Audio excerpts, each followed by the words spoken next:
Welcome, everyone. This is your friend, the DN What If, here with another exciting fanfiction. Today, we're diving into the story of what if Deku was unable to develop a quirk? If you enjoy this video, don't forget to hit that like button and subscribe for more fanfiction content just like this. Now, let's get started with the fanfic. You should probably give it up. What? Shocked by those words, my all-might figure fell unceremoniously onto the floor. I felt tears prickle at the corner of my eyes and turned to look at my mother, who was in turn looking in disbelief at the doctor. Time seemed to slow down and I vaguely even registered the continuing of the conversation. Oh dear, so you really think there's something wrong with him? Most of the kindergarteners have begun to show signs already. Excuse me, but you're fourth generation, right, ma'am? What quirks do you and your husband have? My mother removed her hand from my back, when had she put it there, and let an object float in front of her. It only made me feel worse. I had one wish, only one wish, and that was to become a hero. Couldn't God have mercy?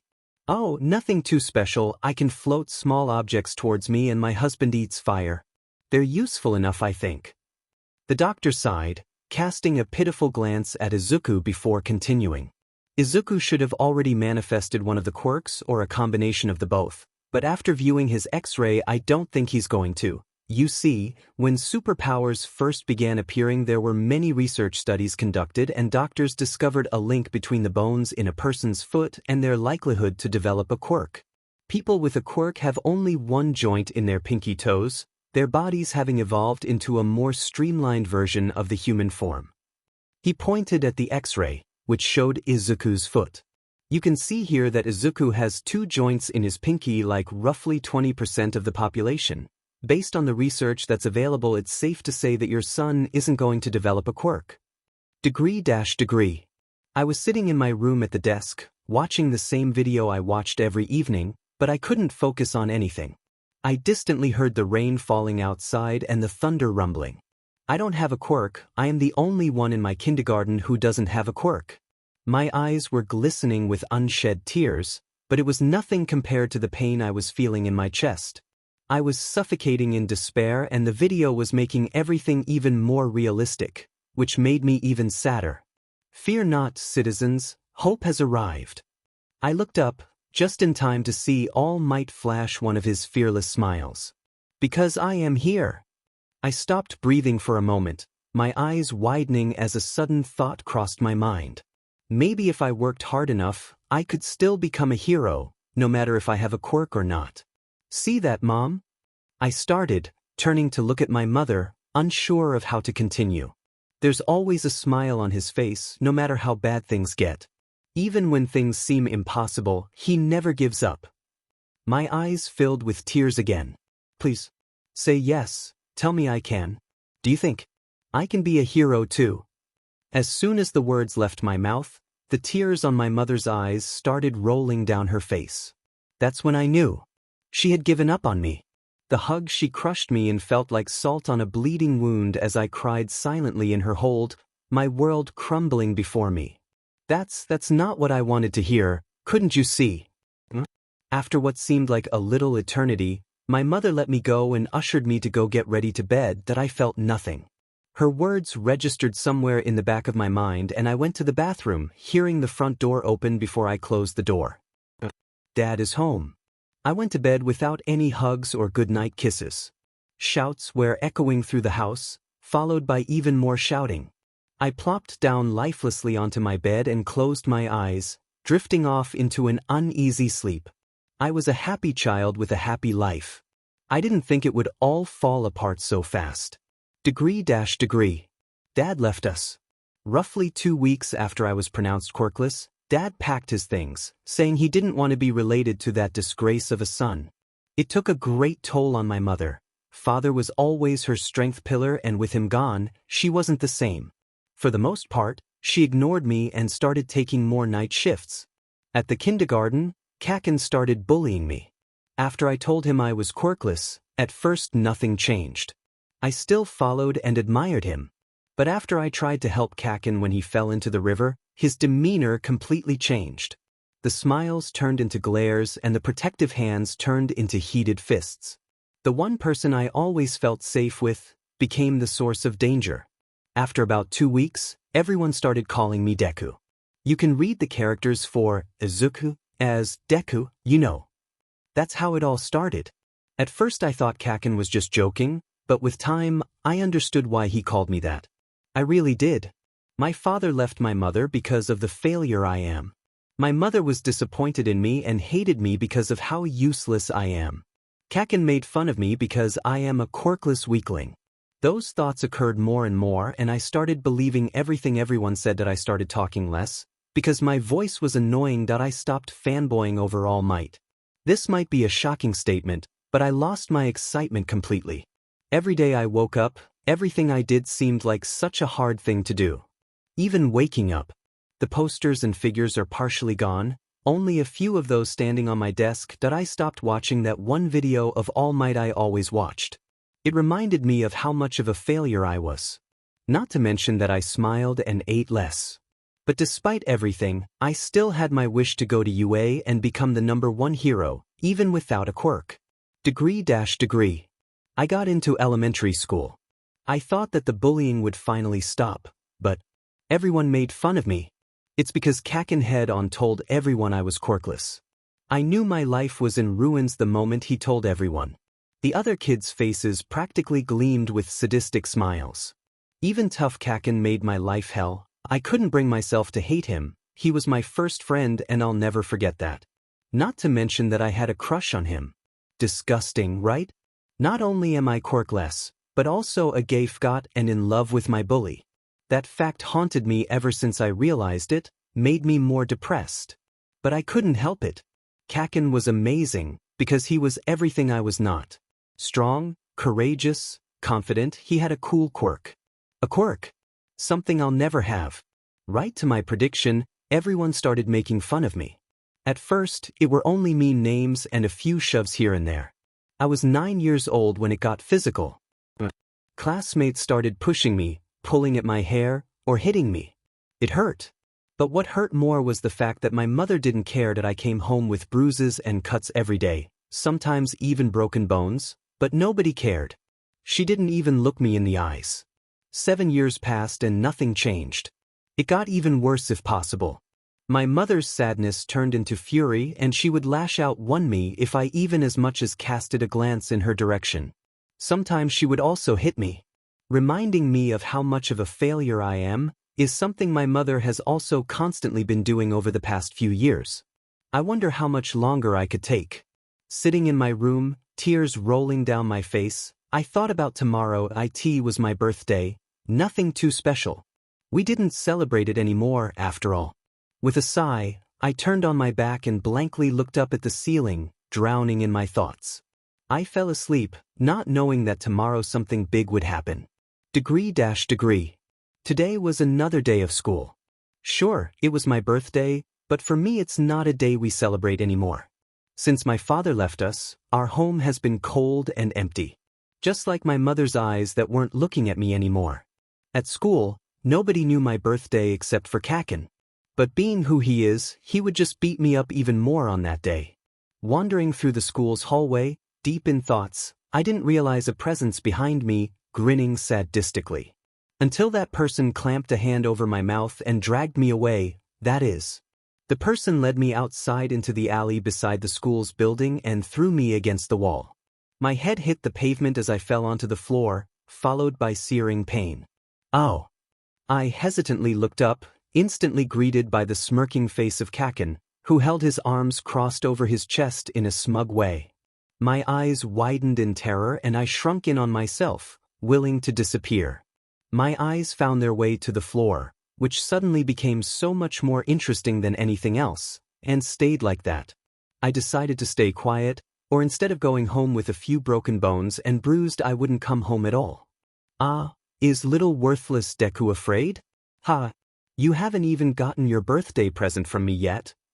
With those words said, Bakugo took out and punched me square in the face. It didn't stop there. Kaken didn't leave me alone until I lost consciousness, bleeding heavily. Degree. When Midoriya woke up, school had already ended. Covered in blood and with silent tears streaming down his face, The poor boy tried to stand up. At first, he fell down again, due to the immense pain he felt everywhere. After a few more attempts, and with the help of the wall, Izuku managed to stand up. Talking slow steps, each step causing him agonizing pain, Deku walked into the school building. He passed many empty rooms, but stopped in front of one particular room. Inside this room, there was a mahogany piano in the middle and a chair in front of it. Nothing else. Contrary to the occupation of the room itself was very big. Izuku made his way over to the piano and sat down, memories flooding his mind. How he fell in love with Kaken and how he lost him, only because he was quirkless. He really did ruin everything. A new wave of agony washed over him, and Deku didn't stop the heart-wrenching sobs he let out. Midoriya slowly let his fingers brush over the piano tiles, before beginning to play a sad melody. Soon after that he started singing. How can I say this? Without breaking. How can I say this? Without taking over. How can I put it down? Into words. When it's almost too much. For my soul alone. I loved and I love. And I lost you. I loved and I love. And I lost you. I loved and I love. And I lost you. And it hurts like hell. Yeah, it hurts like hell. As he was singing, Deku didn't notice the way his eyes started glowing light purple or the way he got surrounded by purple light. I don't want them to know. The secrets. I don't want them to know. The way I loved you. I don't think they'd understand it, no. I don't think they would accept me, no. I loved and I love. And I lost you. I loved and I love. And I lost you. I loved and I love. And I lost you. And it hurts like hell. Yeah, it hurts like hell. Dreams fight with machines. Inside my head like adversaries. Come wrestle me free. Clean from the war. Your heart fits like a key. Into the lock on the wall. By now, small, glowing notes began appearing out of nowhere. The notes were floating softly in the air in what seemed like a bubble, moving to the rhythm of the song. The whole room was being illuminated by warm purple light, but Deku was oblivious to it all, his eyes closed and leaking tears. Midoriya opened his eyes slightly when he felt a strange, warm feeling in his chest. Seeing the purple light and the notes, he gasped, eyes wide and disbelieving. Turn it over. Turn it over. But I can't escape. Turn it over. Turn it over. I loved and I love. And I lost you. I loved and I love. And I lost you. I loved and I love. And I lost you. And it hurts like hell. After he ended singing, Izuku took a look at the scenario around him. The bubbles stopped moving and were just floating in the air. He stood up as fast as he could, just in time for a note to float up in front of him. Fascinated, Izuku moved his hand in a circle-like motion, his disbelief growing by the second when he saw the bubbles circling around his hand. Could it be? Concentrating on the warm feeling in his chest, Deku stretched his hand out and moved his hand to the left. His thoughts were confirmed when the notes also moved to the left. I have a quirk. Not being able to contain his happiness, Deku smiled brightly for the first time in 6 years. He quickly took his bag and ran out of the room, ignoring his muscles screaming in protest at the sudden movements. All the boy could think about was that he finally had a quirk. Now I can make Mom proud and Dad will come back too. Upon arriving at the house, he threw open the door and called out for his mother, eyes sparkling with life. However, his moment of euphoria quickly ended when he saw how empty and dull everything looked. The curtains were gone, the kitchen was empty, and the table with the chairs were also gone. What happened? Izuku moved to look at the living room, his heart sinking further when he saw that all the photographs were gone, the curtains were gone in the living room as well, the couch lacked pillows and blankets, and the TV was also gone. No, the boy thought. She wouldn't. Dread settled in the pit of his stomach. His vision became blurry from the tears that prickled in the corner of his eyes as he ran as fast as he could towards his mother's room. Throwing open the door, Izuku looked around and screamed. No, no, you can't. The room was completely empty, nothing was there. No table, no bed, no closet. The only thing there was a note lying on the ground. Midoriya took the note in his shaking hands and looked over it. Dear Izuku, I'm sorry, I just can't do this anymore. I'm tired of everything, that's why I'm moving back in with your father in America. Sir. That day, his world completely fell apart. Instead of crying or shouting, maybe even screaming in anger, the boy felt nothing. Nobody cares. His joy over having a quirk was replaced with heartbreaking acceptance as Deku dried his tears, his mind falling into a dark abyss of depression. His eyes grew cold and lifeless and his body became numb. That's right, nobody would care. Even if I got a quirk now, it wouldn't change anything. Better pretend I didn't get one. After all, this will only get me in trouble. That was the day he started building barriers in his mind to seclude his emotional mask from the pieces, broken and shattered all over again, he really consisted of. Izuku fell into the dark abyss of depression and it would be impossible for anyone to pull him out of it. After all, you can't save what's already dead. Katsuki grew up surrounded by people who were always following him out of amazement. At first it was Izuku. The small, green-haired boy was afraid of everything, no matter how harmless it was. That's why he followed Katsuki wherever he went whilst wearing that expression of complete awe as if Katsuki was the most beautiful thing he'd ever seen. And for him, that was right. For Izuku, Katsuki was like a role model, because Katsuki was everything Izuku wasn't. Strong, courageous, confident. Wherever Katsuki went, he didn't have to turn around to know that his friend was following him. When they were children, Katsuki still considered Izuku his best friend. They did everything together, just like their parents, who were best friends. Katsuki himself found comfort in the smaller boy. His hair reminded him of the forest they always played in. So did the green eyes. Katsuki loved the forest. Therefore Izuku was one of the few people that Katsuki liked. The other ones being Inko and his own parents. All of those other children that started following him later on were just insignificant existences that stuck to him. The nickname, Kaken, was also something Katsuki only tolerated because it was Izuku calling him that. And after all, he did get to call Izuku Luvin in return. Then there were also the many childish promises they told each other with an honest expression on their face. When we grow up, we're going to be the coolest hero team. Right, Kaken? Hey Zu-chan, when we're old enough, we're going to get married and live in a big house, okay? Their parents thought that the two were perfect for each other. With Katsuki allowing Izuku to befriend him in the first place, it almost seemed as if fate itself brought them together and Inko and Mitsuki were so happy watching them play together. Their relationship proved to be something special indeed, when Mitsuki, Masaru and Inko noticed that those two had some sort of connection with each other. Mum. Katsuki came running towards his mother on his small feet. Mitsuki turned around in surprise. Katsuki had been sleeping only moments ago, hasn't he? The blonde-haired woman smiled and crouched down, taking her son in her arms. Masaru was sitting at the kitchen tapka, eyes as wide in surprise as his wife's, but with a glint of amusement in them. What is it, little one? Katsuki seemed to be worrying over something, his brows furrowed and fists gripping the hem of his small red t-shirt. Is Zu-chan okay? Mum, did Zu-can get hurt? Now it was Mitsuki's turn to worry, glancing over to her husband to see him looking at his son with confusion written all over his face, the mug of coffee having been put down. Mitsuki looked back at the boy in her arms and finally asked, "Why would you think that?" Inko and him were on vacation right now, because Hisashi was home from work and they wanted to take a week off. Of course Katsuki was lonely. Without the freckle-faced boy he had nobody he wanted to play with, but to think that he was hurt? Maybe it was a nightmare? Katsuki, did you have a nightmare? The married couple grew even more worried when Katsuki shook his head vigorously. Mommy, can you ask Auntie Inko if Zu-chan is okay?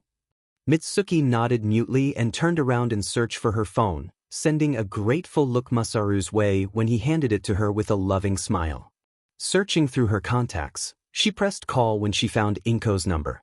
After a few rings, her best friend picked up. Hey, Mitsuki-chan, is everything okay? Her voice sounded strained and worried, which confused the blonde-haired woman. Actually no. Katsuki is asking if Izuku-kun is okay. Looking at her son, who was leaning closer to the phone, she waited for Inko to answer. Well, he fell off the bed and hurt his foot. We were at the doctor just now. He said it's nothing too serious, but he'll have to avoid straining his leg for a week. At that statement, The blonde boy let go of his shirt and asked Inko if he could talk to Izuku. Of course, wait a moment Izuku, baby, Katsuki-kun wants to talk to you. A happy squeal was heard on the other side of the phone as Mitsuki handed her son the phone, putting it on speaker. Why are you so clumsy, Zuchan? You can't be hurt when I'm not there to protect you. Listening to the adorable little talk the two boys were having, Mitsuki giggled whilst Masaru was looking at him with clear amusement in his eyes. When you come back, we're gonna play heroes again, K. Bye Zuchan. Bye Kaken, I love you. Katsuki went completely still while his face went from a natural, slightly pale skin color to a deep red blush. Mitsuki laughed quietly and looked at her husband, who smiled back. On the other line, they heard Inko snicker too. After Mitsuki and Masaru put Katsuki to bed again, they sat down on the couch in the living room. What the F dash? Was the first thing the blonde-haired woman said. I swear this is not an accident. How could our boy possibly have guessed that Izuku-kun is hurt? Masaru seemed to think for a while before answering. Oh, I'm not sure, but maybe they have some sort of connection. I read about that not too long ago. I can't say for sure, maybe Katsuki just thought he was hurt and he had thought right, but I think it's not that. Mitsuki stared at her husband, before she smiled widely. I think that it's fate that brought them together and I think this connection could be true. I just put Katsuki to bed and asked if he just thought that Izuku was hurt. But you know what he said? No mommy, I felt a bad feeling in here. And he pointed at his chest. This is most certainly not just a guess. Oh my god. I have to tell Inko about it. She shot up from her seat and went to the kitchen to retrieve her phone. Masaru shook his head and smiled fondly at the thought of Izuku and Katsuki. Maybe it really is fate. It wasn't the last time that happened. There were other similar incidents that proved that whatever Masaru said was right. Katsuki and Izuku did have a much deeper relationship than other friends. They hoped it stayed that way. Knowing Katsuki and his arrogant behavior, Mitsuki and Masaru hoped he wouldn't become someone to hurt his best friend. Time flew by and nothing changed. But then Katsuki got his quirk. His confidence and self-worth skyrocketed, and seeing as he was always praised by everyone, told how strong he was and that he'll be a wonderful hero one day, he started believing that he was above everyone. Wherever he went, other kids always followed him as if it was a natural thing to do. Katsuki and Izuku still played with each other, but Izuku did see how all the attention was affecting his childhood friend. And not in a good way. When mostly every one of the kids had gotten a quirk except Izuku, Katsuki became mostly confused and disappointed. Izuku might just be a late bloomer, he kept thinking, but after Izuku came to him the day after they had an appointment with a quirk specialist, looking heartbroken, was that fear too? He knew something wasn't right. Kaken, the boy started, looking anywhere but him. I was at the doctor yesterday, and He told me I'll. Told you what? Katsuki asked impatiently. I'm sorry, Kaken. The doctor said I won't ever have a Q quirk. The boy flinched at the words himself, the reality of everything crashing down on him. But Katsuki was silent, his eyes were wide and he didn't move at all. Quirkless? So you really are useless, Izuku? Those were the words that left the ash-blonde boy's mouth first after he recollected himself from the shock of those words. For Bakugo, Izuku being quirkless felt like the ultimate betrayal. All the promises they made shattered the moment those words came out. He was so angry. Angry at the green-haired boy in front of him. He was the one who broke their promise, because he was quirkless. He was already pretty much useless when nobody had a quirk, so he had to protect the smaller boy, but being useless when even all the other extras got a shitty quirk? What are you saying, Kaken? We can still be friends, alright? The boy's voice pulled Katsuki out of his thoughts, but the anger remained. Still, he tried to calm himself because after all, he hated seeing Izuku cry and the boy looked like he would start crying any second. Why yeah? The ash-blonde replied, not looking at the child in front of him. It's not like they were enemies now, but friends? With a quirkless kid? When Katsuki was supposed to be surrounded by strong people with quirks, not some crybaby? That we'll see, was what he told himself, and since that day, things started to change between them. Degree. You can read the characters for Izuku as Deku, you know. They were playing at the playground, him, Izuku and a few other children that followed Katsuki. The boys had stars in their eyes, looking in awe at the ash-blonde boy who was still holding the small bucket with Izuku's name on it. He was clearly enjoying the attention, proudly declaring the others that he can read. And Deku means someone who is useless. At that, everyone laughed except for Katsuki and Izuku.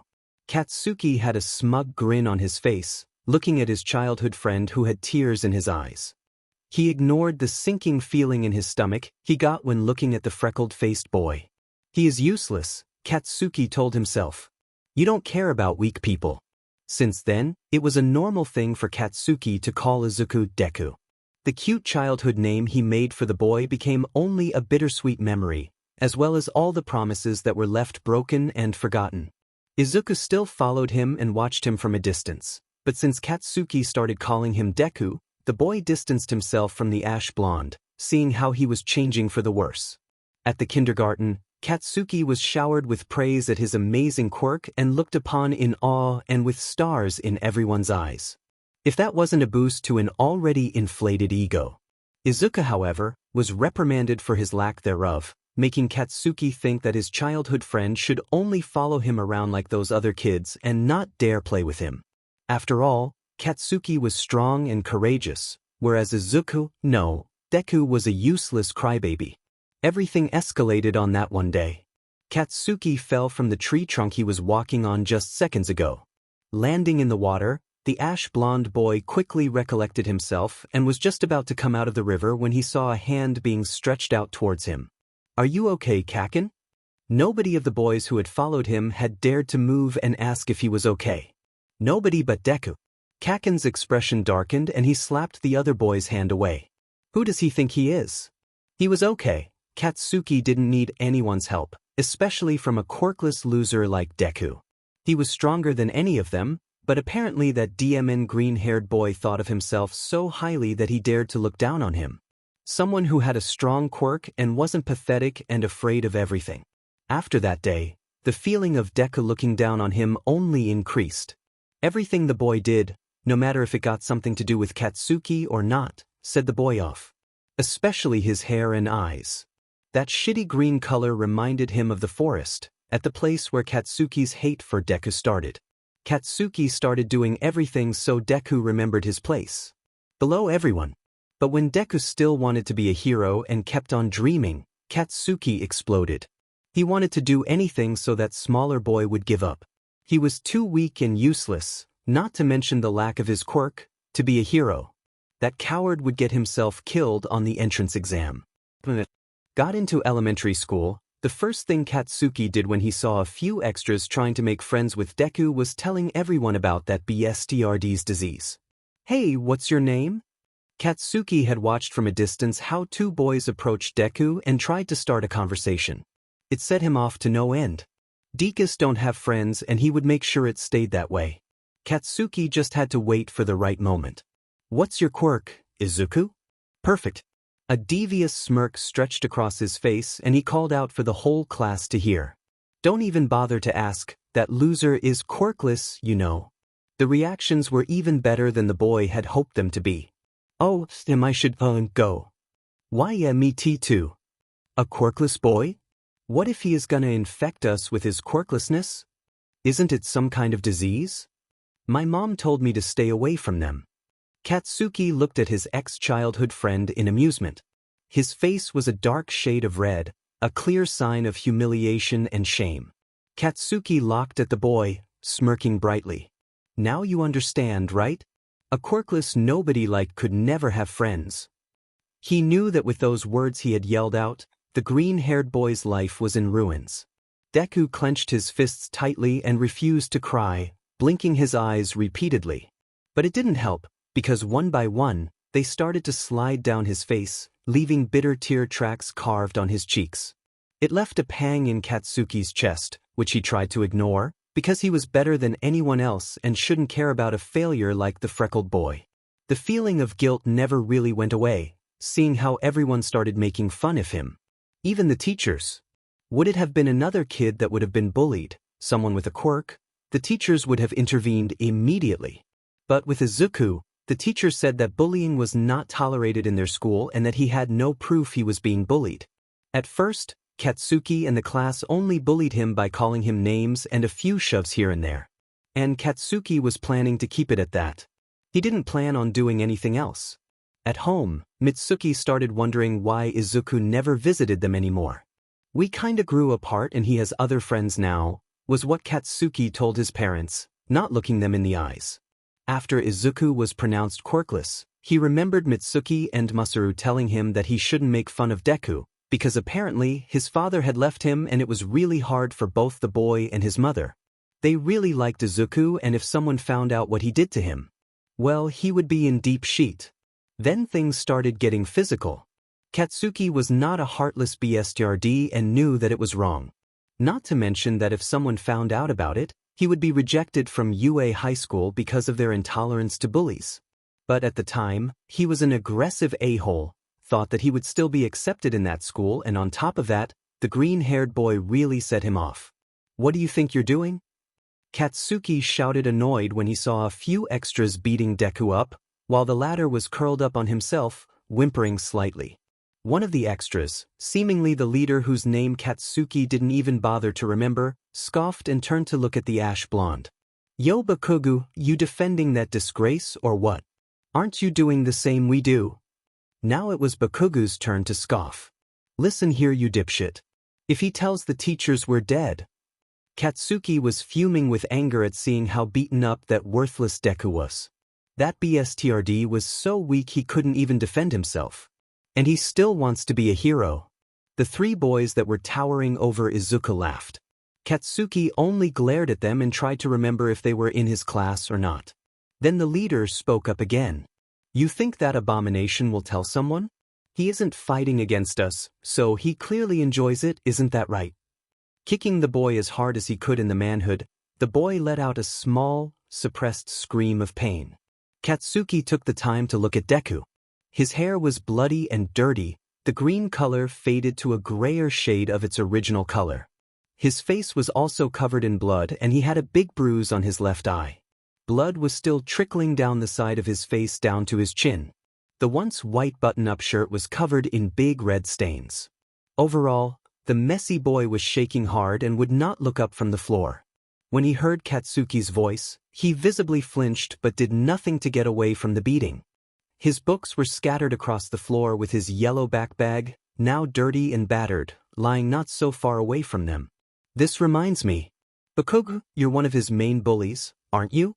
You always insult him, but do you really hate him? You're standing here, alone, defending that trash. What are you implying?" Katsuki scowled, not liking where this was going. The innocent smile on that extra's face turned into a devious smirk as he spoke Uo again. "If you hate him so much, why don't you beat him up too? Surely you have a lot of pent-up anger inside of you. AMD, that thing here would gladly take it all. Am I right, Izuku?" He asked in a sickeningly sweet voice. The boy, who had tensed visibly at the words, didn't answer to the question directed at him, making the boy towering over him scowl and kick him in the face. "Am I right, Izuku?" Flinching hard, Katsuki saw Izuku nod slightly. It was barely visible, but the answer was still enough for the three bullies. The leader, Yuri Takahiro, Katsuki faintly remembered, had a sadistic gleam in his eyes as he looked wryly at the ash-blonde boy, as if challenging him to do it. "And what if I won't do it?" he asked through gritted teeth, wanting to wipe that disgusting smile off those extras' faces and burn them from the inside out for challenging someone as mighty as Katsuki Bakugu. "Well," Yuri answered, the smirk never leaving his face, "then I guess everyone will have to find out that you have a crush on the quirkless deformity." Katsuki's anger skyrocketed. "What the F did you say, you sick F dash? I'd never ever have a crush on such a worthless mistake of life." He really felt like punching something, rather someone, right now. The smirk on the leader's face still remained, not in the least intimidated at Katsuki's outburst. He had his arms crossed over his chest as if daring him to try and do it. Taking a deep breath, Tsuki made his decision. "Fine." Izuku's eyes widened.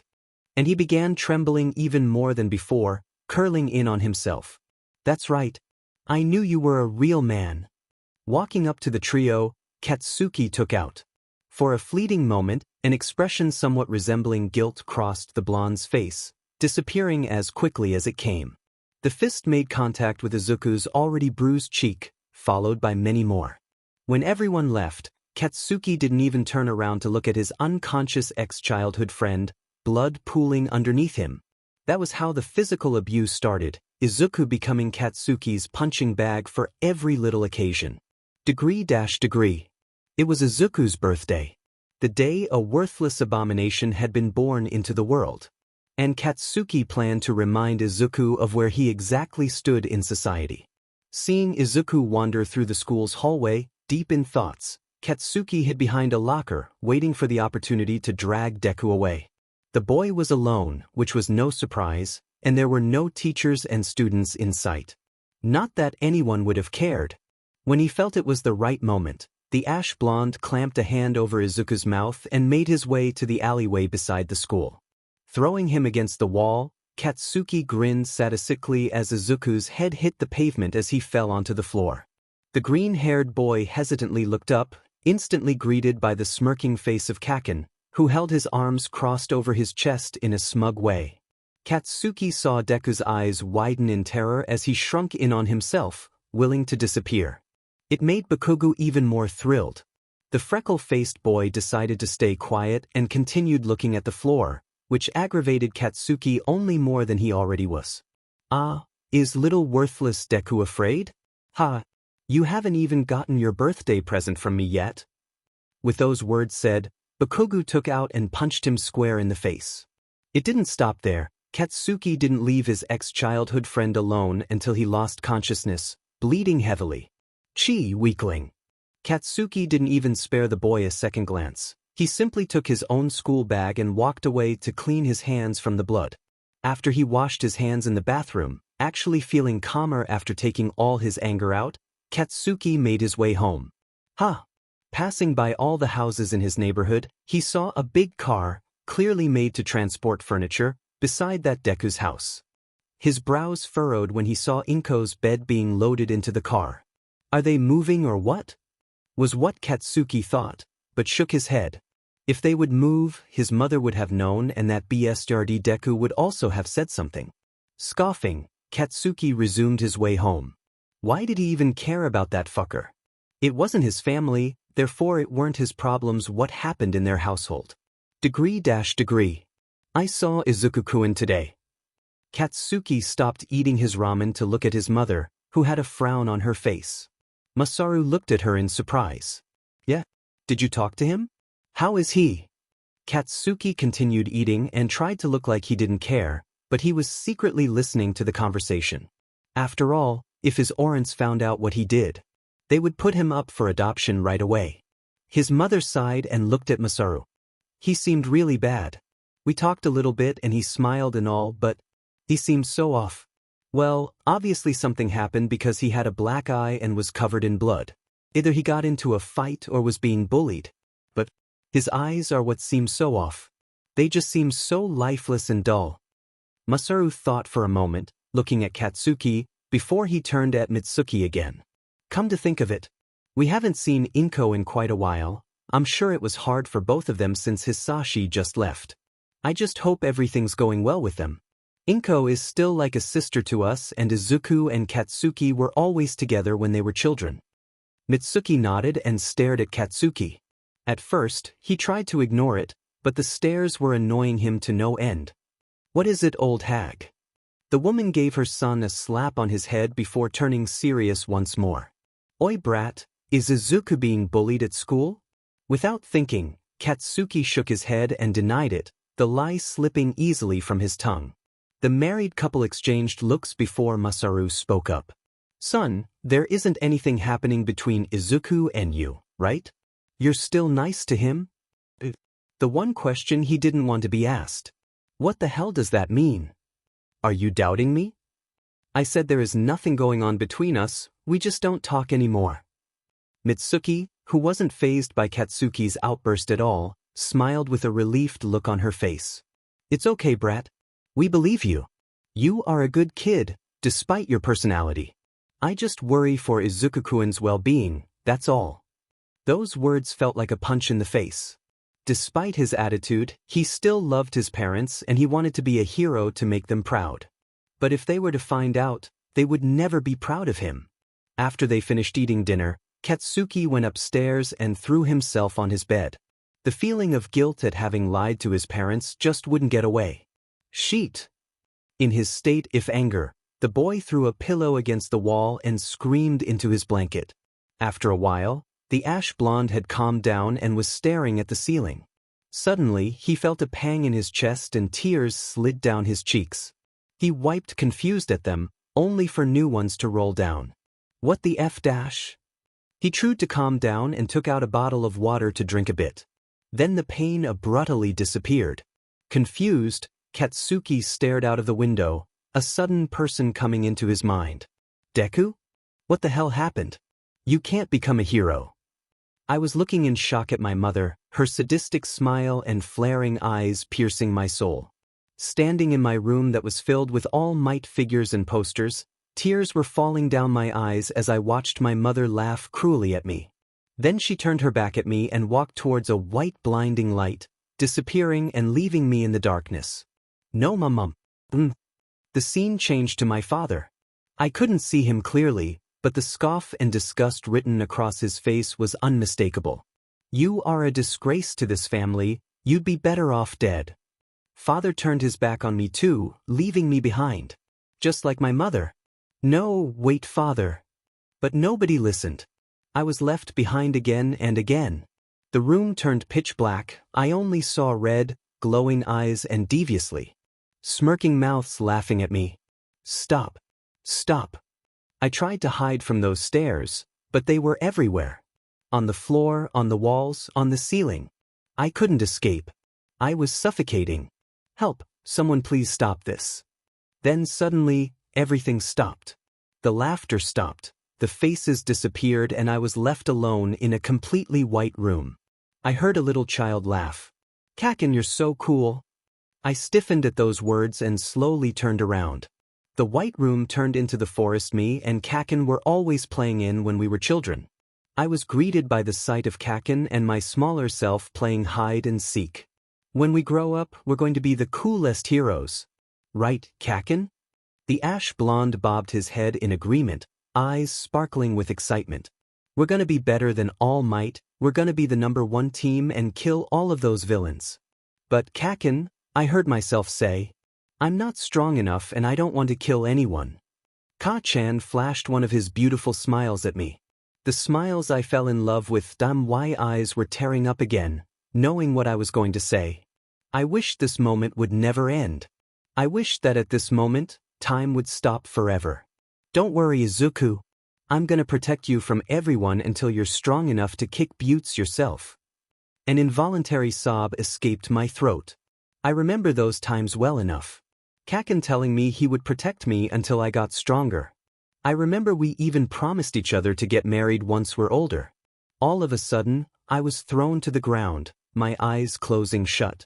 When I slowly opened them again, Kakin was standing in front of me, small explosions coming from his hands. You really are a crybaby, you worthless Deku. I was in my elementary school with everyone laughing at me. Of course I was crying again, my cheeks burning red from shame.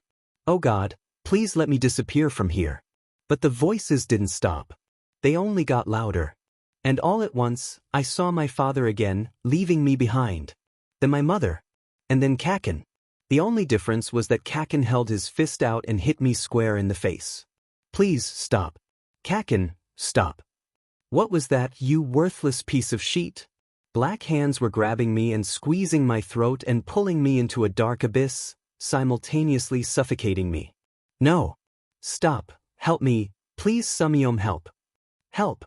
I shot up from my bed, chest heaving erratically.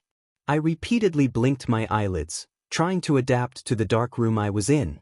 It was still dark outside. I heard the rain hitting my window. The room got illuminated every now and then by lightning, followed by the occasional rumbles of thunder. Looked at my clock. 3:40 a.m. With a sigh, I let myself fall back on the bed and breathed in deeply. It was only a nightmare. A shiver ran up my spine as I thought back to the dream and my mother. What had happened was 3 years ago. I'm 14 now and next year I'll be going to high school. I don't really care in which high school I'll be going either way. I don't plan on becoming a hero. After all, everyone made crystal clear that I can't become one. Especially Kakin. I don't even know if I want to live that long. Maybe I'll die before I do. Doesn't sound too bad. The only problem was that my teachers still thought I wanted to apply to UA. They thought I was so naive to become a hero, even without a quirk. Well, at least everyone thought I'm still quirkless. And even if I told someone, who would believe that a boy got his quirk at the age of 11? They'd think I'm delusional or some weird freak. But you are a freak, aren't you? My whole body stiffened at the words. Admit it, after all you're a psycho. Always mumbling to yourself and speaking with a non-existent voice is something only freaks do. Stop this, not today. I see. You really think you can get rid of me? I'm a part of you, only without those shitty emotional masks. Seriously, do you think someone would actually care how you're doing? Killing yourself doesn't sound too bad, does it? How about hanging yourself, or drowning, or… Shut up. Slicing your throat or maybe poisoning, or how about… Shut up. Maybe dehydration would be a good way, or also drug overdose, or… Shut up. Leave me alone. How about jumping off a building? The voice didn't stop, so I ran into the bathroom, pulling out my pocket knife. The sharp edges were tempting, telling me to do it. Only a few cuts and the voice would stop.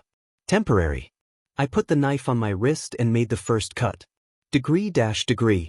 It was 6 a.m. now. I was laying in my bed, bandages wrapped around my wrists, a few patches tainted a deep red. I liked the color.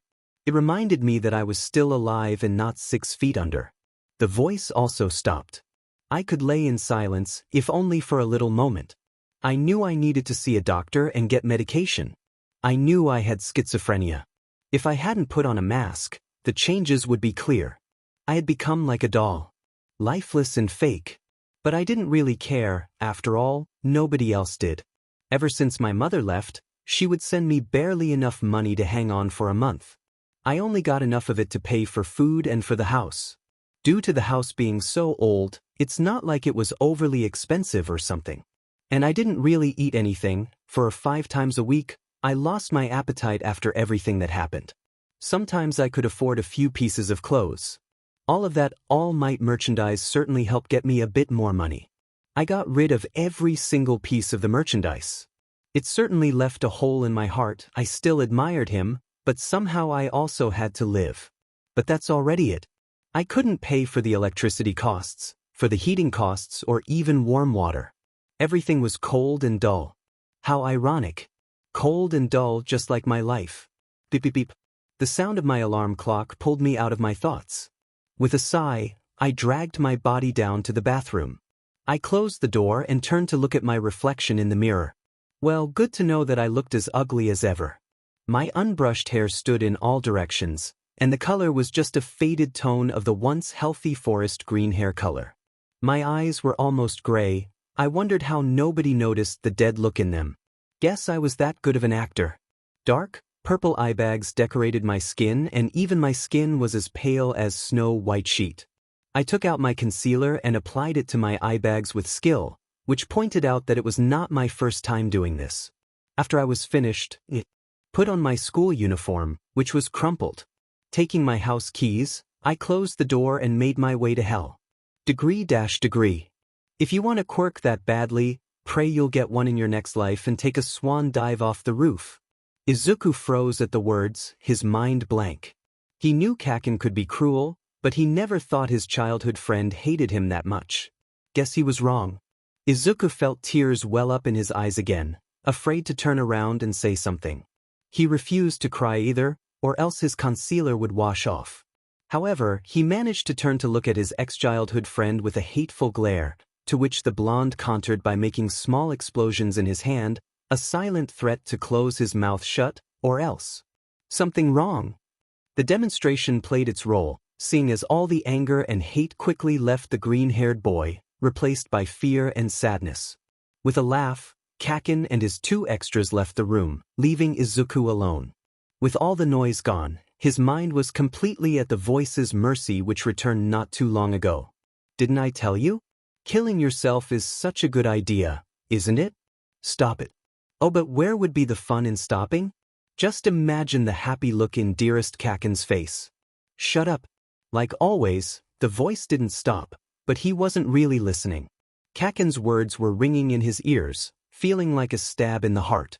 If you want a quirk that badly, pray you'll get one in your next life. Pray you'll get one in your next life. Take a swan dive off the roof. Like on autopilot, Izuku took his old, yellow backpack and throwed it over his shoulder. The impact hurt his right shoulder, Kakin having burned that place with his explosion. Still, Midoriya didn't even wince, the nagging pain effectively distracting him from his negative thoughts. He didn't cast the room a second glance, exiting it and closing the door in one swift motion. Degree. Izuku was walking towards the place where Katsuki threw his burnt notebook at. Idiot, you can't go around telling people to kill themselves. If I would really jump, what would he do then?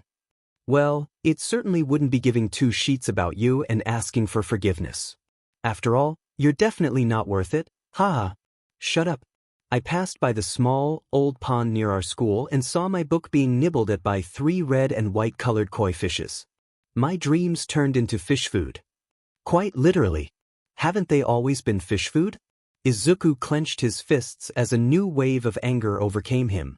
Actually, the idea of suicide didn't seem that bad to him. Reflecting on his life, he figured that he had nothing to lose. With his mother and father having abandoned him and him being bullied by literally everyone, suicide was a really good way to end everything. And most importantly, Kakin would be happy. After all, he suggested that idea himself, didn't he?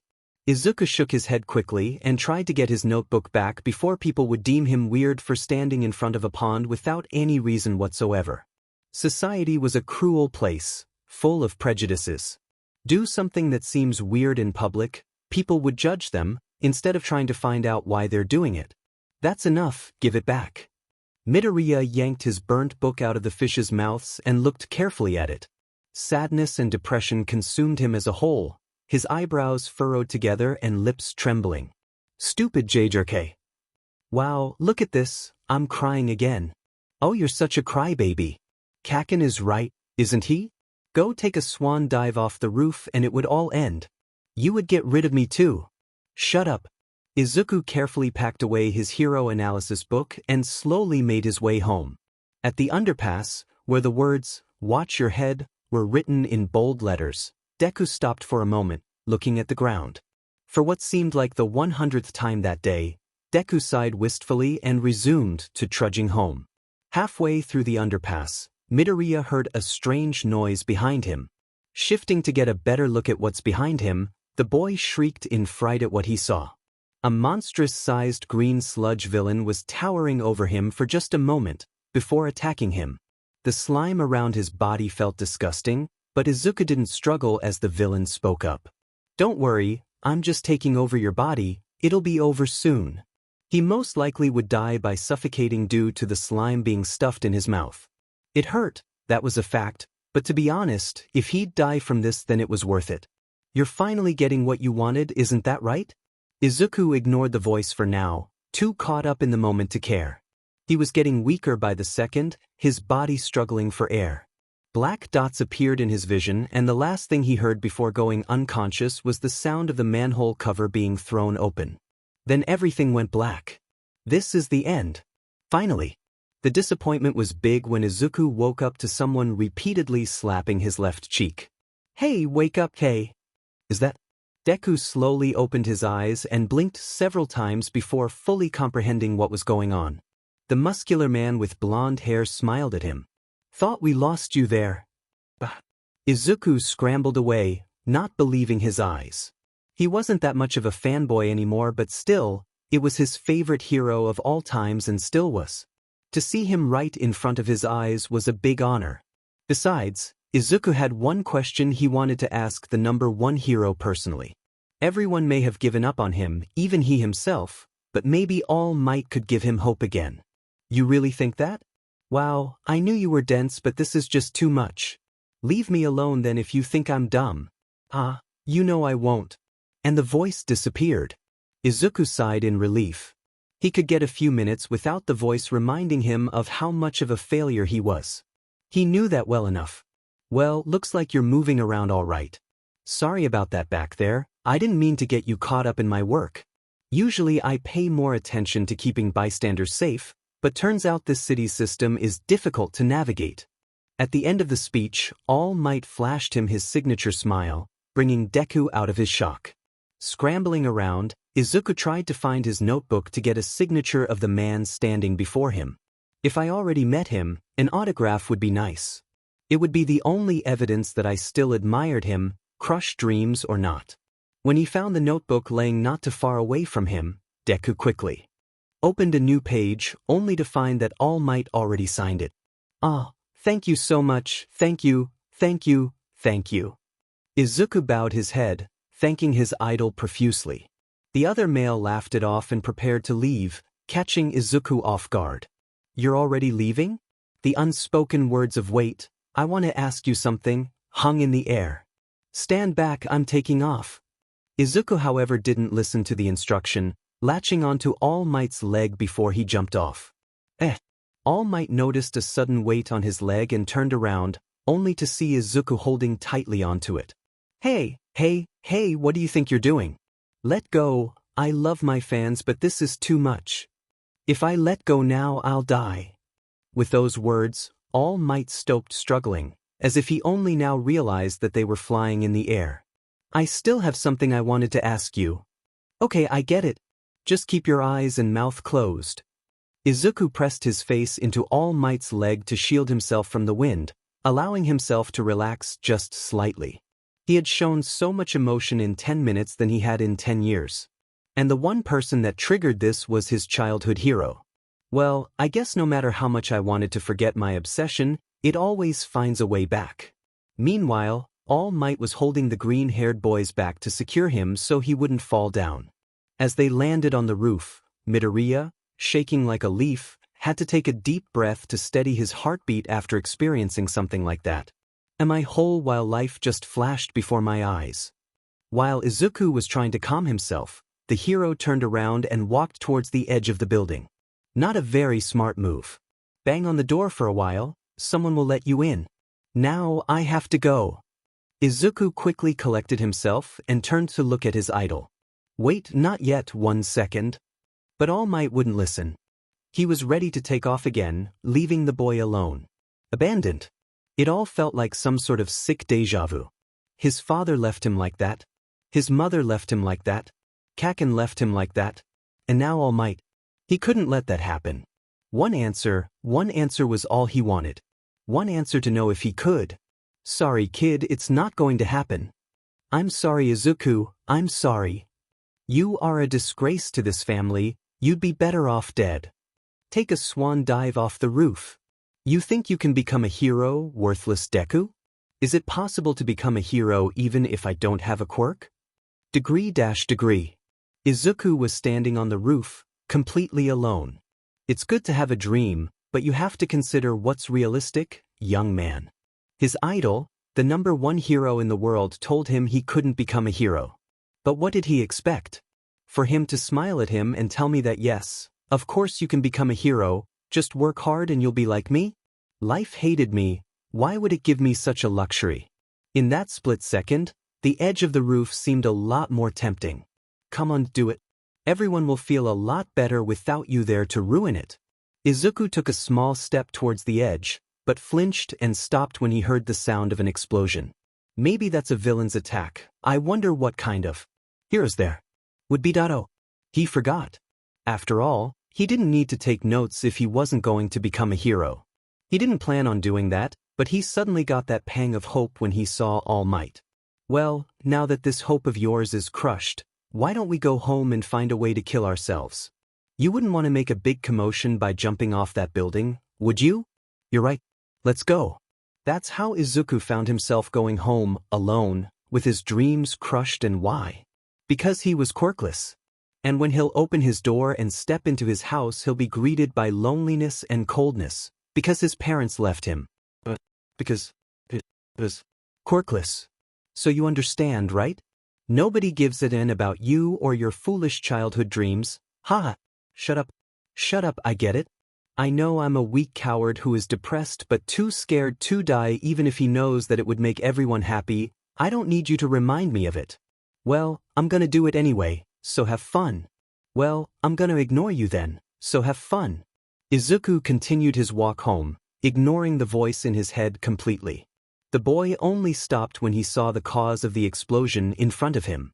Excellent, his feet still managed to bring him here. He didn't know why, but he felt like he had to be here, as if he had to do something, no matter how weird it sounded. He looked through the mass of people surrounding the explosion and made out a massive, green mass with eyes and a disgustingly big grin.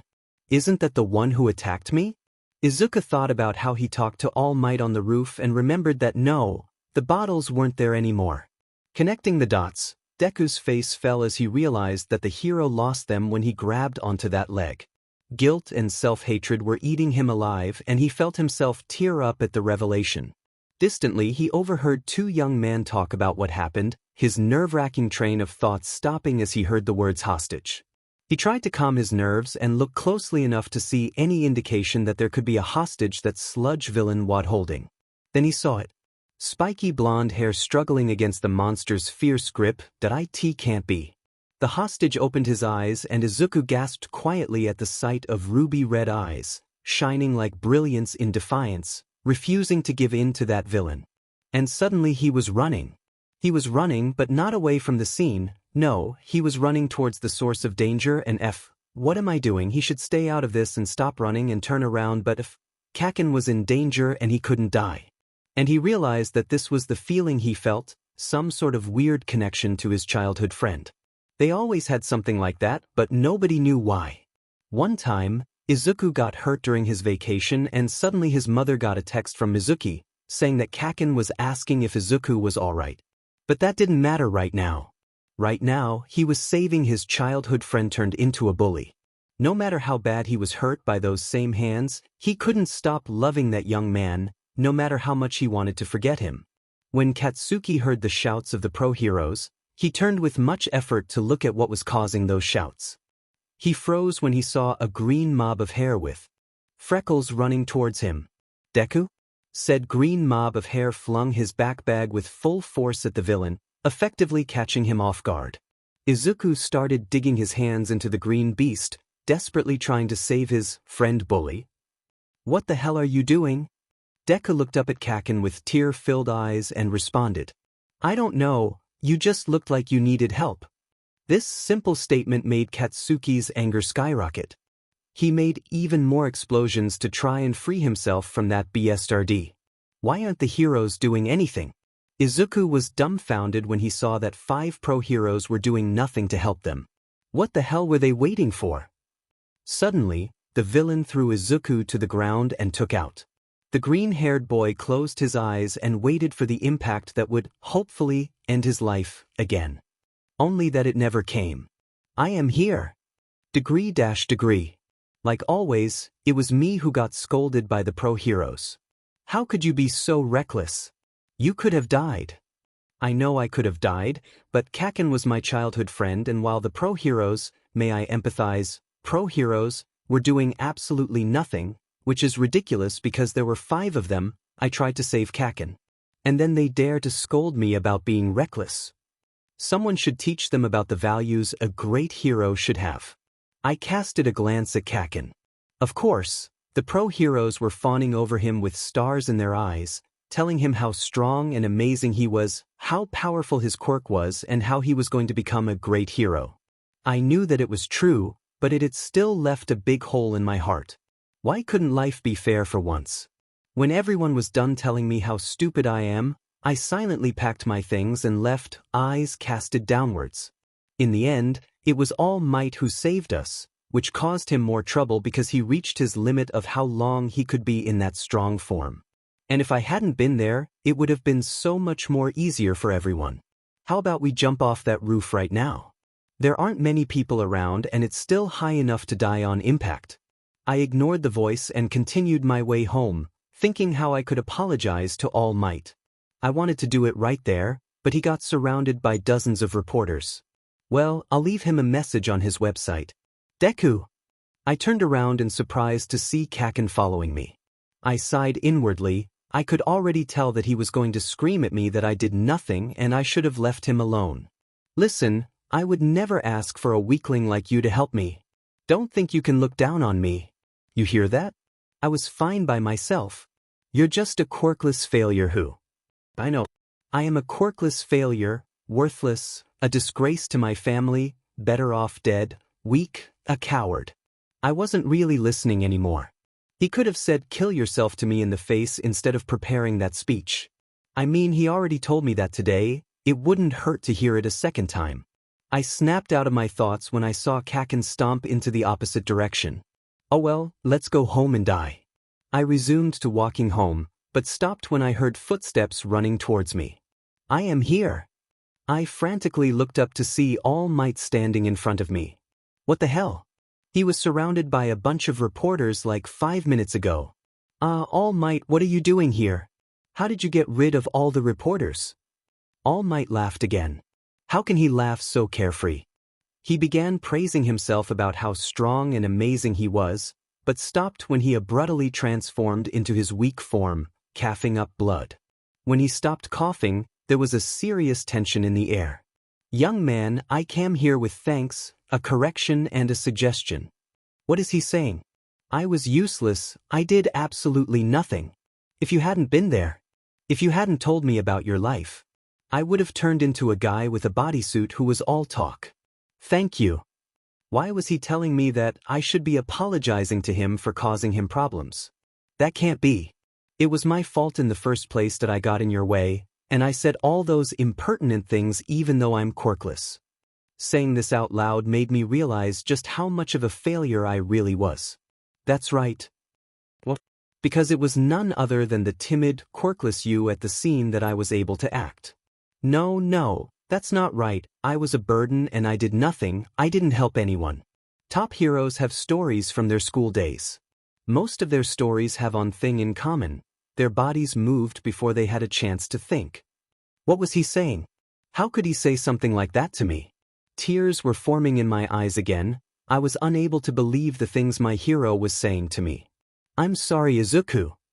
For some reason, I remembered my mother's words from back then. My heart was beating so wild in my chest it almost hurt, but I couldn't even think straight. My dreams have always been crushed. I was born with broken dreams. Abandoned because I was quirkless. Nothing. A pile of dirt in the way. And everyone was making it clear to me every single day. So why was he saying those things to someone like me? It didn't make sense. It was getting hard to breathe and I slowly crumbled to the ground on my knees, hands over my heart. That was true for you too, wasn't it? I was crying now, something I've done every day, but this weren't tears of sadness. No, how could they? I was crying out of happiness and disbelief because this was too much. For the first time in my life, someone gave me a little bit of hope. I was feeling something other than sadness and fear. And everything seemed like a dream because this was my childhood hero. He was practically a stranger who I met only today. It wasn't my mother, or father, or teacher, or even Kaken saying this. This was the #1 hero in the world. Yeah. I nodded my head, clenching my teeth and squeezing my eyes shut. That's not what I wanted to hear, Mom. Back then I wanted you to say. The words I wanted to hear were, you can become a hero. Approximately 10 months have passed since All Might told Izuku he could become a hero. Everything changed from then on. All Might started training with the boy, with the intention that he'd inherit his quirk. At first, that goal seemed too far away from him. Izuku was a scrawny, little kid without any muscles whatsoever. But over the 10 months of excessive training, he got really strong. Since the incident with the sludge villain, Katsuki hasn't been bothering him. While he's glad about it, he wondered what changed his mind. Izuku's been feeling a little bit better himself too. Not much, but enough to stop thinking about suicide all the time. The voices weren't bothering him so much anymore. Sometimes, he would still get really depressed, the voices would come back and he'd still cut. But right now, he was enjoying his life as much as his situation allowed him. Due to the cuts he occasionally made, he had to bandage his arms. During summer, it would get really bothersome because while he would train in a sleeveless shirt, his bandages remained wrapped around his arms. The one time All Might asked about it, he nearly effed everything up. Young Midoriya, All Might started, seemingly looking a little nervous. Izuku stopped what he was doing to turn and look at his idol, the nervousness affecting Izuku too and making him instantly nervous too. Why yes? Why do you wear bandages, my boy? Is everything okay? Izuku's eyes widened a bit and his cheeks flared up. Sheet, what do I say?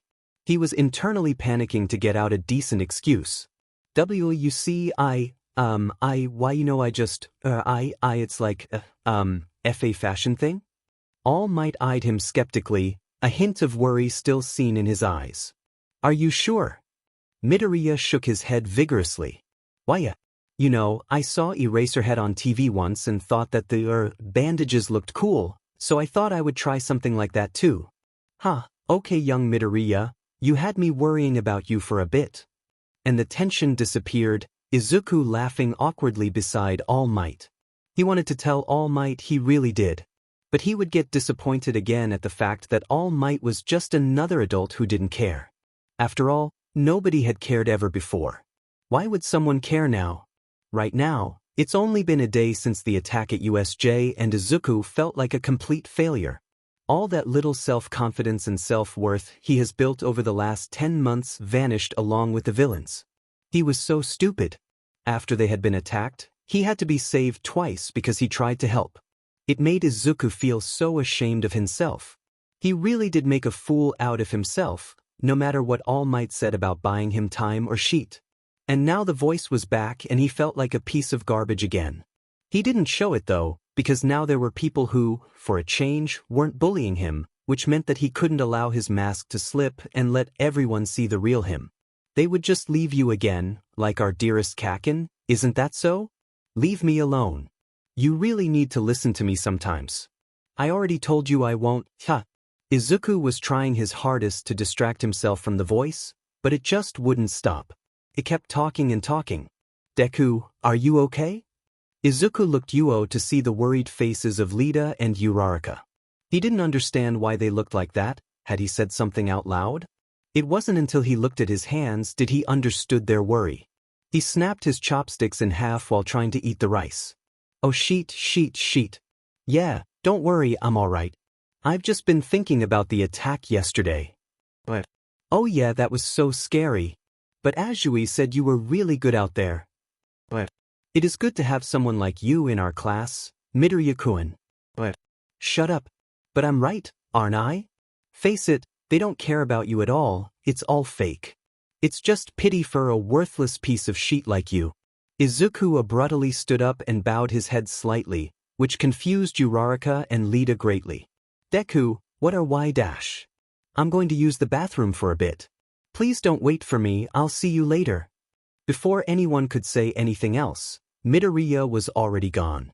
You're a weakling, aren't you? Can't even cope with an imaginary voice, huh? Shut up.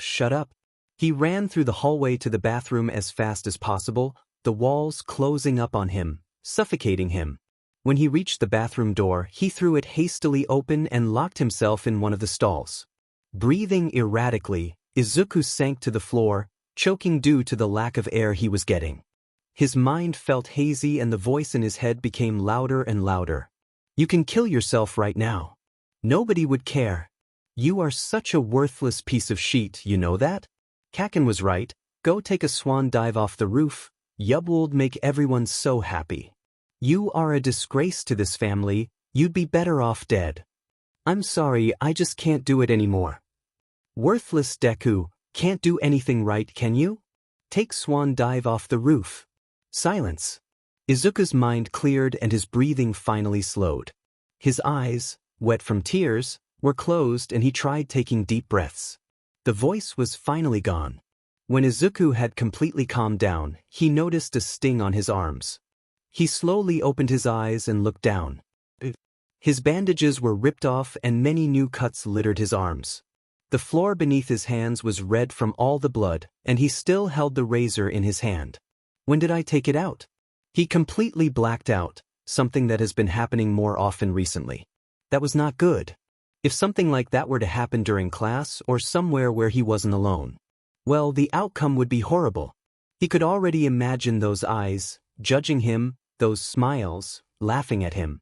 Luckily, the bandages were still clean, which meant that he could still bandage his arms with it. His uniform was also clean. He was holding his hands so nothing except the floor would get bloody. Only now remembering where he was, Izuku panicked and took out his phone to look at the time. He breathed a sigh of relief. Lunch was going to end in 5 minutes, so he had to hurry up a little. Cleaning up as fast as he could, Izuku wiped the floor clean from the small puddle of blood and carefully bandaged his arms after stopping the bleeding. Izuku was just about to run out of the bathroom, when his vision suddenly turned black for a second and he stumbled backwards. Lately, he has been feeling exhausted as if he pulled all-nighters without getting even a few minutes of sleep. While he did sleep bad, his sleep always preoccupied by nightmares, he did get a full half an hour of sleep, which is, in fact, worse than a month ago where he got a total of 2 hours. Not to mention that he couldn't control his emotions anymore and blacked out more often than usual. But what bothered him was the fact that he didn't know why he became like this. Sure, he had depression, schizophrenia and insomnia, but during his days in middle school, he always managed to be fit for the lessons, even when he sometimes didn't even get an hour of sleep. But now, it was hard keeping his eyes open, and simple things like eating or even listening to the teacher was as hard for him as running a marathon. Picking up his chopsticks or keeping his eye open seemed almost impossible with the state he was in. That was how bad his exhaustion has gotten. But now wasn't the time to worry about that. After all, he was running late to the afternoon classes where they would train for the upcoming UA Sports Festival. And to be honest, he wasn't looking forward to it. Degree. It's been 2 months since the UA Sports Festival. Class 1A has gotten to know each other better. Literally everyone has taken a liking to Izuku. Especially to Izuku. He was like a strong thread that kept everyone together. But those who were attached to him the most were namely Uraraka, Lita, Todoroki, Kirishima, Kaminari, Siro, and Azui. All of them loved how Izuku was just an adorable, polite, and innocent person. Always in to help someone and never thinking about himself. Even Shinso from Class 1B got attached to the freckle-faced boy. After the sports festival, they became really good friends and started hanging out together. And Izuku himself was a completely another issue. He tried hiding his real self better, because he noticed Kaken has been looking at him closer lately. He tried to smile a little wider every day, pay more attention to his surroundings and try to analyze other people's behavior. His plan seemed to have worked out, because he didn't feel those eyes on him anymore. On the other side, Izuku felt worse every day. He couldn't even sleep anymore. Izuku would simply collapse out of exhaustion when he came back to the dorms. Which was another problem. Everyone lived in a dorm now. The boys on one side of the dorms, the girls on the other one. That's why Izuku tried even harder to hide the whole situation from everyone. Every time he'd cut in the bathroom, he actually panicked a little because he feared someone might notice his absence, but they didn't notice and maybe they didn't care. He knew it was the latter, but desperately hoped it wasn't. Throughout the day, he would always drink at least 5 energy drinks to keep himself awake. But lately, it seemed that they've lost their effect since the boy was tired, even when drinking those energy drinks. Izuku made sure that he wouldn't fall asleep in front of everyone again.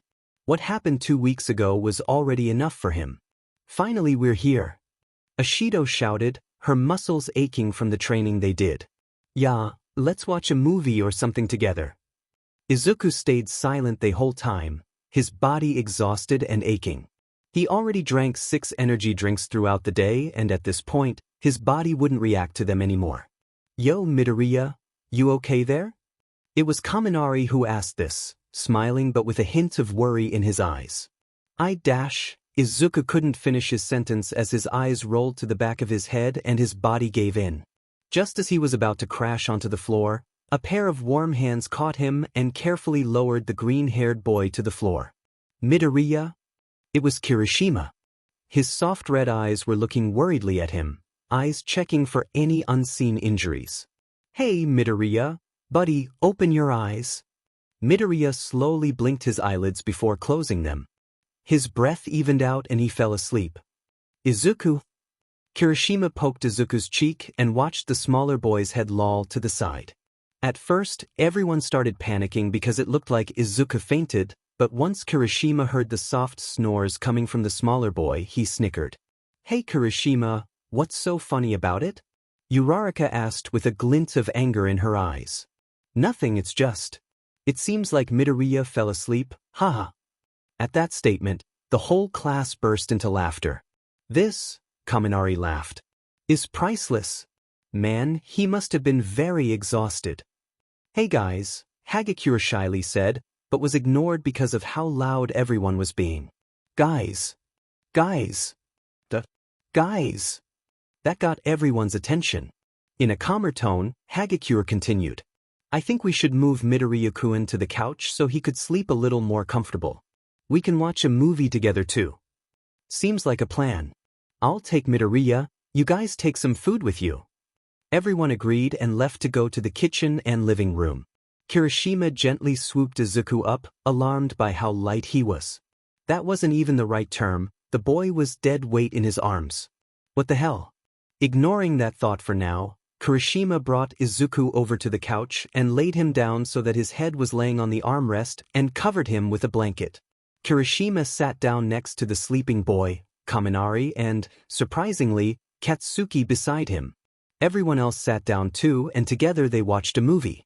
Izuku woke up somewhere in the middle of the movie. "What?" Kirishima noticed that Izuku was awake and smiled at him. "Hey buddy, you fell asleep earlier. Had us all worried. You can go back to sleep if you want, we're just watching a movie." The red-haired boy's words registered somewhere in the back of Midoriya's head and he laid down again. He looked around and suddenly jolted up again. "Oh my god guys, I'm so sorry I fell asleep.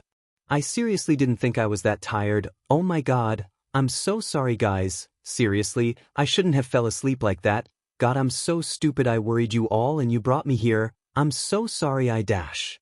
Whoa, calm down, buddy, everything's okay. It's not like you hurt someone, you just fell asleep. Everyone agreed at that. The movie paused and all eyes on the green-haired boy, who was a red, blushing mess. "Midoriya-kun, you have to take care of yourself better, sleep is very important, especially for such a young body like yours." "Yeah, I'm so sorry Lita, I'm going to sleep better, I promise, I'll go to bed earlier, I'm sorry for worrying you." Izuku looked down at his bandaged arms, relief flooding him when he saw that the bandages were still on him. After everything was settled, the class finished the movie and went to sleep. In the end, Kirishima forgot to talk with Izuku about his weight. Since then, Izuku settled to drinking energy drinks, along with coffee and other drinks that contained much caffeine. Izuku knew it wasn't healthy at all, but he couldn't take on any more risks.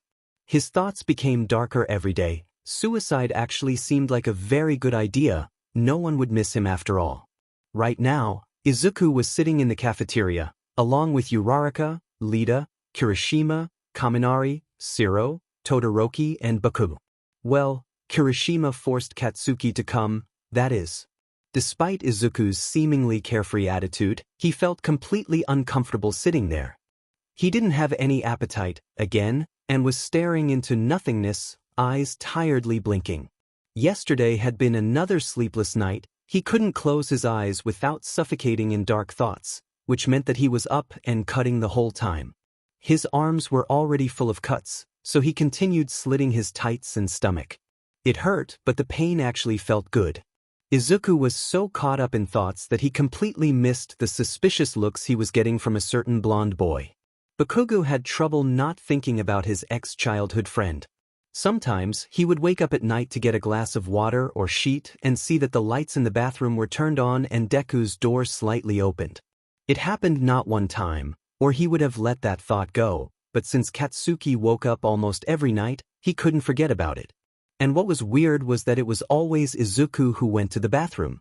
Just what was that shitnerd doing in there that required waking up every DMN night?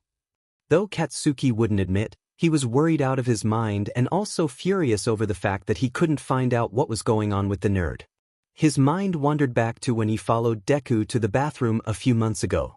That time he heard him crying. Maybe he was crying in the bathroom every night? But why would he do that?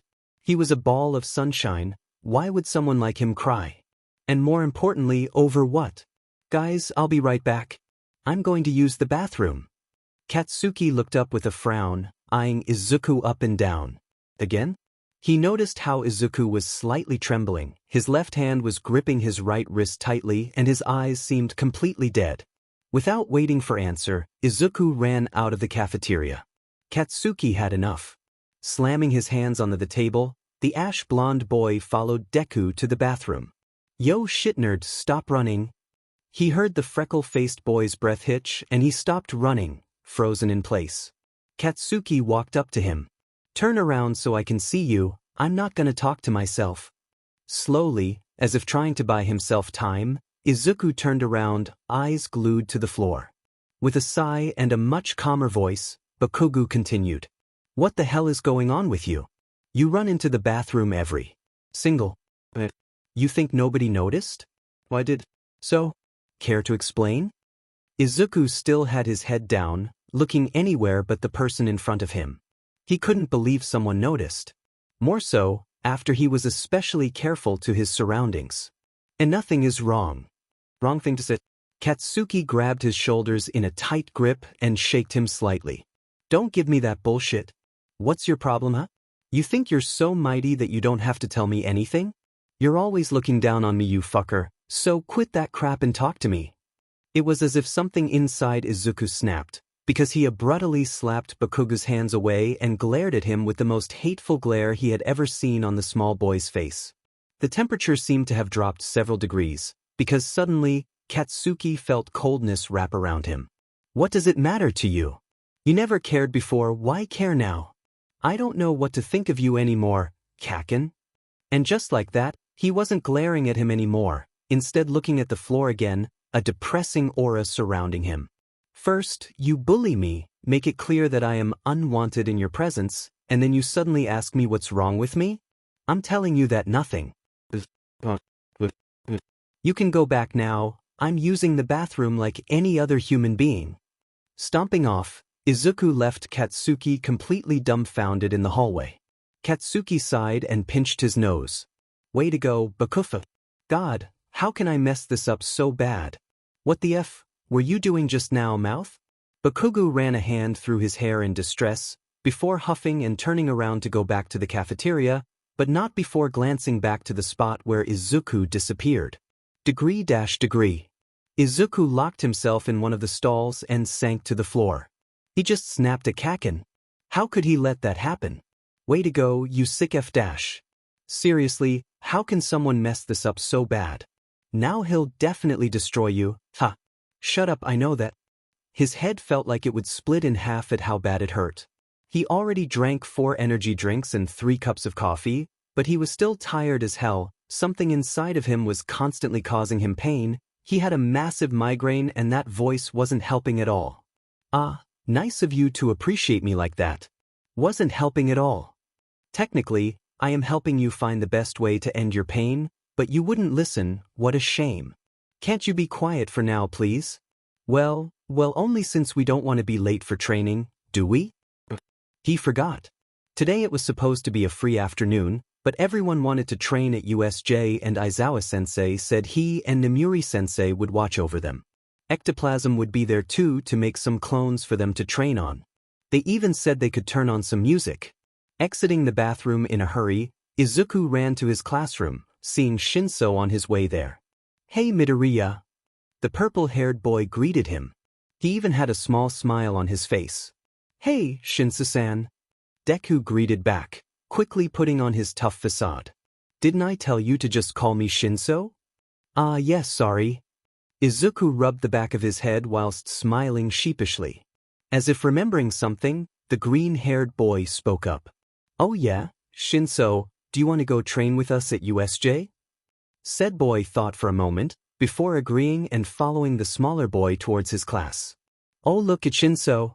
Hey man, you coming with us? Kaminari shouted, followed by a "Kamya" from the other boy. Everyone else also greeted the purple-haired boy. Izuku looked around his class with a fake smile on his face. Everyone was chatting happily, and even Shinso went to talk to the others. Everyone but one. Izuku's smile fell a little when he noticed Kaken looking at him with a serious expression. He didn't want to talk to him. Not yet. Katsuki stood up and made his way over to the frozen green-haired boy, who looked like he would start crying any second. Sheet, please, someone save me from this. It's your fault in the first place for snapping like that, poor little Izuku. He looked frantically around and spotted Uraraka, who was talking with Azui and Ishido. Lita was scolding Aoyama, who was sitting on a desk and laughing. No one even noticed him, and Katsuki was coming nearer. No. All right, class, came the voice of Aizawa from the door. Izuku breathed a sigh of relief. Perfect timing. Everyone turned to look at their homeroom teacher, who was standing at the door along with Namuri, who had a smile on her face. If everyone's ready, let's go. Shinso, you'll be joining us? Said boy nodded briefly. Aizawa turned around and sighed. Let's go, I want to go to sleep already. On their way to the bus, Lita instructed everyone to stand in pairs while waving around with his hands. Lita-kun, Azui stated. Everyone's already standing in pairs except for you. Oh. After everyone was seated, they took off towards USJ. On the way, everyone was yelling again, much to Aizawa's dismay. He just wanted to sleep, but those little brats wouldn't stop yelling. Cheer up, Namuri said, slapping a hand on the man's back. Aizawa only grunted in response, before growing serious again. Have you noticed that Midoriya seemed kinda off? Midnight stopped smiling, a frown replacing the smile. Yeah, every emotion he displays seems so fake, but I don't know why. Both adults casted a glance at the young boy, who was sitting beside Uraraka with his eyes closed, but not sleeping. Well, maybe we're just overthinking. I mean, he doesn't have a reason to fake his emotions. Like Toshinori said, he is a very bright student. Aizawa agreed, and the conversation ended on those words. Degree. We are here. Ishido cheered, excited to be able to train there again. Everyone gathered around Aizawa, who took out his sleeping bag again. Okay, listen here. Ectoplasm is also gonna be here and make a few clones for you to train on. Midnight here's gonna turn on some music via the speakers of the hall, and you train whatever you want. If you have questions, go bother those 2-inch, he pointed at Midnight and Ectoplasm. Because I am going to sleep. Okay? Okay. Namuri went to turn in the music, while Aizawa explained a few other things to his students, Ectoplasm standing beside him. After everything was settled, the class, plus Shinso, went to train in different areas, Midoriya ahead of everyone, trying to escape the eyes of Bakugo. Suddenly, energetic music was heard through the speakers. Whoa, I love this song. It gets me all hyped up. Everyone agreed to what Kaminari said, starting to sing along. However, that moment of joy didn't last long. Because in that moment, Izuku screamed. The scream was followed by a deafening boom so powerful, it actually knocked everyone, teachers and students alike, off their feet. What the hell is happening? There wasn't a single person in the building that wasn't affected by those waves of power. Even the teachers who tried to get a hold of themselves were sent crashing into a far wall, not too far away from the entrance of USJ. Several people tried using their quirks, namely Katsuki, Kirishima, Todoroki and Lita, but to no effort. Katsuki's explosions were immediately extinguished. Kirishima tried to activate his quirk, but the strong waves coming from Sohir were too powerful, resulting in him also crashing into a wall. Todoroki tried using his ice to shield himself from the unknown power, but was shocked when he saw the ice crack to 1,000 pieces, and Lita tried to run into the direction of the power source to stop it, but was blown off into a wall, right next to Kirishima. All of the other students were also sent crashing into one of the main sections of the facility. Everyone tried looking at the source of that power, but it was hard opening their eyes, because all they could see was whirled-up sand, caused by the waves of sheer force, which were expanding in every direction. Aizawa, who was the first to get a hold of himself, tried opening his eyes, only to close them again due to the sand getting in them. The teacher sighed inwardly.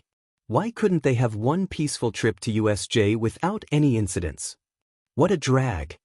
The teacher figured that he had to wait a little for the power to die down, even if only a little. So he waited anxiously, not comprehending what was happening. After a few moments that seemed like an eternity, the powerful wave became weaker and the erasure hero managed to open his eyes a little. What he saw made them widen noticeably. His problem child was standing with his hands clenched tightly around his ears. His mouth was opened as if screaming, but no sound came out. His eyes were opened wide and unseeing. But what made everything even stranger was the fact that his eyes were glowing in a purple light, the same with which the boy was surrounded right now. Not to mention that he, out of all people, was the source of that power. What the hell is happening? Shoyuta looked around and saw that the other teachers and students were still affected by the waves of power coming from Midoriya, so he tried crawling a little bit closer, which was harder than he let on. With how strong those waves were, he couldn't keep his eyes open long enough to focus on his student. So he had to crawl closer to activate his quirk, if only for a split second. And his mind wasn't focused enough to come up with another plan. All he could see was his student, and something was happening to him. Whether it be his quirk going crazy, or him being affected by someone else's quirk, he didn't know. But even if his quirk was going crazy, that power could not possibly be his quirk alone.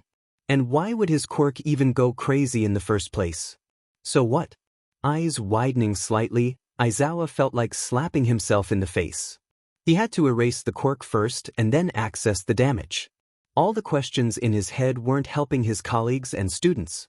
Closing his eyes for a moment to collect himself, the eraser hero took a deep breath, finally focused on Izuku and activated his quirk. Even if it wasn't as bad as it was before, the sand was still being whirled and now that he activated his quirk, he's actually caught a decent amount of dirt. But that wasn't important right now. The effect of his quirk was instantaneous. The waves of power abruptly stopped and the purple light died down. The black-haired hero closed his eyes and took a deep breath, letting his tense muscles relax. When he opened them again, he decided to take a look around. The students were slowly getting up to their feet, some helping the ones who got hit harder. Then he saw Midoriya again. His eyes were half closed, looking dull and unseeing, so unlike the usual ones. The green-haired boy staggered a few times and swayed dangerously. Sheet! Shoyuta leapt forward to catch Izuku, who stumbled and fell forward. Wrapping his bandages around the tiny body, Aizawa slowly lowered him to the ground, kneeling beside him. His eyes roamed over the boy's body, taking in his unconscious form. His face was pale, almost like a sheet of paper which wasn't, in any way, healthy.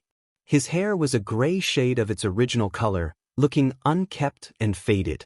But what alarmed him was his body itself. It was just skin and bones.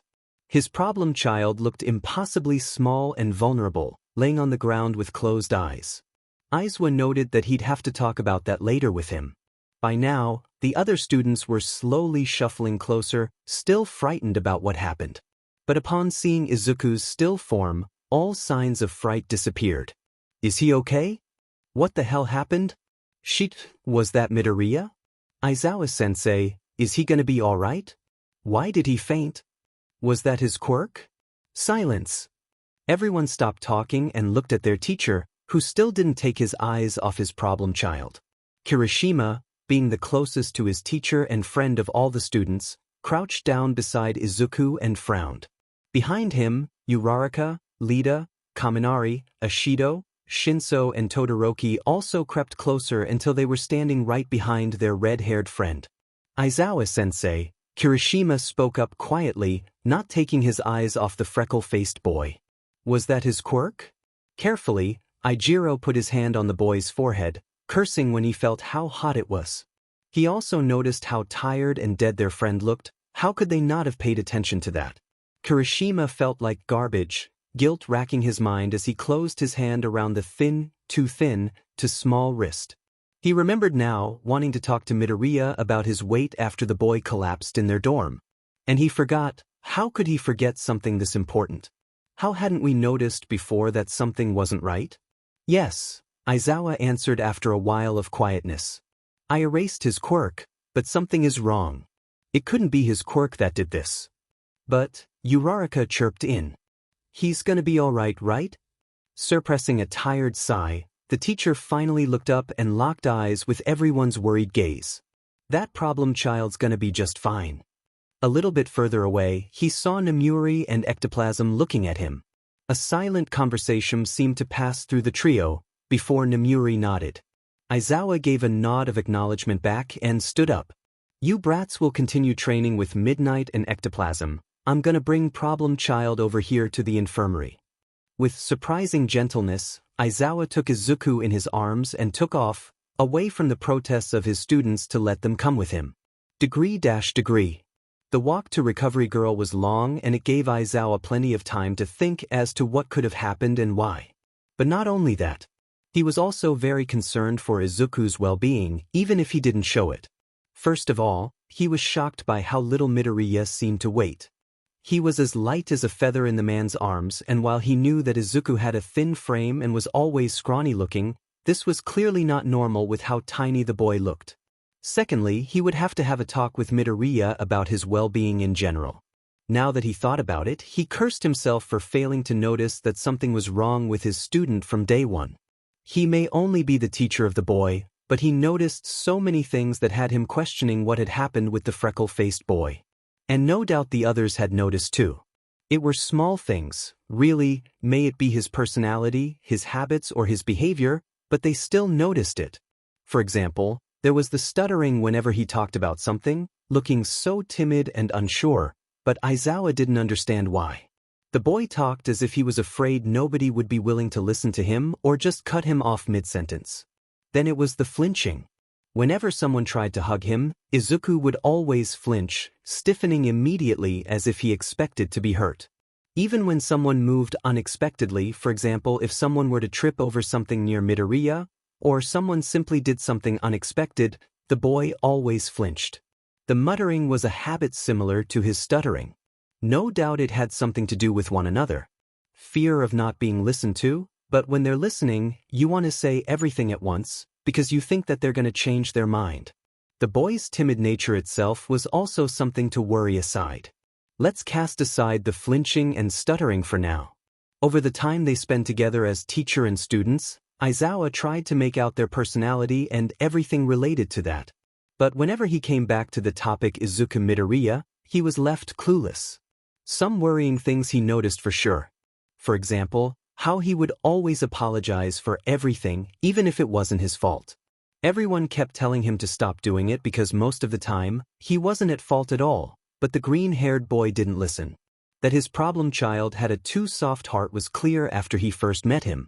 The way he would always help everyone, never raise his voice at anyone, no matter how rude they were, heck, he even put up with Bakuga's attitude for FS sake. He was so selfless. But sometimes he had a feeling it had something much more darker to it. Shoyuta felt as if Izuku really didn't care about himself at all. There were the taboo topics, as Aizawa liked to call them, as well. It was not like his student would explode with anger, but you could clearly see how uncomfortable he was when that taboo topic was brought up. The first taboo topic was his family.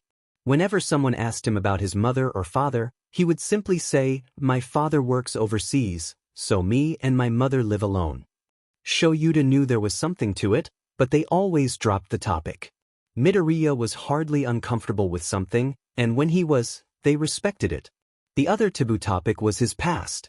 In general, thinking about everything that had happened since they met, Aizawa figured that he knew nearly nothing about his problem child. Whether it be about his school days, his relationship with Katsuki, or other friends, nobody knew anything. The only thing that everyone knew was Izuku's name, obviously, his age, his apparent relationship with his parents, and the fact that he and Bakugo were childhood friends. That's it. No favorite color, animal, movie, nothing. Maybe we should do a general get-to-know lesson, the teacher thought tiredly. When the erasure hero came to stand in front of Recovery Girl's office, Aizawa took a deep breath, because no matter how calm he looked on the outside, he was still worried for the problem child of Class 1A even though he would never admit that willingly, and slowly opened the door. In the room, Recovery Girl's head turned to look at him, sighing when she saw the small bundle in Aizawa's arms. What happened this time? Broke his legs? Arms? Or something else? The woman said as she turned away from them, typing something on the computer. I don't know what happened. At that, she turned back to Aizawa and raised an eyebrow. You don't know what happened? Wait, let's move him to the bed first. You can tell me everything later. Shoyuta carefully laid Izuku down on the bed and watched as Recovery Girl did her work. This doesn't make any sense, Aizawa suddenly said. Recovery Girl didn't say anything, instead letting him continue.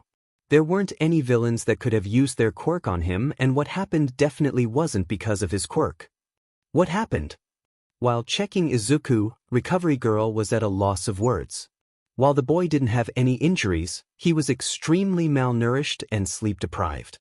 She thought that Izuku was a very sweet boy who had to carry a lot of problems with him. There were many things about him she didn't understand, but she tried to do everything she could to help him. And seeing him care so little for himself worried her. Didn't he know that eating and sleeping was essential for functioning during the day? We went to USJ to train. Midnight and Ectoplasm went with us, and when we got there, we turned on the music. After that, I really didn't understand what happened. There were powerful waves of sheer force expanding in every direction. It was Midoriya, but I don't understand how that could have happened. It definitely wasn't his quirk, and it definitely wasn't a villain's quirk that affected him. You stopped those waves with your quirk? Recovery Girl interrupted. Yes. That's what's weird about it all. There was silence after those words. Maybe we should call a quirk specialist, he'll know what to do. So don't worry, because everything was going to be fine, Recovery Girl promised without a second thought. She didn't cast the hero beside her even one glance, intending to finish what she was doing. Recovery Girl checked Izuku for any more injuries, frowning when she saw the bandages. Now that she thought about it, she had never seen him without those on. Aizawa-kun, have you ever seen Midoriya-kun without those bandages? The erasure hero put a hand to his chin and thought for a moment. No. He said he didn't like to take them off, so we didn't. I think we should take them off. Shoyuta stared at the woman beside him, then averted his gaze to look at the boy in front of him. Reflecting on everything that involved talking to Izuku about his bandages, Aizawa took notice that the green-haired boy always looked panicked when asked to remove them. By all means, he respected his students' privacy, but if taking them off meant that they could help him, he was ready to ignore his students' pleas to let the subject go. I think we should. Recovery Girl gave the man beside her a curt nod before slowly unwrapping his arms from the bandages. They had expected anything, really. Tattoos, embarrassing injuries he tried to hide. Anything, really. But neither was prepared for what they saw. Aizawa's eyes widened in shock and disbelief, as did Recovery Girl's. Time seemed to slow down around the erasure hero, and the only thing he registered was his heart hammering wildly in his chest. Oh God, no. Hidden behind bandages were self-inflicted scars, all varying in size and depth, crisscrossing each other like a wild battlefield of cuts. The room was silent and neither of them spoke, wondering how they hadn't noticed before. Hello guys. I need some help with choosing the next story I'm going to write after finishing this one. I have a few ideas in mind, so I want you to choose the one you would like for me to write first. They're all Boku no Hero Academia fanfictions, but I plan on writing others too, like Bungo Stray Dogs, Servamp or Haikyuu. So please read all the summaries and give me a review. Just comment the number below, smiley face. Anyway, let's get it started. Number 1. Soulmate. You still with quirks and all? In this world, soulmates are connected with each other through a red string and a soul mark. The soul mark and string will both appear at the age of 10, and the two are fated to be with each other forever. However, if one of the two will abandon his soulmate, the abandoned soul will fall into an endless pit of darkness, which will slowly consume the abandoned soulmate's whole mind until there is nothing left but a black void. The soul mark will start bleeding before turning black, a sign of a broken fate.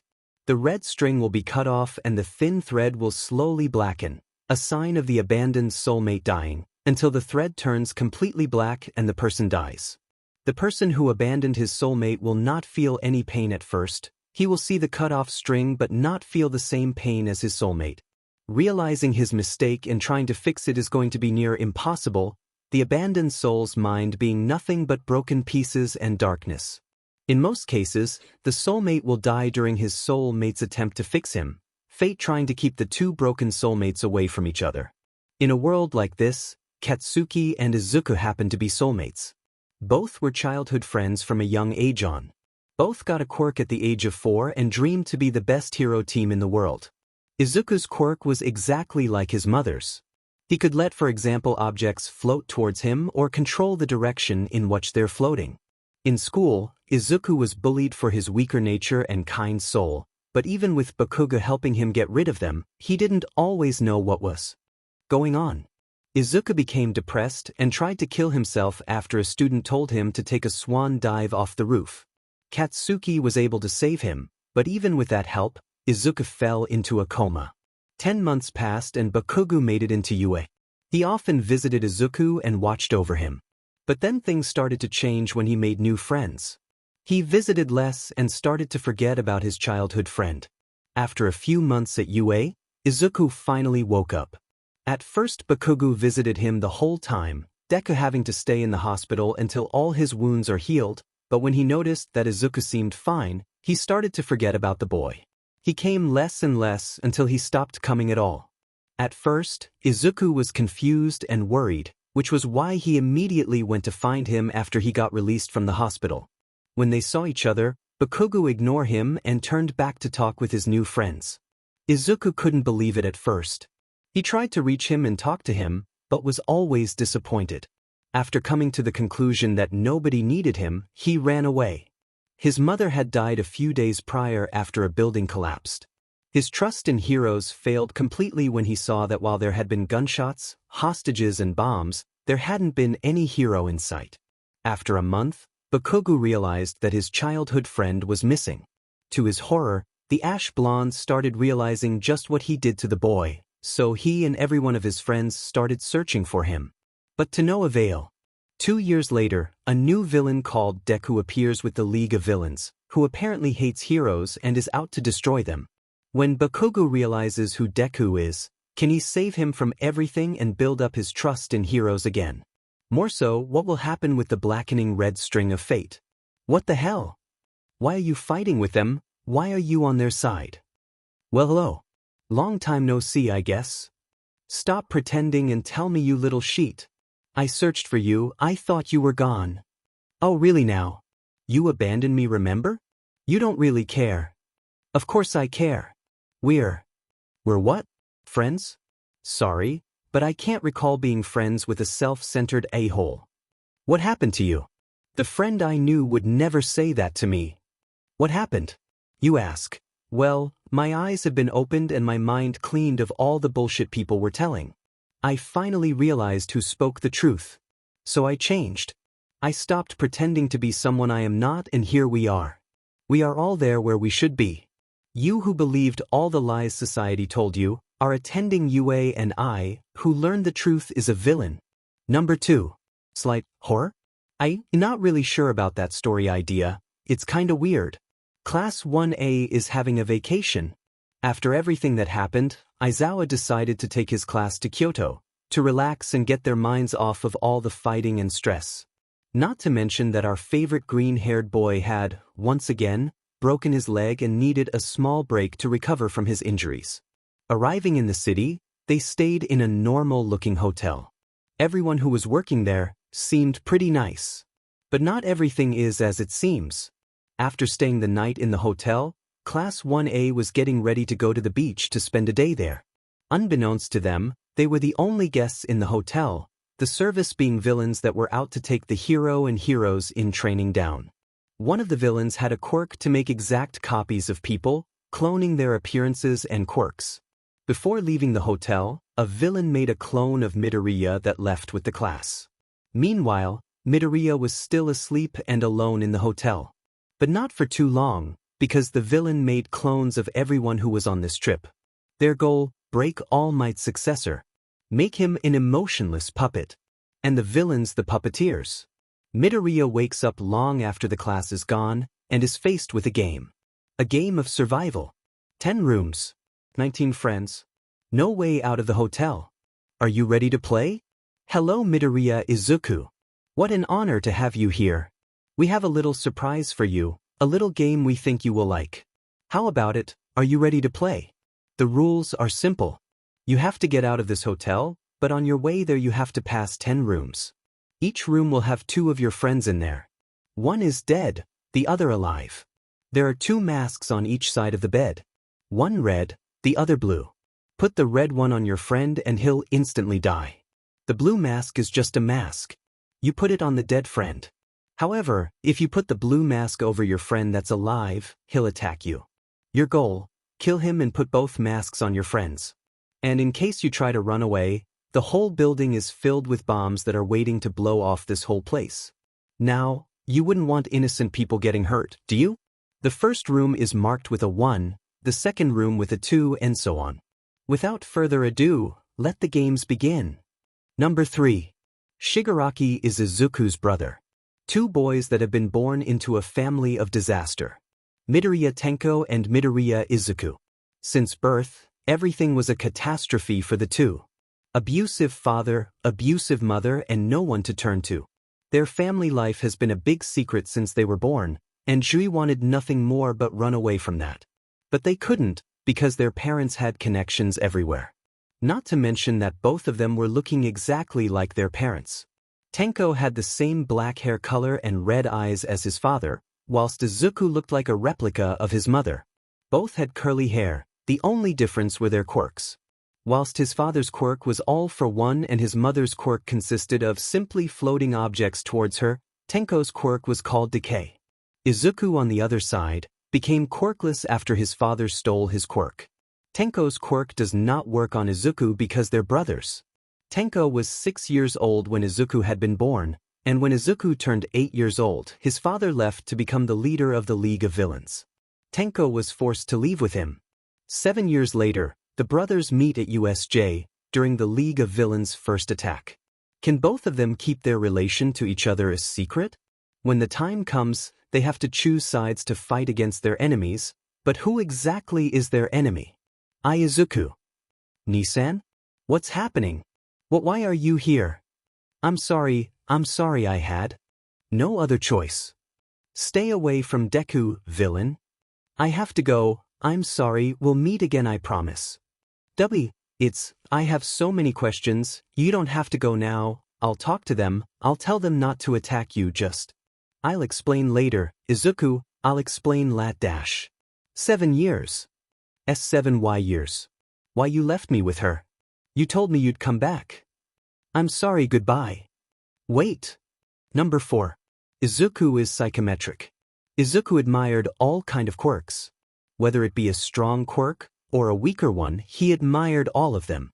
He himself was quirkless. Well, except for the fact that he was a freak.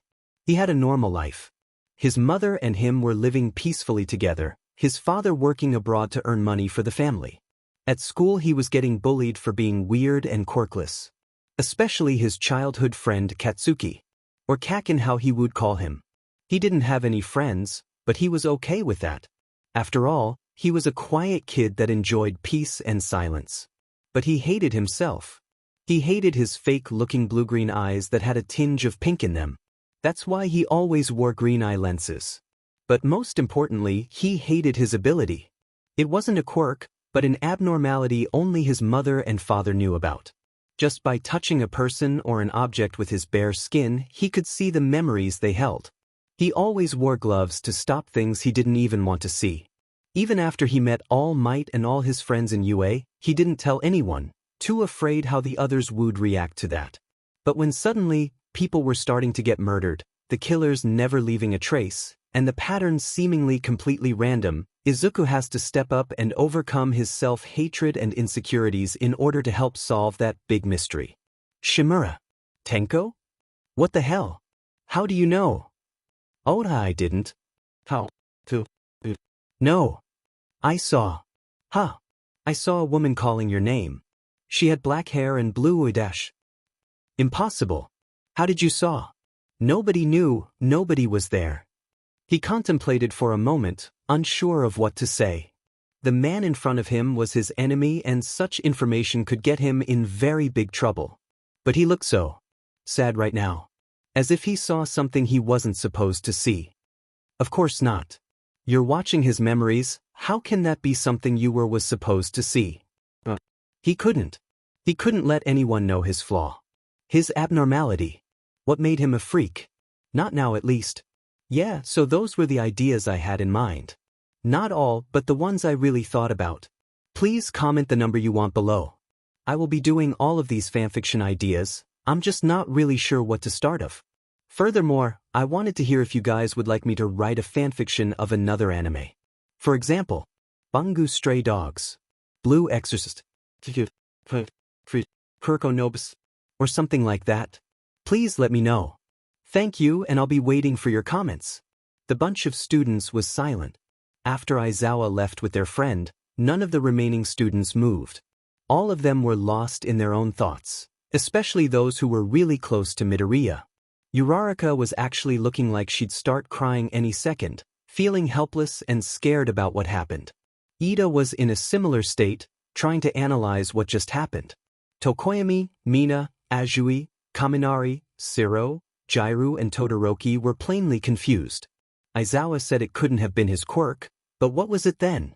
Had his friend been attacked by a villain with an unknown quirk? Had some civilian accidentally activated their quirk when bumping into him? Or was it contrary to what Aizawa said, really his quirk going crazy? But no matter what it was, every one of them hoped that their friend would be okay. Bakugo was angry. Angry at that stupid, useless Deku for not taking care of himself, for letting himself get attacked by a villain or some other stupid shit that happened. He saw how weird his ex-childhood friend had been behaving those past weeks, and maybe it had something to do with one another. Whatever it was, that shithead was so going to FNG get it when he woke up. Kirishima. He was a wreck. He was the only one to see Izuku up close, and he felt so guilty for not noticing anything. He considered Izuku one of his best friends, and to know that he failed someone dear to him. I should have seen it, he thought. Izuku had always been thin, but as he grabbed the little wrist, it just seemed too ridiculous how frail he seemed. How could he have not noticed before? Kirishima knew what the problem was. He had seen it on one of his classmates in middle school before. Eating disorder, or simply eating less than required for the body. But why, was what the red-haired boy wanted to know. Why would such a happy, selfless and caring boy not eat? If he would have started not eating during his time at UA, Ijiro would have noticed for sure. But he didn't, which meant this had been going on for some time. Just what exactly has been happening to his friend? He didn't know anything near enough to consider him his friend, but Kirishima cared so deeply for Izuku he had to find out. And this time he would not forget it or let the subject go. It was his duty to help the sunny boy how the boy helped everyone else. I think we should cancel training for today, kids, Midnight stated, her voice calm and serious. None of the students spoke, only nodded their heads and headed for the entrance of USJ. You think they're going to be okay? Ectoplasm asked. He couldn't help but worry for his students, especially Midoriya. It's Class 1A we're talking about. Everything's going to be just fine. Nimuri stated, although still sounding unsure. After a while, the teachers also headed to the entrance, right when the bus back to UA arrived. And the atmosphere in the bus wasn't any better. Complete and utter silence. Downcast eyes. Grim expressions, worried ones.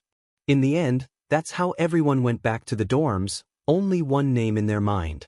Midoriya. Degree. Aizawa stared. For once, he couldn't pretend to be calm and uncaring about something. Because this was something that couldn't be kept calm about. Izuku was harming himself. His student was harming himself. His problem child was harming himself. Aizawa was not prepared for this. He thought the kid was happy, that he was alright. How hadn't he noticed before? He slowly reached out his hand to touch the other's arm, noticing that his own hand was shaking badly, something that usually never happens, and lightly grazed the uneven skin. There were many of them. Too many for a 15-year-old child that had so much liveliness and energy in him. He traced the scars with his fingers, noticing that there were old ones that seemed to have faded almost completely, only leaving a thin, white line, and newer ones that were still slightly red. Just how long had he been doing this? It was something he didn't want to know the answer to, let alone ask, but he knew he had to. After all, he failed his own student who he was supposed to take care of. Especially his problem child was someone that needed a lot of care. And to think he let something this important go by unnoticed.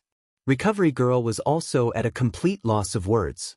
Aizawa knew how much she cared about the boy, and to find out something like that. I think I'll leave you alone for a moment. The hero turned his head and watched as the woman slowly left the room, no doubt to go somewhere private. He couldn't blame her. Tough, Aizawa himself felt like a complete failure in every way. What was he supposed to do now? Just straight up confront him about it? Shoyuta knew that he couldn't place a task of this importance in someone else's hands, he had to do it alone. After all, the kid was someone he really cared for, and he was his student as well as problem child. But first, the kid had to wake up. Then he would deal with everything spontaneously. The teacher and hero just remembered. I have to call his mother too. After that thought, Aizawa took out his student's profile Recovery Girl had given him, only to come to the shocking realization that he did not have Midoriya's parents' number. Nor did he know where the boy lived. It was strange, considering that everyone had to write down that information for emergencies in cases like that. Just what exactly was going on with the boy? It was already noon when Aizawa noticed the small movements on the bed. He had stayed by the child's side the whole time, not even standing up to go eat, drink, or even go to the toilet.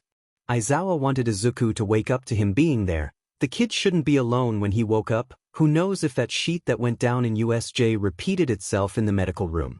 Midoriya? The underground hero asked quietly, not wanting to scare him. Said boy's eyes slowly fluttered open, looking around the room, not really comprehending what was happening. Aizawa was about to call out the kid's name again, when he noticed the subtle change in his eyes. Panic. The kid was panicking. It was as if something clicked inside of him, because all of a sudden, his eyes were wide and darting frantically across the room. Hey Midoriya, are you okay? The kid didn't hear him at all. Instead he was looking down at his badly shaking hands. His whole body shook tremendously, breath coming out in short panicked breaths. Midoriya, Aizawa repeated again, worry evident in his voice.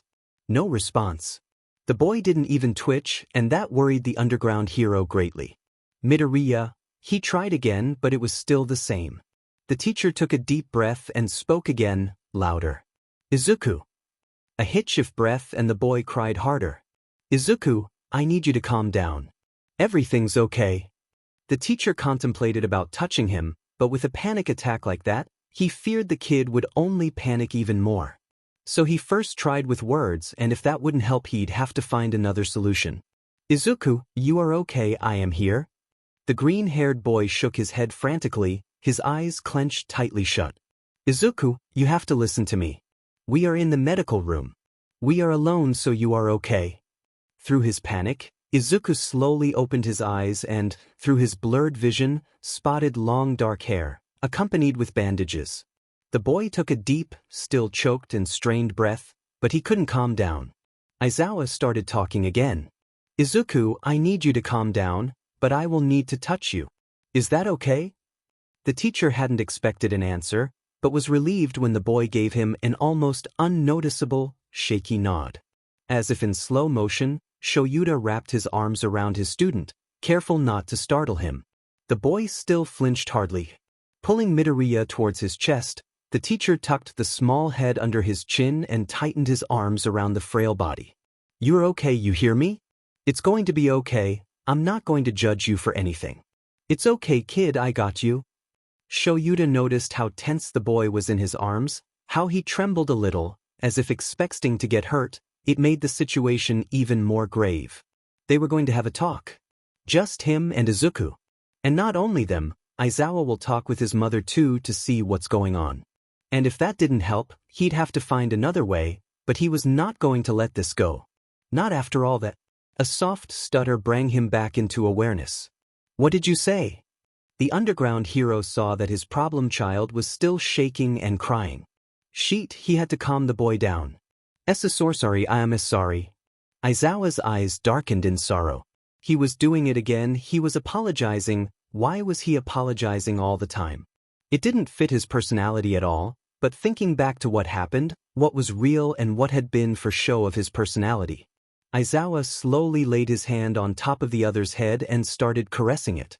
There is nothing you have to be sorry, so stop apologizing. Everything's going to be okay. Time passed by, and regardless of the fact that Izuku was still tense in his teacher's hold, he had calmed down and was only sniffling once in a while. Shura's hand didn't stop caressing Midoriya's head. He figured it helped his problem child calm down. It was silent for a while before he felt the kid pull away from the hug. The teacher slowly unwrapped his arms from around the kid's body and sat up properly. Izuku still didn't look at him, but at his slightly shaking hands. "Izuku, please look at me." No response. Aizawa took a deep breath and asked again. "Aiza-dash, why aren't you saying it? What was he talking about?" Aizawa straightened up further and looked at his student with a completely dumbfounded expression. He really was showing too many emotions this day. Wondering what Midoriya meant by that. "Why aren't I saying what?" The underground hero saw Midoriya's clenched fists and the way he looked at his hands with a defeated expression. What was he thinking? "Why aren't you saying it? You are too weak for this school. This behavior is not accepted at this school. I should have expelled you long ago. Why aren't you saying it?" Aizawa looked at his student with wide eyes, utterly shocked and confused at how his problem child could think something like that. Had he that lit trust in his teacher? Shoyuta liked his lips and took a deep breath. "Why would you think that?" He spoke in a calm, deep voice. Only now, Izuku looked up. But when he looked up, his eyes held so much anger and pain in them, it physically hurt the teacher to look at. "Why, you ask? Isn't that obvious? I am weak for cutting myself and even not being able to control my quirk properly. I am such a disappointment. You should have expelled me when you had the chance." The student was crying again, his head in his hands, and all Aizawa could do was stare. He felt so confused and helpless, considering the fact that he never thought Izuku to be like this. And especially since it seemed that he hadn't had any hope in the teacher. "Just what exactly happened to you?" The underground hero thought, his heart breaking at the thought of his problem child not trusting him. "Who made you into the person you are?" 11 years ago. It has been a month since everyone found out Izuku was quirkless. The kids in his kindergarten always make fun of him for being below them, useless, weak, good for nothing and worthless. The green-haired boy got pulled by his hair, shoved to the ground and other things like that. And it was beginning to take a toll on the small boy. He got quieter and more secluded. He was scared to come and play with the other kids, because he knew they would make fun of him every chance they got. At first, Izuku had hoped that the other adults who were looking after them would step in, but the moment he saw their faces, he knew nobody would help him. Not the quirkless mistake. How his mother must feel, he would hear, or other things that hurt. I would be ashamed to go out with him, knowing that he was quirkless. They should just give him to an orphanage. His parents must be so disappointed to have a kid like him. I hope they get rid of him soon. What will he even do without a quirk? Isn't it hard to find a job where no quirk is required nowadays? Sometimes, the kids would get too rough with him and it started to hurt, all their little games. But every time their games got attention from the adults, it was always Izuku who had been scolded. Apparently he started the fight because of attention. Every time that happened, his mother would get very angry. Sometimes she would beat him for being such a disappointment. Which was, in fact, very often.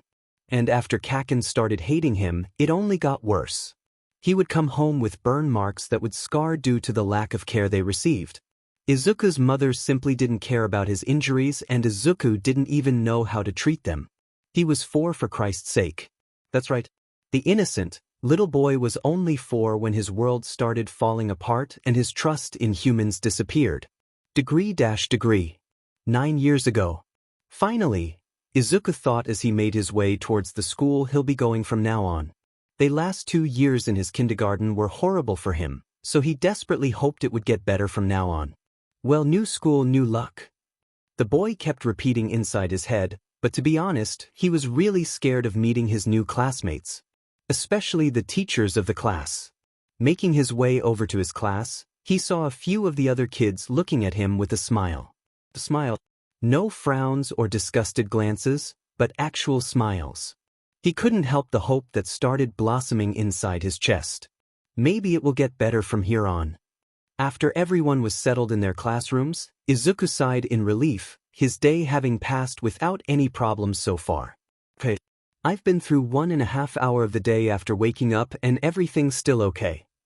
But maybe it was just fate hating him so much he decided to let hope fill him, only to have it crushed the moment he saw his childhood friend Kaken glaring at him. His face changed from relief to horror as he watched the blonde's glare turn into a morbid smirk. He saw the boy stand up and instantly shrunk in on himself, eyes lowering to look at the floor, filling with more tears with every step Katsuki took in his direction. Oh God, no. Please, anything but that. The green-haired boy desperately thought, willing himself to disappear and never show up again. Oi, Deku, the ash-blonde boy tilted down until his mouth was right beside the other boy's ear. In this position, he could clearly see the way his ex-childhood friend trembled in fear, which only made the blonde teen's grin wider. He leaned down close to the other boy's ear and whispered in a sadistic voice. We're gonna have so much fun, Deku. With those words, Bakugo stood up and walked back to his seat as if nothing had happened. Izuku was left alone again. He put his head in his arms and a few silent tears escaped his eyes, his hope of having a normal school life having shattered. Suddenly, he remembered the words his mother had once told him. Mommy? If God exists, then why aren't all people equal? Well, his mother had told him that day with a cruel smile on her face. God does exist, but he doesn't love you. It seemed that his mother really was right. And why would she lie? Mother knows better, she was always right. Alright class, my name is... Izuku had seen the teacher come up to the front of the class and start introducing himself, but all he could think about was how he wanted to just disappear from this world. Maybe turn into a bird and fly away. You tomorrow. Izuku blinked in shock. The first 2 PRDs were over, and all he did was stare off into the distance. Well, they had a small break now, so it started getting noisy in the classroom. Hey, what's your name? Izuku blinked in shock at the 2 boys that had approached him while he had been daydreaming. One of the boys had dark red, spiky hair and black eyes. He was tall and had quite a few muscles, while the second boy was a little bit shorter, but still a lot taller than Izuku, and had dark blue, straight hair and dark blue eyes. It took Izuku quite a while to answer, because the boy couldn't believe they were talking to him out of all people. He even glanced back quickly to assure himself that, yes indeed, they were talking to him.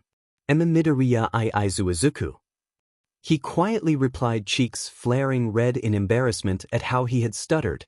He couldn't help it though. Now one had ever willingly started a conversation with. The 3 of them actually started a little conversation and Izuku really enjoyed himself, until the long-dreaded question came. What's your quirk, Izuku?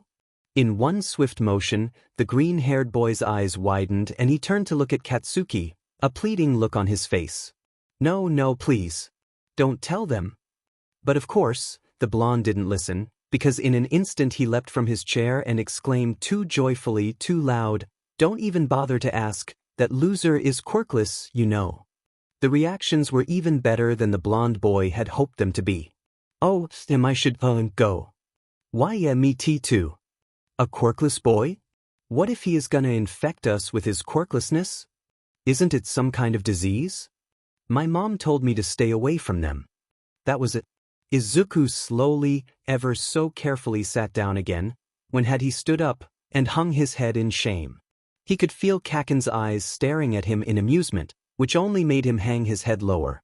His face was a dark shade of red, a clear sign of humiliation and shame. He heard Katsuki laugh at him, smirking brightly. Now you understand, right?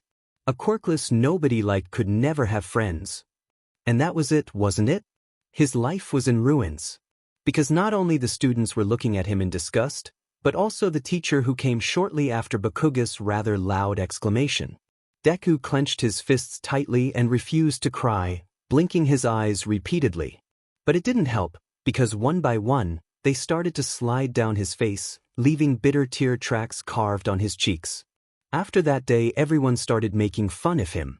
Even the teachers. Would it have been another kid that would have been bullied, someone with a quirk, the teachers would have intervened immediately. But with Izuku, the teacher said that bullying was not tolerated in their school and that he had no proof he was being bullied. But then the same thing that people told his mother in kindergarten were being told again. Your son clearly started the fight, punching a student in the face. I think it is because of his lack of a quirk that he wants the attention. But there are consequences for this behavior. No matter how much he wants the attention, he can't just cause trouble like that. I am going to give him detention for the rest of the year, given his behavior had been repeating itself for quite some time.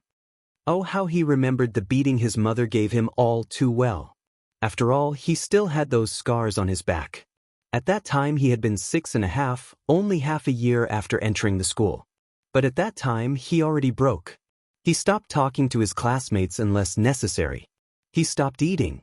And he stopped smiling real smiles. That was when he knew that this was his life and nothing could ever change that. After all, even God didn't love someone like him. Degree. 5 years ago. It felt as if everything kept getting worse. His mother left him. The teachers were still picking on him too, although in their own way. They would often give him worse grades despite scoring almost 100% in every subject. They would often forget to give him the required sheets for the lesson. During the lesson the teacher always picked him to come to the front of the class to, for example, solve a difficult equation, and if he couldn't do it, there would always be some snarky comments. It was unbearable. The humiliation and shame had one time become too much, so he had just run out of the classroom and into the bathroom stalls. Then, he still had too many issues with Kaken. After he got his quirk, he actually tried talking to him many times, but it always ended up in scars. So he stopped trying. Every time he came to school, everyone looked at him with so much disgust it tore his heart apart. He was so alone, he had nobody. It was like a constant fear nagging at him, that at any moment someone would lash out and beat him. Even at home, the faces of the students and teachers kept haunting him. You deserve all of that, an inner voice had told him. It's all your fault how your teachers and classmates treat you. And he believed it. Degree. 4 years ago. He was walking towards the teacher's lounge to give his homeroom teacher the slip he had been told to sign. With his mother having left him, he had to fake the signature. Not that anyone cared. He was just about to knock on the door, when he heard the voices of some of the teachers he had in some classes. He is completely useless. How can his mother even deal with him? I bet she must be so ashamed. Personally, I would have left him to die somewhere the moment I found out he was quirkless. It didn't take long for Izuku to figure out they were talking about him. It was nothing new, but he couldn't help the tears forming in his eyes. Nonetheless, he continued listening to what was said. Well, quirkless or not, he has the best scores in class during tests and exams, sometimes even better than Bakugus. Yeah, another voice said. Because he is cheating. I don't know how yet, but it's obvious he would cheat just to get some attention. Why do you think I give him worse grades than he scores? His behavior is also really annoying. I mean, he always cruise when something does not go his way, and the students tell me he tries to pick fights with them all the time. I mean, you should see the bruises on the poor kids' faces when they come to me. For example, Makoto-kun. He came to the nurse's office really often with bruises and said that he just wanted to ask Midoriya something or help him. It's horrible what some brats do to get attention. I guess it would have been better if his mother aborted him. Did you know we have machines that can see if a child is quirkless even before he is born? Would his mother have had that kind of thing back then, we wouldn't have to deal with that abomination anymore. It's really B-dash. He ran. Izuku turned and ran away, the slip falling forgotten onto the floor. It was the same everywhere, all the teachers were the same. Tear tracks were on his cheeks, but he wasn't crying anymore. He had no more tears to cry over people hating him. He was used to it anyway.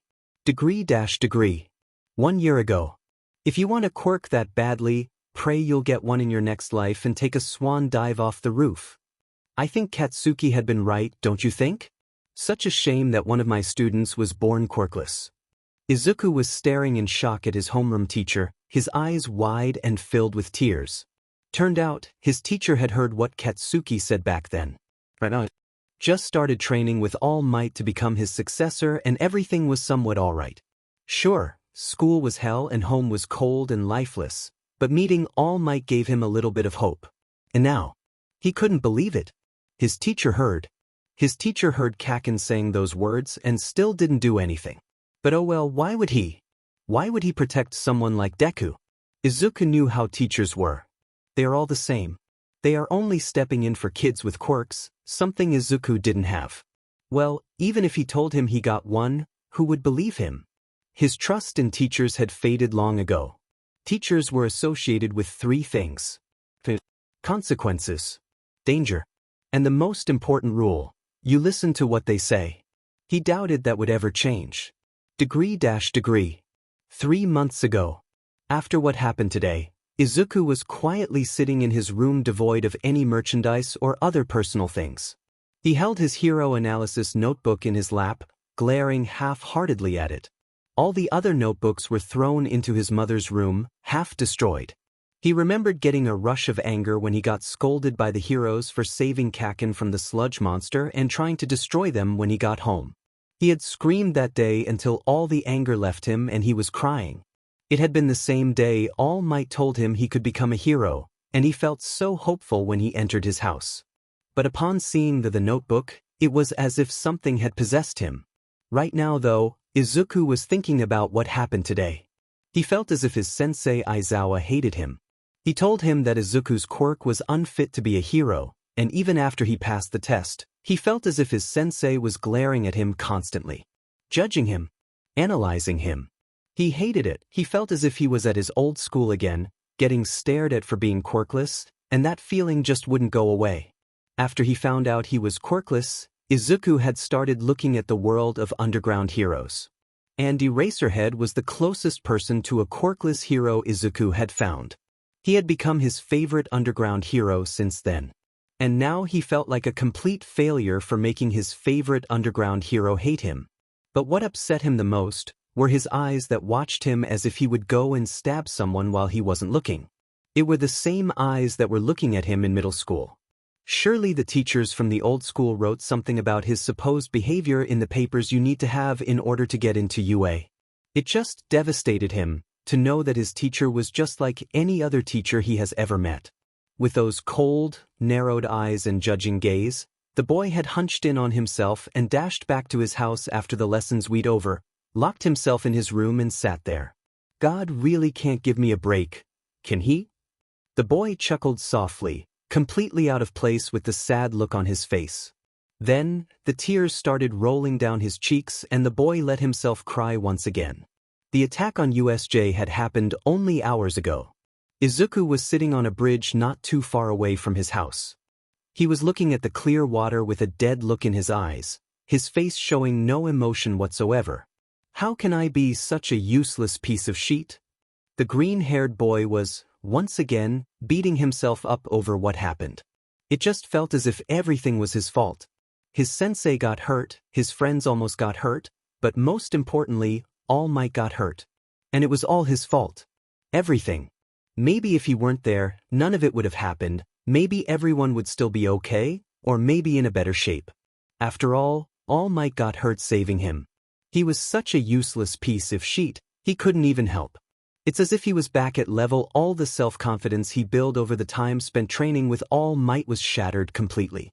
And the voice was back again, plaguing his mind with bad thoughts. He considered jumping from the bridge. It's not as if one student dying would make any difference to his homeroom teacher. It's not like he cared. His thoughts were interrupted when he heard his phone ringing.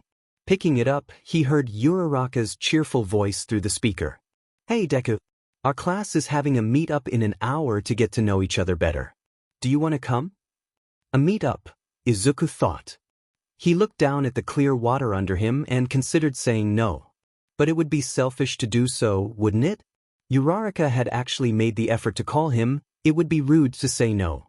"Of course, Uraraka-san, where do we meet?" he asked in a happy voice that made him cringe inwardly. After getting the location from the brown-haired girl, he took one last glance at the water beneath him and swung his legs over the bridge to make his way home and get ready. Degree. He didn't understand. Why wasn't his sensei saying it? He was not any different from all the other teachers he met, so why? The last thing Izuku remembered was arriving at USJ and hearing music begin to blast through the speakers. Then everything went dark. When he woke up, he had been confused at first, but the moment he didn't feel his bandages around his arms he started panicking. Hearing Aizawa's voice made everything even worse. Surely he would expel him now that he found out? After a while he had calmed down, but he was afraid of what he would hear. But then his sensei just wouldn't say it. Why couldn't he make this easier by saying it? Why do you think I would say that? He heard Aizawa's genuinely confused voice, but he knew better than to look up. He learned not to look at his teacher after having done something wrong. Last time it happened, his eye had been black for a whole week. Izuku stayed silent. Mid-dash, the teacher stopped himself when he saw his student flinch. Guess he'll have to stick to the first name, not the he minded. He had to find out what was going on with his student. Izuku, look at me. He couldn't, it was just a trap. The moment he lifted his head, he would. Please. Shocked, the green-haired boy looked up just in time to see a hand coming towards him. No, no, no. No! The boy screamed out, scrambling as far away from the hand as he could without getting up from the bed. He started shaking again, on the verge of hyperventilating, that he didn't notice the arm falling limply to the teacher's side or the way his teacher looked at him with so much worry and sadness. It was so quiet, save for his heavy breathing, he thought that Aizawa-sensei had left. Until he felt the bed dip down next to him and oh God, now he would get it, he would. A pair of strong arms wrapped around the student's torso, pulling him towards a warm chest, someone tucking his head under a chin and running a hand through his hair. Listen Izuku, Shoyuta started, and Izuku had never heard his sensei sound so soft and concerned. I don't know what is happening to you. I really don't know, but if something is bothering you, you gotta talk to me. Be it me or someone else, you have to say something. I am not going to expel you for this, but I want you to talk to me or someone else. We are going to get through this, Izuku, I promise. Slowly, Izuku let himself relax in his teacher's hold upon hearing those words. Maybe, just maybe his teacher was different than the rest, maybe he really could trust him. It's just, I don't know. He started. This was so hard for him. Nobody had ever cared for him like that. Nobody had ever held him like that. Izuku was torn between telling his teacher and keeping quiet. He wanted so badly to just pour out everything he had been holding in since he was 4, but he was just so afraid of getting hurt again. I'll wait. I'll wait, Aizawa told him. It's probably too much for you right now, so just relax a little bit. You did good, kid, you did really good, you have so much potential. So just rest for a bit. Until you're ready to talk, I'll wait. I'll wait until you come to me. A tired sigh escaped the teacher's mouth as he opened the door to his home. After what happened today, he knew what his new task would be. But Aizawa was not good with emotions, that's why he needed help, someone Izuku trusted and admired. He could ask All Might, but Izuku would not want that. That's why. Hey babe, how was work? Hisashi greeted his husband. His voice was cheerful and as loud as ever, something that completely contrasted Shuta's quiet and tired one. Babes? The underground hero shook his head and locked eyes with the other men, who was coming closer by the second. As Present Mike came to stand in front of the other, his brows furrowed in concern. Disheveled hair and slumped shoulders was something Yamada was used to seeing when regarding Shoyuta. But what concerned him were those black eyes that were filled with so much worry and sadness. It was a sight he usually never saw on his husband. Something had happened. Something bad. What's wrong, Shoyuta? He asked. But the man simply shook his head again, sighed and plopped down on the couch. The blonde-haired man sat beside the other and they sat together in silence. It's the problem child, he finally said, which surprised Present Mike. Aizawa was used to seeing the kid break his bones and land in the hospital, but this time he felt it was something serious. What happened? The man carefully asked, which resulted in the underground hero running a hand through his hair and sighing tiredly. This bit's actually really bad. I'm not good with emotions, but he needs someone right now and I don't know how to deal with that. This answer only brought up more questions in Yamada's head. But just as he was about to speak again, the black-haired male continued. We missed all the signs, babe. All of them. He needed our help and we didn't see, nobody did. Yamada was at a complete loss of words. The fact that Aizawa was not speaking clearly worried him, especially regarding the kid. The small green-haired boy was his favorite student. It was just the way he smiled and never gave up, the way he always thought about others first, how he would give his life to save his friends. He was always so motivated and kind and encouraging. There were traits about him that Hisashi didn't like. The main one was the way the boy didn't seem to expect anything from his elders. Hunched in on himself, head down and voice quiet, that's how he always saw him during class. And he didn't understand why. The boy was so cute. Yamada wanted Izuku to trust him, but he never asked for help or anything. If he didn't understand something, he would never come to the teacher but would try and figure it out himself. Speak clearly to me, babe. What is going on? Aizawa looked his husband in the eyes and he felt as if all the wind had been knocked out of his lungs. Sadness, worry, pain, horror. All of those emotions were displayed in those dark eyes. Taking a deep breath, Aizawa spoke and Hisashi's blood ran cold. He cuts himself. Degree. Kirishima was standing outside the infirmary room. Izuku was just on the other side, probably sleeping, but he couldn't bring himself to open the door. The others had already visited Izuku after coming back from USJ. He was the only one who decided to come now, late in the evening.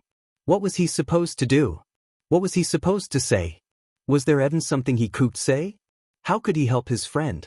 Those were all thoughts swirling around his head. Eijiro was the only one who really saw Midoriya, having been the closest to him. But what was he supposed to say if the boy woke up? Don't worry much, Kirishima-kun. You'll know what to say when the time comes. But for now, go in first. You have been staring at the door for the past 20 minutes. I have been looking at the clock. Recovery Girl was standing beside him and looking up at the red-haired boy. It was clear to Kirishima that even Recovery Girl cared for his friend, but as he looked the old woman in the eyes, he saw an emotion he couldn't quite place in those eyes. Not trusting his voice to speak for him, the boy just nodded and ever so slowly opened the door. Inside, the freckle-faced boy was sleeping soundly, though he looked tense and a bit uncomfortable. Quietly, Eijiro made his way over to the bed, took a chair and sat down right beside his head, taking the small, too thin, underweight hand in his own and squeezed it lightly, as if trying to reassure the sleeping boy. The red-haired boy sat like that for a while, in complete silence, before Izuku stirred. Quickly, Kirishima straightened up with wide eyes as he panicked slightly. Midoriya, are you all right? He asked, hands roaming over his body to check if something hurt. The boy's eyes slowly fluttered open and for a moment, he saw something that made him stop breathing. So much despair and fear were seen in his eyes, before they focused back on Eijiro and seemingly brightened with an obviously fake smile. It didn't sit right with the red-haired male. Why was he smiling when he was obviously upset about something? Why wouldn't he tell someone if something was happening to him? Hey, Kirishima-kun, what are you doing here? I'll just play along. For now, the red-haired boy thought before answering just as cheerful. I just came to visit. After, what happened at USJ? Everyone visited you while you were still asleep, I think 3 hours ago. The green-haired boy's brows furrowed in confusion, his smile falling a little. Then, why are you still here? Actually, I wanted to talk to you about something. After that statement, Kirishima could clearly feel the tension in the way Izuku froze. He knew that the green-haired boy most likely knew what he wanted to talk about. The smile now completely wiped off his face, as if it had never been there before. Midoriya quietly, ever so hesitantly asked, "What did you want to talk about?" Now that he asked, Eijiro started panicking slightly. He should have prepared himself before coming here. He should have thought about what to say. Well, he started, fumbling nervously with his hands. With a sigh, the red-haired boy stood up from the chair and sat on the bed. A look of fear passed the freckled-faced boy's face and he flinched slightly, making Kirishima feel even worse than before. He noticed now he was afraid of him and clearly uncomfortable, but he couldn't. Kirishima's eyes hardened in determination and he took a deep breath. He couldn't let it go. Not now. Not after all that. After closing his eyes and taking another deep breath, he opened them again. Why aren't you eating? What? Izuku's eyes widened in shock and his mouth opened, then closed again.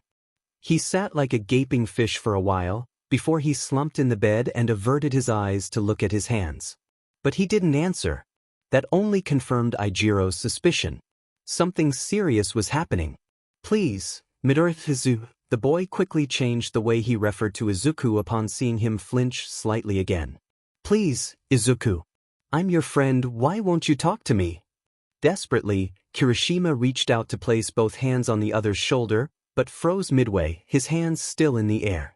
Izuku's expression morphed into one of confusion and he shifted slightly. Kirishima? What the F is that? The red head growled, still glaring at the other boy's shoulder. There, covering half of the teenager's neck and shoulder was a big scar. It wouldn't have been noticeable, but Midoriya's suit had ripped right on this spot, and the scar was very well visible. As he slowly reached out to trace the scar, Ijiro's frown only deepened and he let out a shaky breath. The scar was, by the looks of it, really old, maybe 3 or 4 years old. And it wasn't just a scar, it was a burn. A big, burn scar. An explosion-shaped scar. The red-haired boy took a deep breath and looked up at Izuku.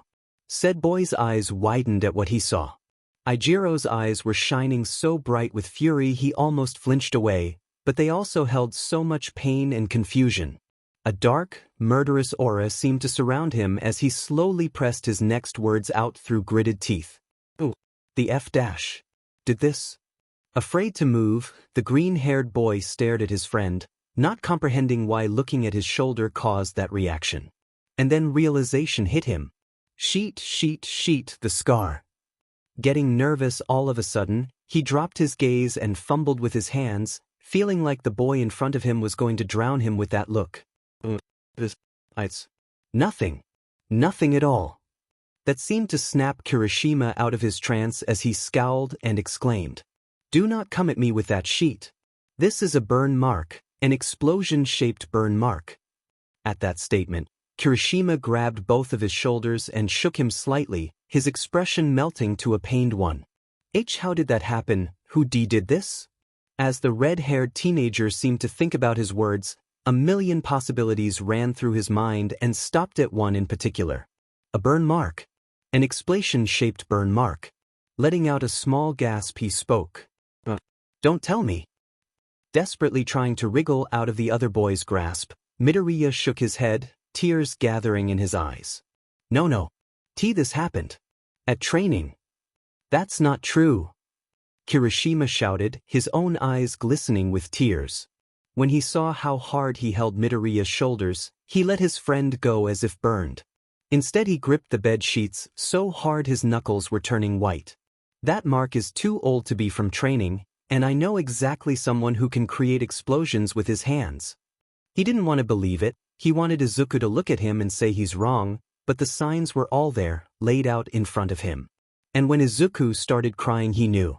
Slowly, Ijiro wrapped his arms around the other boy, his own tears falling when he heard his friend's quiet sobs turn into heartbreaking wails.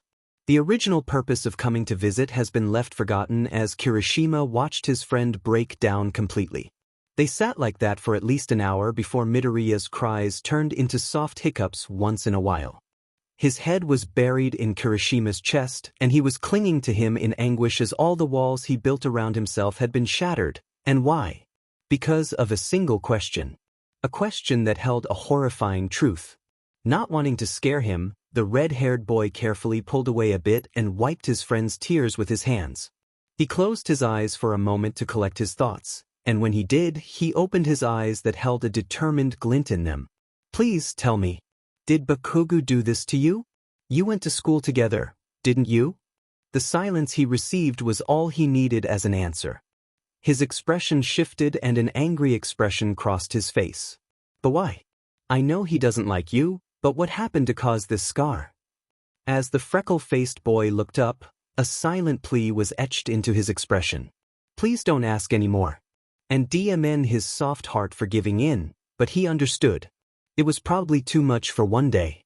After all, Ijiro heard that Aizawa hadn't left until the class arrived. It's okay, he said after a while of silence. I won't ask any more, but if anything happens or you need to talk, please come to me. Come to me and we'll talk. I care about you, Izuku. You're like one of my best friends and you can always count on me. And not only on me.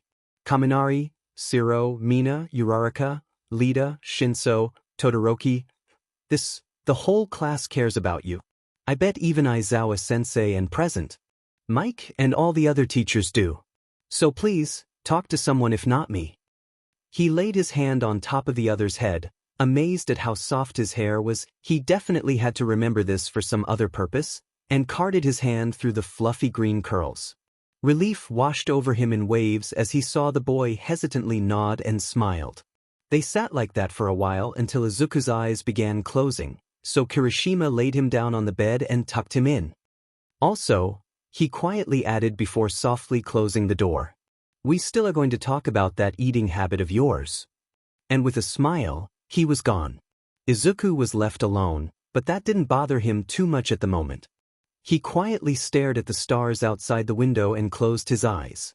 Talk to Sumi. If only that would be so easy. Degree. It was already nighttime when Kirishima arrived back at the dorms, but he was still wide awake, and by the looks of it, all of his other classmates were too. At least judging by how the lights were still on. He opened the front door and stepped in, but was greeted with tense silence. Quietly making his way to the living room, he saw Kaminari, Shiro, Uraraka, Azui, Todoroki, Mina, Lita, Jairu and Momo. They turned their heads upon hearing him enter, but otherwise remained silent until Mina spoke up. How is he? Her voice was quiet, worried. So unlike her usual loud and cheerful one. Kirishima sighed and plopped down on the couch beside Kaminari. I don't know. For now he's okay, but I don't know if he's okay in general. Nodding, everyone fell silent once again, lost in their own thoughts. The only sound heard was the clock ticking and the students breathing. No more questions were asked, everybody sorting their thoughts and worrying about a friend. 2 hours passed and everyone went to sleep. It was only Kaminari, Shiro and Kirishima left. There was something else that happened, wasn't there? Denki suddenly asked, surprising Ijiro. The red-haired boy stayed silent for a while before nodding. I saw something I wasn't meant to see. It's not only about Izuku. What did you see? Shiro asked, his gaze calm, but also with a hint of worry for his green-haired friend. Kirishima sighed and looked up, his eyes holding confusion and despair in them. I don't know what happened. I was talking to Him and Teen. I saw that scar on his shoulder. Scar? Kaminari asked in confusion. Yet it was a big one. It covered half of his hand and down his shoulder. It's not a secret that we all have scars, but that scar. It was really old. Like 3 or 4 years old, but that wasn't what caught my attention. And what did? The blonde and black-haired boy asked simultaneously, posture tense and expression worried, but also curious. Kirishima felt some of his anger return but willed himself to calm down. It was a burn mark. An explosion-shaped burn mark. He looked pointedly at his two friends, whose eyes widened noticeably. You don't think Kaminari gasped, looking to an equally shocked Shiro. I don't think. I know. Shikais. He started crying after I asked if Bakubro did it. That was enough of an answer, and you two know they both went to the same school. We know, but I mean did he tell you what happened to cause this scar? Kirishima shook his head. I asked, but it was obvious he didn't want to answer that just yet. So I didn't press any further. The only thing we can do as his friends is be there for him, but I think it's time we have a talk with Bakugo. Maybe he'll tell us something. Hanta and Denki both nodded in understanding and agreed. I can't believe he would do that. It's illegal to use his quirk on a person unless it's a villain and you are defending yourself, Kaminari quietly said after a while, his expression tired, but the worry was still there. I think, Shiro spoke up, his voice uncertain. Maybe it was an accident or something. We shouldn't judge too early. You're right. Anyway, I think I'll ask him about it tomorrow when we're alone. And then I'll tell you what happened. Kirishima stood up and gave them a small tired smile, hoping for a good outcome. After wishing everyone a good night, Ijiro plopped down on his bed and quietly stared out of the window. He wished that Bakugo would tell him it was an accident tomorrow. But with the reaction he got out of Izuku, and judging by Bakugo's personality, could he really hope that? I'll ask tomorrow, and hopefully we will solve everything. He's doing what? Present Mike couldn't help but shout in shock at what he heard. He looked his husband in the face to see if it was just a joke, but to his horror, Aizawa was completely serious. His eyes were haunted and pained, but at that moment, Hizashi couldn't feel any better. His student was cutting himself. His cutest, happiest, kindest, friendliest student was cutting himself. Just how much had they missed? How could they have let that happen? And you're sure there? The blonde-haired man trailed off, hoping for any other kind of answer. Of course, that's not what he got. Shoyuta shook his head a little. There were many of them, Zashi, so many. And it's been happening for a long while. Yamada grabbed his head in shock and took a deep, shaky breath. He didn't say anything, but a single tear rolled down his cheek and he didn't bother wiping it away. What can we do? The man quietly asked, looking over to Shota, who was glaring at the floor as if it was at fault. There are just too many things that don't add up. The black-haired male said, clenching his fists as Hizashi looked at him in confusion. What doesn't add up? Aizawa's head whipped around to look at his husband, eyes hard and determined, though the worry and confusion was clear to see. Everything. He didn't write the number of his mother's phone on the papers we teachers need for emergencies, the way he acts.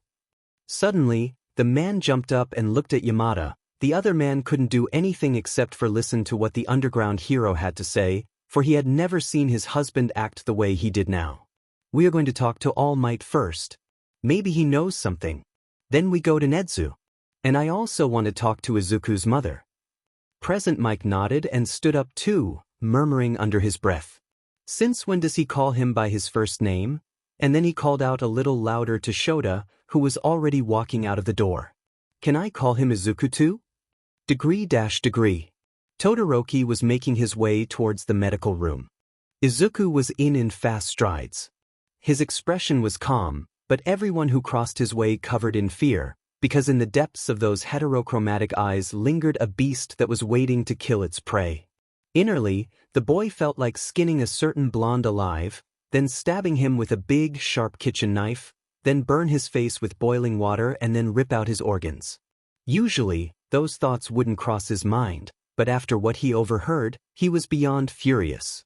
Yet it was a big one. It covered half of his neck and down his shoulder.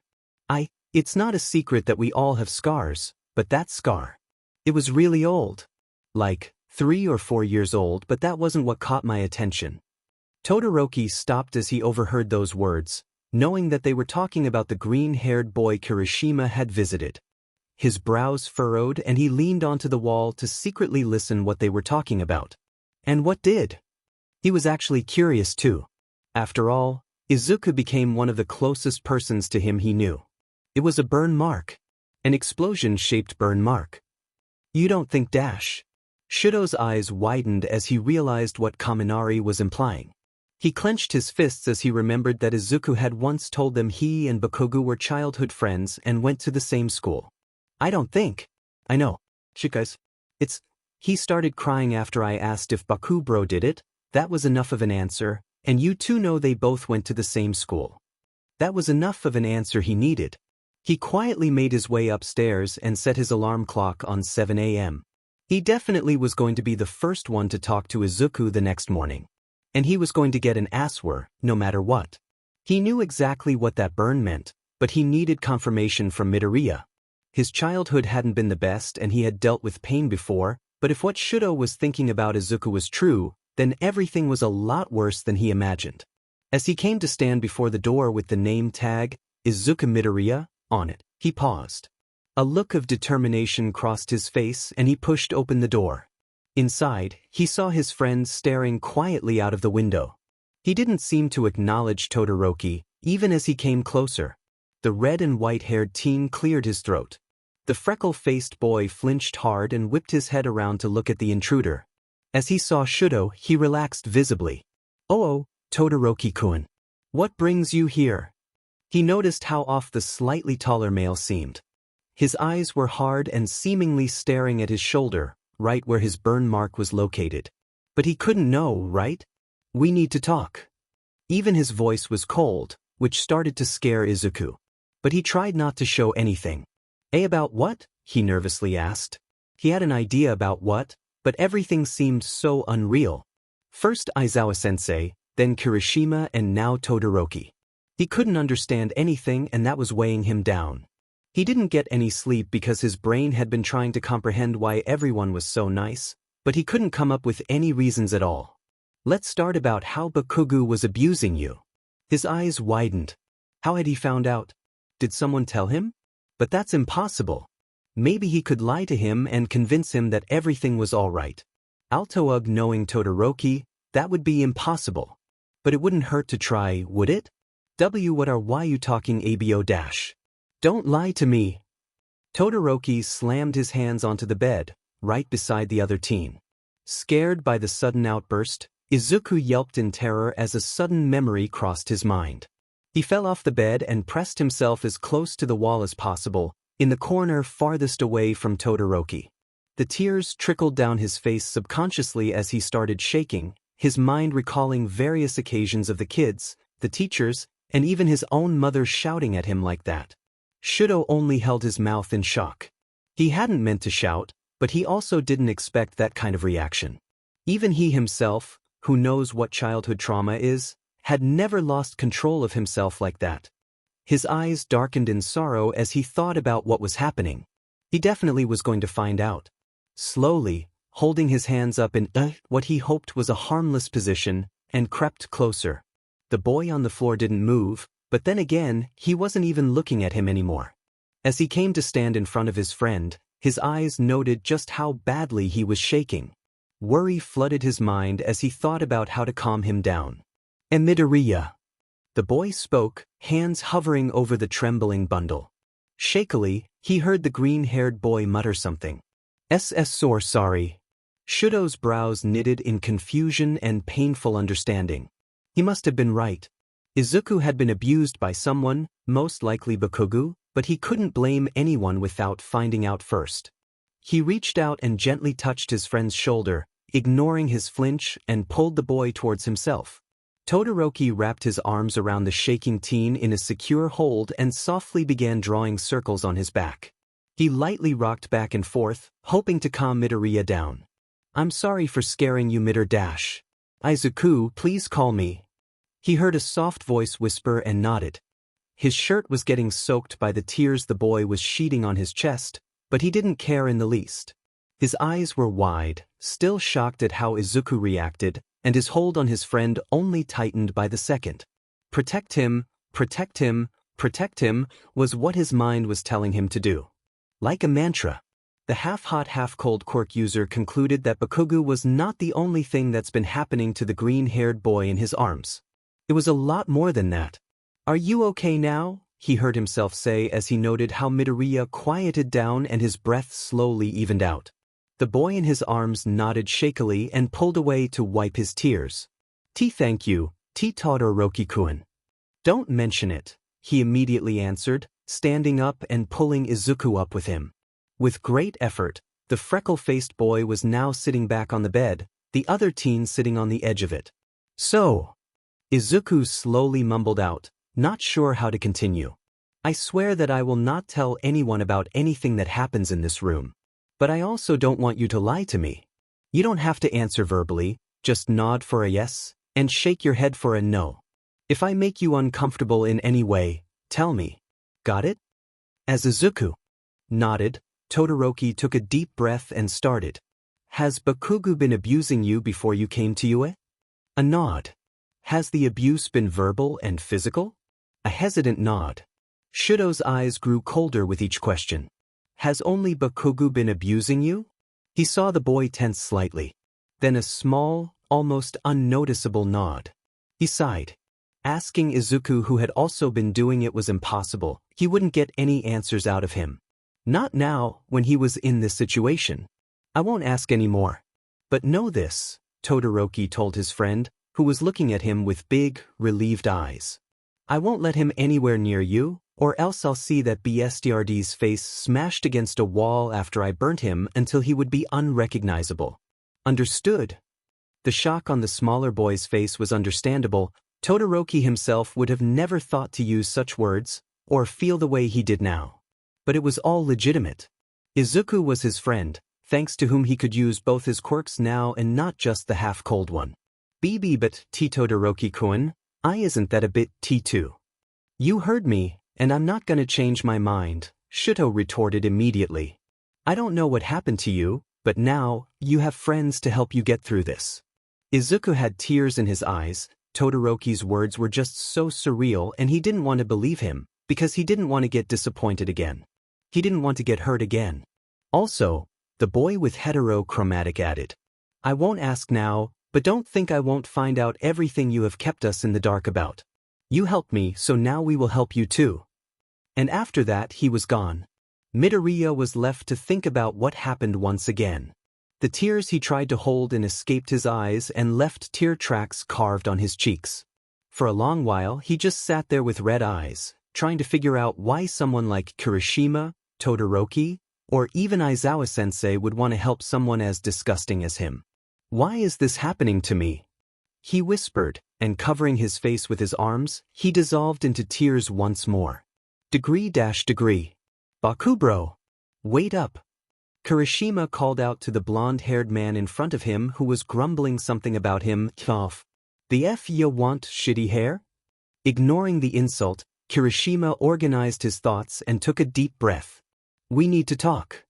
Usually, Katsuki would scream about how everyone should F off and mind their own business, leave him alone, but something about the look he was getting made him comply. The red-haired boy's eyes were cold, hard, which set alarm bells off in his head. He didn't like it one bit and had a bad feeling, but stopped walking anyway. What you need? I don't have all day. Eijiro's eyes didn't seem to soften. Instead it seemed as if they were piercing his soul whilst glaring at him with bright, furious red eyes. The stare continued for a few more minutes, until he cleared his throat. MD spoke. Have you been using your quirk on Izuku before Yue? Bakuga's eyes widened. Sheet, who told him? Not replying to the question, he decided to look at the floor, which seemed more interesting than everything else at the moment. He could feel Kirishima's disbelieving gaze filled with horror on him and shut his eyes. After what happened at USJ, he had spent the last days thinking about the green-haired boy. He knew that what he had been doing to his childhood friend all his life was wrong, but in a sick, twisted way he still believed that Izuku was looking down on him. He had intended to keep quiet about their past, but hearing that question was a shock to him. If someone found out, he couldn't even dare think about what happened. Bro. But why? Izuku is the kindest, friendliest, most determined and encouraging person I know. Why would you dash? Actually, this is something I also would like to know. Bakuga looked up and Kirishima turned around to see a very angry-looking Todoroki leaning against the wall. Todoroki, what dash? I have been talking to Izuku just now, but he wouldn't tell me a thing. I know you are a bikuri, but I've never realized what a rotten piece of shit you were. So, he continued, I think both Kirishima and I would love to hear what you have done to our friend. He and the red-haired boy locked eyes and Todoroki nodded. Kirishima seemed to understand him, seeing as he nodded back and turned back to look at the blonde-haired male. It's none of your business, fuckers. Now, he had expected for the teens to shout at him, walk away, anything really, but he wasn't prepared for the fist that connected with his cheek. Looking up in shock, he saw Kirishima's tear-filled glare. Damn it, bro.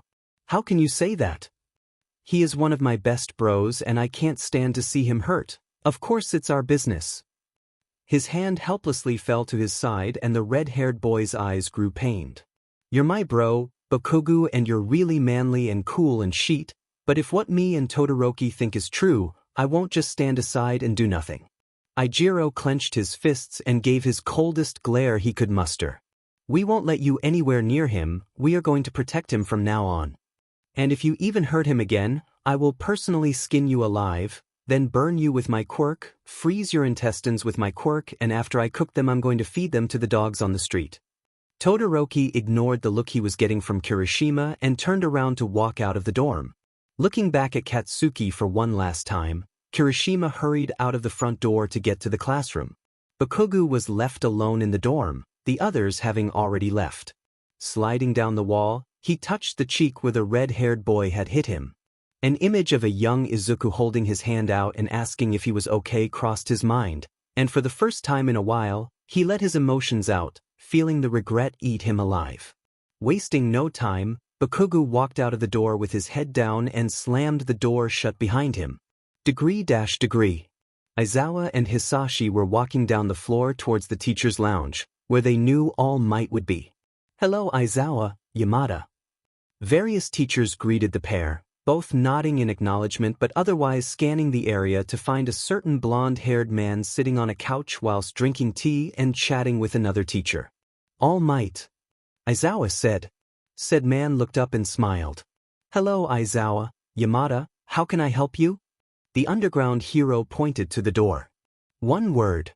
Toshinori wanted to retort, explain that he was enjoying a nice conversation with a colleague, but stopped once he saw the hard look he was getting. A nod and he excused himself. So, what concerns you that you needed to talk alone? Eraserhead and Present Mike shared a look, before the latter spoke up. It's about Izuku. All Might suddenly got nervous at the way Present Mike was behaving. Usually he was very loud and happy, a complete contrast to his now serious expression. About young Midoriya? He asked, unsure of what could be wrong. He had visited his successor yesterday and he seemed to be completely fine. Even Tough Recovery Girl was giving him a look he could not quite place, and nobody would tell him what happened at USJ. He had thought nothing was wrong. I'm gonna make it simple. The dark-haired pro-hero sighed and looked up to meet Toshinori's eyes. The look Yagi is getting from Aizawa really started to scare him. To everyone else, it seemed like the usual bored expression, but he saw the underlying horrors they held. Did you know that Izuku cuts? All Might's heart stopped and his breath caught in his throat, the words finally catching up on him. Young Midoriya? The man whispered with growing horror, not believing what he heard. Sheet. So you didn't know either. And what about his mother? Have you met her before? The number one hero was shocked by what he heard, but seemed to think about the latter question. No. I didn't, came the answer after a while. He saw Aizawa and Present Mike share a look again and was about to ask what was happening, when Present Mike answered. We're going to talk to Netsu about everything and then we'll meet up with Izuku's mother, and you are coming with us. Of course I am, but I would like to know what happened first. Yagi said. Izuku held a special place in his heart and he would do whatever it took to help him get better. Painful understanding crossed All Might's face as he remembered the bandages his successor was always wearing. So that's why. We'll tell you on the way to Nedzu's office. Toshinori nodded and hurried to walk beside the married heroes, who started explaining everything that happened during the last few days. No, that was definitely not part of young Midoriya's quirk. We have been training before and what you explained to me has definitely never happened before.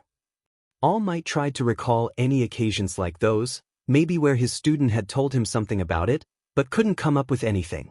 And after all, it was his own quirk he lassoed on, so he himself should know if what happened was part of the quirk or not. Seems like we have another problem. Why is this always happening to that problem child? Shoyuta muttered under his breath, thinking about all the sleepless nights he's going to have thanks to his student. Beside him, Yamada and Toshinori chuckled, Biofer growing serious once again. Recovery Girl said he has a quirk appointment tomorrow, Aizawa's going to be present. Hisashi told the other blonde man. But why is he still in the hospital? Aizawa stopped. He is underweight and tired. Doesn't look like he got any sleep the last 2 months. She said she wants to have him with her for a few more days. The dark-haired man explained. He's going to get discharged right after the appointment. With that, all three males resumed walking towards a certain principal's office, hoping to get some answers. Wait, what about the rest of the class? I told Midnight and a few other teachers to be with them until school ends. Degree. Shinso was usually not one to be interested in other people's business. Everyone had kept their distance from him out of fear of his quirk, and he had never bothered to make friends. So how Midoriya Izuku forced his way into his life, was still a mystery to the purple-haired teen. In a way, the green-haired boy was just really likable. After the sports festival, he thought everything would go back to normal, but no, that Midoriya was trying to talk to him wherever he went.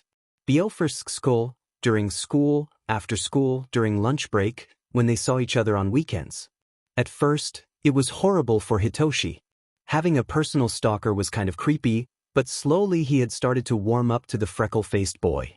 After some time, Izuku straight up came to him and had wanted to ask about the brainwashing quirk. Shinso thought that this was it, he was like everyone else, but the questions he got were completely unexpected and based on pure curiosity. That was the first time someone thought his quirk was cool. The two of them became really good friends, to the point where he would come with Class 1A to the training grounds and went to their dorm. But he always felt as if there was something to Izuku nobody knew. As if there was something much darker inside of him he couldn't quite place. It was no secret that Shinso himself had secrets. He hadn't told anyone about how the kids in his old school were afraid of him, making fun of him, just because he had a quirk that could brainwash people. But with Midoriya, there was something else. Nobody could smile 24/7 and truly be happy. Nobody. And for the first time in his life, he wanted to find out what it was. So like he said, he wasn't usually one to be interested in other people's business, but his feet still led him to the medical room his friend was in. He passed many classrooms and the teacher's lounge, down to the medical wing of the school. And the closer he got, the more louder he could hear a nice voice singing a song he didn't know. The voice sounded familiar and incredibly sad. Do you ever feel like breaking down? Do you ever feel out of place? Like somehow you just don't belong. And no one understands you. The words he heard had an actual meaning, and the closer he got, the more confused he got, seeing as he had an idea who it was that was singing. Do you ever want to run away? Do you lock yourself in your room? With the radio on turned up so loud that no one hears you screaming. No, you don't know what it's like. When nothing feels all right. You don't know what it's like to be like me. To be hurt. To feel lost. To be left out in the dark. To be when you're down. To feel like you've been pushed around. To be on the edge of breaking down. And no one understands you. No, you don't know what it's like. Welcome to my life. As Shinso came to stand in front of Izuku's room, he gasped in shock. It was indeed the green-haired male who was sitting, but that wasn't what shocked Hitoshi. It was the purple light surrounding Izuku and the floating purple notes. Midoriya didn't seem to notice him through the door, seeing as he had his eyes closed. But what the hell was happening? A quirk? But that was impossible, he had a completely different quirk. What the hell? He would have barged into the room, but meaning of the lyrics made him stop. Why was he singing that? Was he really feeling like that? Do you want to be somebody else? Are you sick of feeling so left out? Are you desperate to find something more? Before your life is over? Are you stuck inside a world you hate? Are you sick of everyone around? With their big fake smiles and stupid lies. While deep inside you're bleeding. Hitoshi felt as if he had been thrown into ice-cold water. He had a theory about Izuku hiding something, but those lyrics. Big fake smiles and stupid lies. Just what had they missed? What could probably cause his friend to feel like that? No, you don't know what it's like. When nothing feels all right. You don't know what it's like to be like me. To be hurt. To feel lost. To be left out in the dark. To be when you're down. To feel like you've been pushed around. To be on the edge of breaking down. And no one's there to save you. No, you don't know what it's like. Welcome to my life. No one ever lied straight to your face. And no one ever stabbed you in the back. You might think I'm happy, but I'm not gonna be okay. Everybody always gave you what you wanted. You never had to work, it was always there. You don't know what it's like. What it's like. To be hurt. To feel lost. To be left out in the dark. To be when you're down. To feel like you've been pushed around. To be on the edge of breaking down. And no one's there to save you. No, you don't know what it's like. To be hurt. To feel lost. To be left out in the dark. To be when you're down. To feel like you've been pushed around. To be on the edge of breaking down. And no one's there to save you. No, you don't know what it's like. Welcome to my life. Welcome to my life. Welcome to my life. The song came to an end and Hitoshi couldn't wait anymore. Opening the door, His eyes met big, shocked green ones and the light around him disappeared along with the floating purple notes. SS Shinsu? Degree. Bakuga didn't go to class like the rest of the students. After what happened, he just left and aimlessly walked around the city. Eventually, he got lost in thoughts and looking up, he found himself in a forest. His eyes widened as he recognized what part of the forest his feet brought him to. Everything was still the same. The river was as clear as back then, and the tree trunk was still there too. When did I? His breath caught in his throat as he saw a familiar heart carved into a tree beside the river. That was what was carved in the heart. Lightly touching the carving, he remembered the day it was made. It had been a sunny day, he and Deku hadn't had their quirks yet and went to play in the forest. Unfortunately, they got lost in it and couldn't find a way out. It was evening and both of them were really tired and eventually came to this very river. They had sat beside this tree and watched the water flow. Katsuki, being the genius he was, managed to make a small fire and so they sat beside each other. After a while, Izuku had fallen asleep while he himself had watched his childhood friend. After that, he had carved those names in the tree trunk with a heart and smiled. Not even noticing the tears that filled his eyes, Bakugo continued staring at the tree. After a while, he furiously wiped his eyes and turned around, climbing onto the tree trunk over the river and sitting down. Thinking about what Kirishima and Todoroki said, he was conflicted between what he thought was right all his life and what all the others thought. On one side, he had believed his whole life that what he did to Izuku was justified, seeing as he constantly looked down on the blonde head, but thinking about it now, he noticed how Izuku would flinch when he came close and stop talking how he did when he was with his friends. He wouldn't even start to mumble beside him. He should be happy he finally got what he had always wanted. A Deku that would respect him, or for that matter, be afraid of him. But why couldn't he feel happy about it? Every time he saw the boy flinch, his heart felt heavy. Everything he did around Bakugo reminded him that once, they had been happy together. And now, the blonde boy shook his head. Where did those thoughts come from? He shouldn't think like that, he should be focused on becoming a pro hero. Sadly, he got the feeling that something would happen to Deku. Something bad. And then he would have to decide whether to step up and leave his past behind or let everything the way it always had been. But thinking about it, it was probably time to grow up and mature. But if I do, will you forgive me? Deku? Degree. Finally, we are going to meet again. A man in his late 40s was standing in front of a monitor, which showed a picture of a green-haired boy in a hospital bed. The room was dark, the only light source being the screen. A single chair was located beside the man. Behind the man, the burned corpse of a woman was lying on the ground and bleeding profusely, indicating that she had been killed not long ago. The man himself was tall and handsome.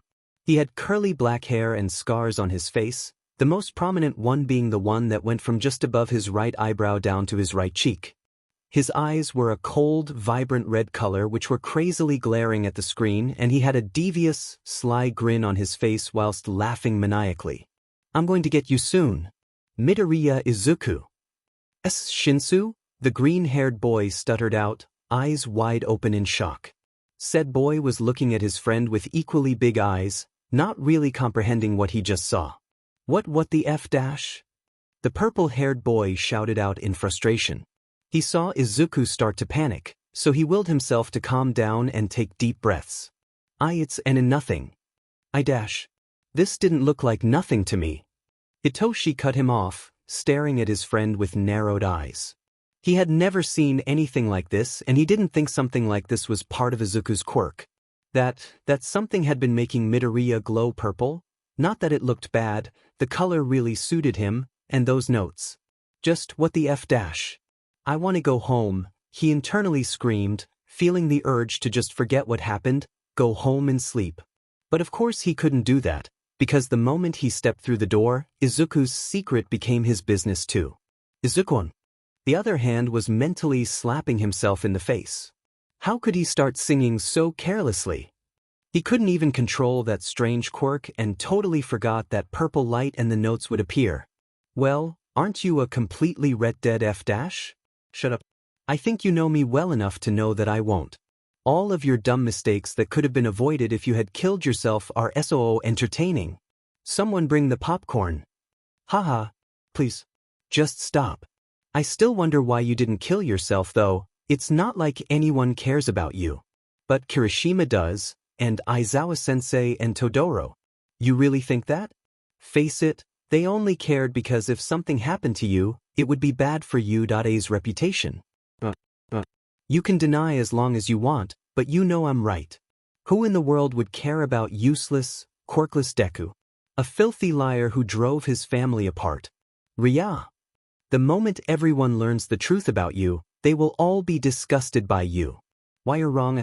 You thought your mother cared too, and look where we are now. Daria? Mito dash. Just shut up, okay? I know you're right, I know. Izuku. As he somewhat came to his senses again, he was distantly aware of someone shouting his name and noticed how he was shaking, tears were spilling from his eyes and he was gasping for air. He really was pathetic, wasn't he? Having a full-on panic attack just because of some words. Izuku? Are you okay? Why dash? Relax. Hitoshi commanded as he pulled Izuku under his control. Beneath his touch, he felt the green-haired boy's shoulders slump as the tension drained from him. He held his quirk active for a while, before slowly letting Izuku come to his senses again. The boy blinked several times before his eyes focused on Shinso. Shinso? What happened? You just started panicking, so I used my quirk to get you to relax. The purple-haired male answered, his eyes narrowed as he thought about how to get his friend to speak to him truthfully. He only came up with one idea, but using his quirk to force answers out of the first person who genuinely had thought his quirk was cool was just evil. He wouldn't dare do that to the first person he had ever called a friend. Oh! The silence they sat in was suffocating, Izuku having a depressed aura surround him. He wanted to deny it, but he actually knew the voice was right. Single thing was right. Can you tell me what that light was? Shinso quietly asked. He could tell the purple-haired male, but if he did, what would the boy think about him? He could already hear the disgusted voice in his head. So you're telling me that you had a quirk but did not use it? Pathetic, how could God even waste a quirk on someone like you? Midoriya?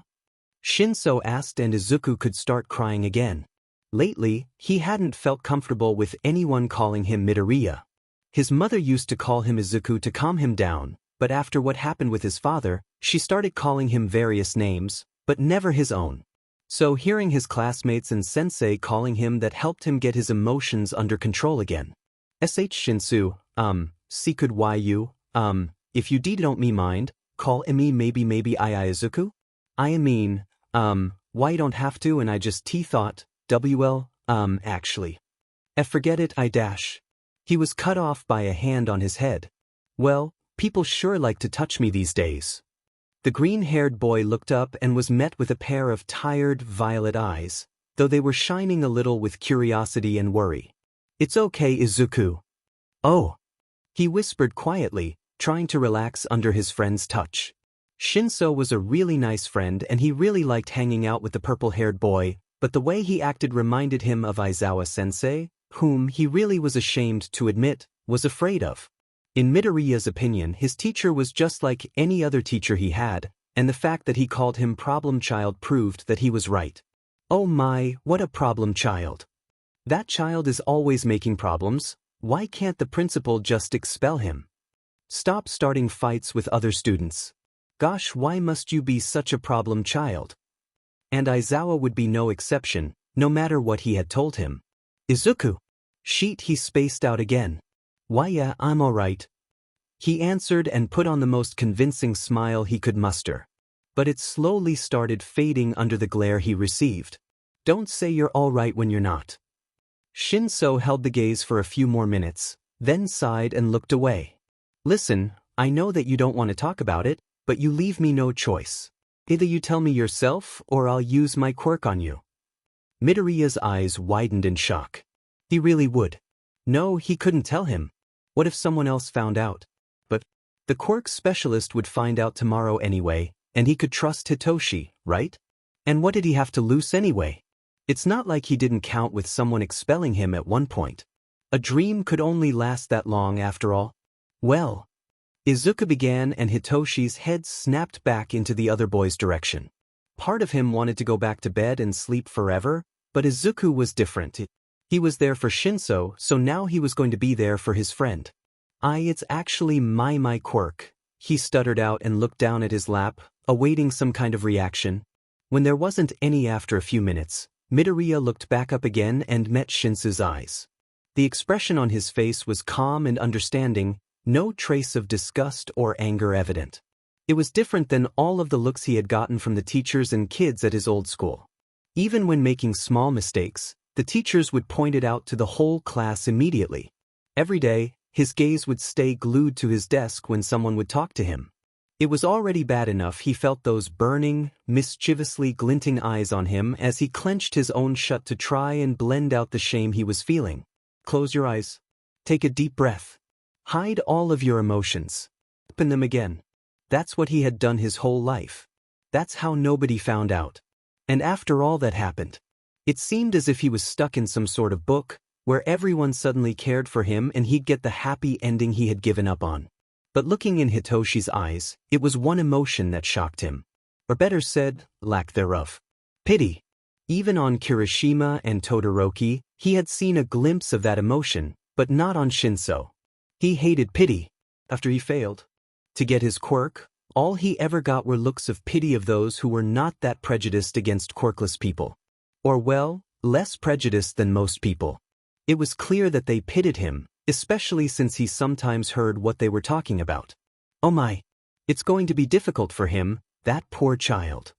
Quirkless people end up killing themselves at a young age, most of them not living past the age of 25.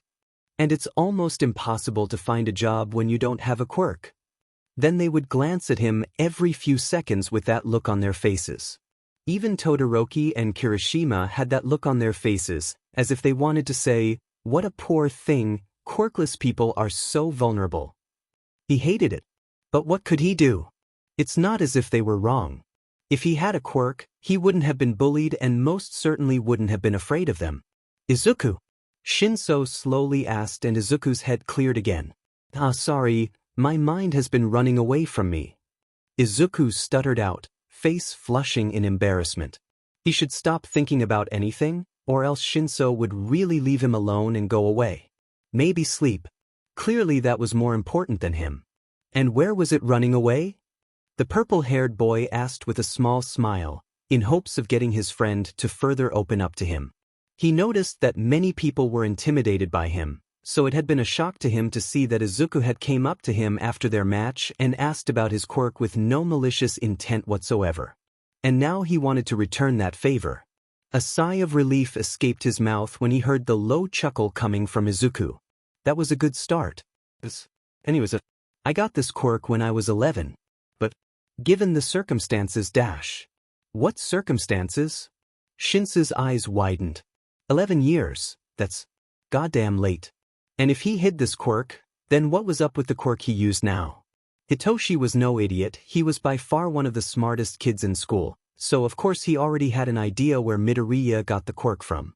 But right now he wouldn't ask, maybe Izuku would tell him later. It doesn't really matter. Doesn't really matter? Well, another problem ended to the already huge pile of mysteries surrounding his friend. And the problem was that Izuku just wouldn't. Talk about it. Taking a deep breath, Shinso reminded himself to stay calm. Everything was going to turn out okay. They would find out everything about Midoriya. Hopefully. Thinking about it, he really had a bad feeling, like something was going to happen. So, my quirk that I got now, it's not. Well, not really So he was right after all.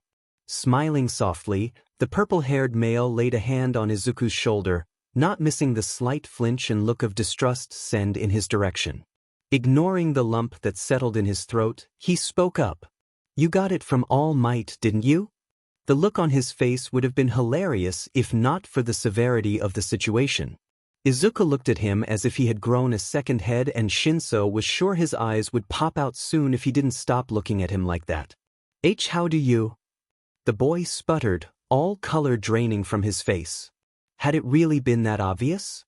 Well, considering the fact that you suck at everything, including keeping secrets, I would say it was really obvious.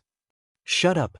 I've been thinking lately because you two seemed really close and your quirks were both similar, but it was just a guess, really. Hitoshi answered immediately after seeing how Midoriya was starting to drift away again. He noticed that this was also a big mystery. Izuku's mind, that is. He was often found lost in thoughts and Shinso really would like to know what was going on in his head. Nothing good, he assumed, since he always wore a pained expression on his face. But what it could be? That he didn't know. Oh. The green-haired boy answered quietly, his voice small and unsure of what else to replay with. Innerly, he felt like the biggest dumbass in the world. Well, thanks for stating the obvious. Trying to ignore the voice in his head, Izuku's mind started racing as he thought about what All Might would say. He said to keep it a secret, but here he was, exposing it to someone who possibly didn't even care for him. And worst of all, if Hitoshi found out, it wouldn't be a problem for other students to see. Or worse, villains. No. What have I done? Seems like a good time to think about how you want to kill yourself so you won't disappoint Eniom anymore. Now that he really thought about it, death seemed like a good escape of this hell. His head felt like it was splitting apart and the stress and depression and anxiety and, oh God, All Might was going to be so angry, please not All Might. He was just so tired that everything he did drained him physically more than he was able to withstand. His thoughts were always somewhere else and he knew everyone thought he was weird, especially because of the whole muttering thing. Oh, how he wanted for it all to just stop and my pain, let it all finally end. And have a peaceful sleep without any nightmares or worries. Shinso noticed his friend panicking again, starting to shake from whatever was happening in his head. It would be impossible to talk further to him, and they still had a lot to talk about. For now, I have to let him rest. Hesitantly placing his warm hands on Izuku's shaking shoulders, the purple-haired teen shook him a little, relieved to find that Midoriya responded to him. Izuku? Why yes. Go to sleep, I'll be there when you wake up. He saw Izuku's shoulders slump and the green-haired boy's head leaned against his own shoulder, tension draining from him, worries leaving him, and while he was under Hitoshi's control, mind empty too. Carefully, as if the teen was made of glass. It sure felt like it. After all, the boy was just skin and bones. Shinso noted that he should get the boy to eat more. But for now, he gently covered Izuku with a blanket and took a seat beside him. And if he started carting his hand through Izuku's hair, well, no one would have to know anyway. Degree. Aizawa-kun, Yamada-kun, Toshinori-kun. To what do I owe the sudden visit? Nedzu's cheerful voice rang through the room. It had been a tiring, boring day so far, and with those three suddenly visiting, it was a nice change. We have to talk. Immediately. Aizawa answered, and the principal dropped all the cheerfulness in his tone, growing serious instantly. This wasn't Aizawa complaining about students, coming to expel students, or being furious at students. This was a worried Aizawa, and it meant no good. Nobody has seen the black-haired male that way for a long time, so something tragic must have happened. Behind him, Nedzu could see Yamada's haunted expression. Alarm bells rang in his head, because never had he seen Yamada this way, and All Might was twitching nervously, eyes darting across the office. He ignored it all for now, finding that maybe they were just overreacting. They weren't and he knew it, and smiled again. Of course, have a seat. You three want some tea? All three of them politely declined, so that was how they ended up sitting on the comfortable office couch. Nedzu on one side with a cup of black tea in his hand, Aizawa, Yamada and Toshinori on the other side, the worried frown never leaving their faces. So, why are all of you looking like that? Aizawa looked up and his gaze hardened. We need to talk about my student Midoriya Izuku. Oh. The mammal questioned surprised, not expecting that answer. And what is there to talk about Midoriya-kun? He didn't know all that much about the boy, and what happened at USJ recently also wasn't really clear to him, but from what he had read in the boy's resume, he actually didn't think Izuku would be the way he was. We need information about contacts, anything that could help in finding out more about young Midoriya. It was All Might who answered, his hands folded on his knees as he tried to stay calm and not sprint out of here right to the medical room his successor was in. He saw how Nedzu's expression morphed into one of confusion, the smile finally gone. That meant something caught his interest, making him serious and more than willing to listen to what they knew. Yagi knew that the principal didn't like Midoriya at first, and he had no idea why. All that he knew was that he had been against Izuku becoming his successor and going to his school at first. He really wondered why, because usually, Nedzu would put up with everyone he met. I see. And may I ask why you need it? Aizawa-kun, I heard you have been with Midoriya the most for the past few days, so I can assume it's you who got the idea? The underground hero nodded blandly and sighed, running a hand through his hair. I've talked to him the last time I visited, and I suspect something clearly wrong. When I tried to talk to him about something I suspected he would be uncomfortable with, he started crying and panicking. Attention-seeking issues, Nedzu's mind told him, but he forced that thought down, listening to the black-haired male's explanation. Now he had to think of what to say. He could confront them and tell them what he knew about Izuku from his resume the teachers had given him, and from that point on see what'll happen next. Yes, he thought, that's what I am going to do. I'll be honest with you three, the mammal sighed. I didn't like Midoriya one bit, and if it wasn't for All Might begging me to let him in, he wouldn't be here. At that, Aizawa frowned confusedly, while Hizashi and Toshinori just looked at the principal with a curious expression on their faces. Nedzu sighed again, and went towards his shelf where all the students' resumes were being held in. Looking through all the files he got, he finally found it at the very back. Taking it out, the mammal took a seat on the couch again. I have realized that something is wrong with his resume. His behavior is completely different from what they'd written down there. Or maybe Midoriya-kun really changed. He saw Aizawa's irritated gaze on him, urging the principal to continue. Any other day he would have reminded the underground hero that he was still to be treated with respect, but decided to keep quiet when he noticed the underlying worry in his eyes. Exactly how different are we speaking here? All Might hesitantly asked. The mammal took a breath and slowly opened the file, gaze falling onto the additional notes. It is standing here that he has extreme attention-seeking issues, he always starts fights with other students, disrespects the authorities, doesn't take assignments serious, and creates unnecessary problems. That is bullshit. Both Aizawa and Yamada shouted out, Toshinori sitting stock still with his eyes wide open, filling with anger. He is, Hizashi continued, the most selfless kid I've ever met. He is shy and I can't imagine him starting a fight with anyone. He is not someone to talk back to anyone, that much I noticed. When I've met him, I knew he had a heart of gold. That's why I wanted him to be my successor. Nedzu nodded thoughtfully, eyes darting over the papers once more, before he closed it and leaned back. It was silent for a moment. Yagi was thinking about the boy who already had a special place in his heart. How could he have missed all those mysteries surrounding the freckle-faced boy? Aizawa was worried. Really worried. He already had a talk with Izuku, he found out he cuts, and now this. Just who else in the world could know something about him? I don't know anything about his family either. I never met his mom and he didn't write anything down on those papers. I can't help you with that, I'm sorry. Bakugu! Yamada suddenly shouted out. The other two pro-heroes looked startled at first, but upon understanding just what the blonde-haired man meant, then nodded their heads. Bakugu was in Izuku's class in junior high. I heard they know each other since they were little. How convenient. Can you bring him here? I want to talk to him. You three take care of other things. He shot a meaningful glance at the three pro-heroes and they nodded seriously. I'll bring him here, you wait for me at the entrance. They split up and the underground hero walked towards Class IA's classroom. Knocking on the door once, he opened it. Oh, Shida-kun, what are you doing here? Midnight asked him, looking a bit too cheerful in his opinion. He scanned the group of students and his eyes landed on Bakugu, who was sitting at his desk, a thoughtful expression on his face.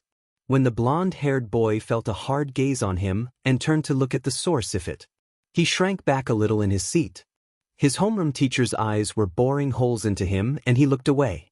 Bakugu, one word. The spiky-haired boy gulped and slowly stood up. Had he done something?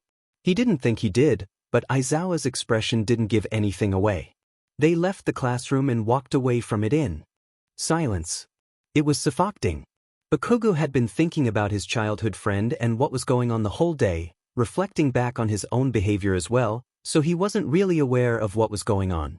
"Where are we going?" he asked anxiously, hands stuffed in his pockets to keep them from twitching nervously. "To the principal's office." "Why?" Bakugo retorted immediately, his breath catching in his throat. Usually he would have yelled angrily and promptly walked away, but he wasn't in the right state of mind, so he kept quiet. He noticed Aizawa was not in a good mood, and everyone should know an important rule. You do not F around with Aizawa when he is angry, or you won't be able to F around anymore at all. "Listen, you will go to the principal's office and Nedzu will talk to you about Izuku. It is very important to tell the truth, so don't even think about lying." Bakugo's shoulders slumped further at the underground hero's gaze and he nodded mutely. After hearing a faint, "Come in," Bakugo opened the door and stepped in. The two of them were alone now. "Please take a seat, Bakugo," the mammal spoke up, pouring hot water into a cup and setting it down on the mahogany table. He saw reluctance in the spiky-haired boy's eyes, something that was quite uncommon for the kid. Nedzu knew how Bakugo was like. Brash, arrogant, smart, and always very agitated. So that expression of anxiousness didn't fit him at all. "You're not in trouble, Bakugo-kun. Sit down and I'll explain the urgent matter." Katsuki sat down and slumped in the seat, taking the hot tea with a quiet, "Thank you." Neither of the two spoke for a while, until the principal broke the tense silence. "What we are going to talk about is very important, Bakugo-kun. It is necessary for you to answer all the questions truthfully." Seeing Bakugo nod, he continued. "You and Midoriya-kun went to the same middle school, right?" "Yes," he answered without hesitation, wondering what could be so wrong with the nerd that even the principal had to get involved. What was he like during that time? His behavior in class and during break? Nedzu made sure to ask the questions concretely, for there was no time for misunderstandings. Something was very wrong, and if they were right, things were a lot worse than they originally thought. Well, why is he asking that? Bakugo thought, thinking about what he had done to the freckle-faced boy since they were kids. He really had been a D to him, and now that he realized that, if he could help Izuku by answering that question. He was always quiet. Teachers didn't really like him and he made sure to be invisible during school hours. The nerd didn't have any friends, so he was always by himself. Well, he changed after coming to UA. Haven't seen the little sheet smile in almost 11 years like he did with those sheet heads. "I see." The way he said it made Bakugo uncomfortable. A shiver ran down his spine and he shuddered at the dead serious look he was getting. Have the teachers been unfair to him in any way? Katsuki was at a loss of words of what to say. He knew the teachers didn't like Izuku because he was quirkless and they often belittled him for wanting to become a hero, but what did he mean by that question?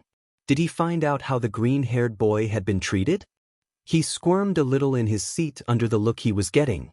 He really didn't like this situation, it was creeping him out. "Why are you asking?" Nedzu sighed and reached for Midoriya's resume, handing it over for the blonde to take. He reluctantly took it and wondered why the principal gave him that. "Open it and read. I want to know if this is true." He heard the stern voice of the mammal, so he obeyed. Katsuki opened the resume and froze, eyes widening in shock. "What the? Degree. Where are we even going now? We don't know where Izuku lives." Present Might questioned, trailing after Aizawa along with All Might. The black-haired hero stopped and looked over his shoulder. If Bakugo and Izuku know each other, then Bakugo's mom would surely know Izuku's mom. Not waiting for a reply, Shoyuta resumed walking towards his student's house. He really hoped his parents had some answers for them. At least where his problem child was living. After a while of running, the three stopped at a small, nice house. They would have admired how well kept the house looked, if they weren't in such a hurry. All Might stepped forward and rang the doorbell. They didn't have to wait too long, because only a few seconds later, a woman with blonde, spiky hair opened the door. "Oh, what a surprise, aren't you my brat's teachers? Did something happen?" She looked quite annoyed when asking if something happened. If that brat started a fight again, well, she really hoped God would be on her son's side, because she was not going to hold back. No, do you know Midoriya Izuku? All Might asked awkwardly, watching as the blonde woman's eyes widened. Aizen, the woman's facial expression morphed into one of worry. The three heroes exchanged a relieved look, glad that she knew him, however the obvious worry in her voice made them nervous. Is he okay? Oh God, I haven't heard from him for so long, and Inko-chan too. The woman stopped her rambling and turned her head to look at the three men standing in front of her. First, would you like to come in? That's how they found themselves sitting on the Bakugo family's couch. So, what happened? Aizawa pinched the bridge of his nose and composed himself, sorting his thoughts to figure out what to do next. Taking a deep, alto-ug shaky breath, he locked eyes with the worried mother's gaze. We can't find out anything about Izuku's mother nor where he lives. He is avoiding that matter and we didn't know what else to do, so we came here in hopes of finding an answer. Degree. You really thought I wouldn't notice? I am not stupid, you piece of shit. If you thought that I wouldn't see the letter you tried to hide, then you are mistaken. In a matter of mere seconds, the letter stuffed in an envelope was lying on the floor, burned to a crisp. A thin, white-haired male in his 20s was looking at the black-haired monster in front of him, Midoriya Hisashi. He was grinning like a madman, the next words making his blood run cold. It is enough that I killed her so she wouldn't get in my way, but now after what you did, I'm going to lock you up in this cage, just like a little dog. After all, you followed my Inko like a dog, so why not be one, Rin? Said man's eyes widened as tears gathered in them. He would have done everything for the woman who saved his life, that's true, and after he found out what happened, he intended to help her son. Spitting on his face, the madman left the room in a fit of cruel laughter. The moment the door closed, Rin's fearful gaze dropped and he aggressively wiped away the spit, looking at the door in anger and disgust. You really think you are so smart, aren't you? We'll see about that. And out of his pocket, the white-haired man took out the original letter, to Mitsuki, written down in cursive letters. I am going to save you, Midoriya Izuku, even if I will die for it. I promised her. What the? Bakugo almost dropped the resume in shock. He had never expected that. He knew Izuku was really smart and nailed all the tests with ease, so why were his grades so bad? And the additional notes. What the hell was happening? Midoriya Izuku has severe attention-seeking issues. He cries whenever he doesn't get his way, harasses other students, and starts fights with them. Upon confrontation, he lies and tells a different version of what had happened. He is unwilling to take class assignments serious, creating problems with his teachers. Upon being called out to the board, he refuses to stand up and doesn't respond when asked a question. Nedzu was watching Katsuki's expression carefully, noticing how it shifted from a shocked expression to a furious one. After a while, he slammed the papers on the table. What the F dash? He whisper-shouted, shaking with rage. He couldn't believe it. He had been in the nerds class for as long as he could remember. And he never noticed before? This is not true at all. He told Nedzu, shooting up in distress and almost knocking the coffee table over. Not true. Nedzu muttered in disbelief and shock, before looking up at the spiky-haired male. You are telling me this isn't true? Bakugo just shook his head vigorously and made his way over to the door in a hurry. I gotta go. He shouted and the door fell closed. Nedzu slowly turned back to observe his still steaming cup of tea, untouched. The resume was the most important piece of paper any student could get. Without a good resume you wouldn't be able to attend a good school and you certainly wouldn't get a good job. The teachers had written down such things on the green-haired boy's resume. Bakugo was saying that wasn't true, that information given to him was bullshit. So that left the teacher with a pile of questions. Why had those teachers done that? What had Midoriya done for the teachers to write that down? And why exactly didn't the boy speak up about that? With long, loud sigh, Nedzu closed his eyes and massaged his temples. Aizawa had been right after all. All Might too. We have to do something and fast. Degree. She didn't? Mitsuki asked, eyes wide as she took in the information. Aizawa shook his head and waited for the woman to say something else. The silence was quite unnerving, but the three heroes gave Bakugo's mom the time she needed to compose herself. I don't know, she finally spoke. Me and Inko-chan were best friends. Because of this, Katsuki and Izuku-kun were also best friends. We would meet up regularly, but after her husband left, I guess you could say she distanced herself. I haven't seen her for 9 years now, and the last time I saw Izuku-kun was 4 years ago. And even then, she paused and looked all of them in the eye, worry swirling in her deep red orbs. When I last saw him, he had been ever so polite and kind, but something was off. And not just his appearance. Could you elaborate, please? All Might quietly, patiently asked the woman. The blonde-haired man still tried to sort all of the information. It was surprising that Bakugo's and Midoriya's mom were best friends, because given how his successor and the blonde acted, he never would have guessed. And if she knew her that well, then it meant Bakugo and Midoriya knew each other quite well too. But why were they behaving like that if they certainly knew each other since they were little? It looked like he had been beaten up, and believe me when I tell you it looked horrendous. His face was full of cuts and bruises, his school uniform was tattered and there was dried blood on his shirt. It looked like someone had intended to kill him. I asked what was wrong and he just waved it off like it was nothing. He was always like that, you know. But that day, I felt something had changed in him, he had that aura surrounding him, The woman didn't continue, just looked down at her lap. Hisashi stared at her. He just couldn't believe it. He really couldn't. Someone has beat up his precious student, but why?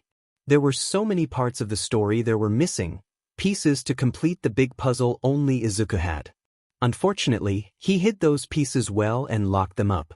Right there, Present Mike made up his mind. He was going to pay Midoriya a visit, and after everything they found out, and still he was going to talk to him. And no one was going to step in his way. All Might certainly cared about the boy too, that was clear. But it wasn't the same feeling Shoyuta and he himself felt. Whilst All Might could have been a cool uncle for the boy, Hisashi felt parental protectiveness over the boy. And he was sure Shoyuta did too. That's why hearing that he cut himself, it didn't sit right with him. Do you think it was someone from his school? This conversation almost seemed like an interrogation, with how Aizawa was asking Bakugo's mom so many questions. Definitely. Mitsuki didn't seem to mind it though. In fact, she really appreciated those three talking to her about the small, green-haired boy. She was so worried for him, and if the heroes in front of her could help, she would gladly give them all of the information she knew. After finding out Midoriya's address, a precious piece of information they immediately saved on their phones, they bid their goodbyes and went to the Midoriya household, unaware of what they would find there. Degree. The door clicked shut and Rin breathed a sigh of relief, eyes glinting triumphantly. He held up a pair of keys and almost shouted out in happiness.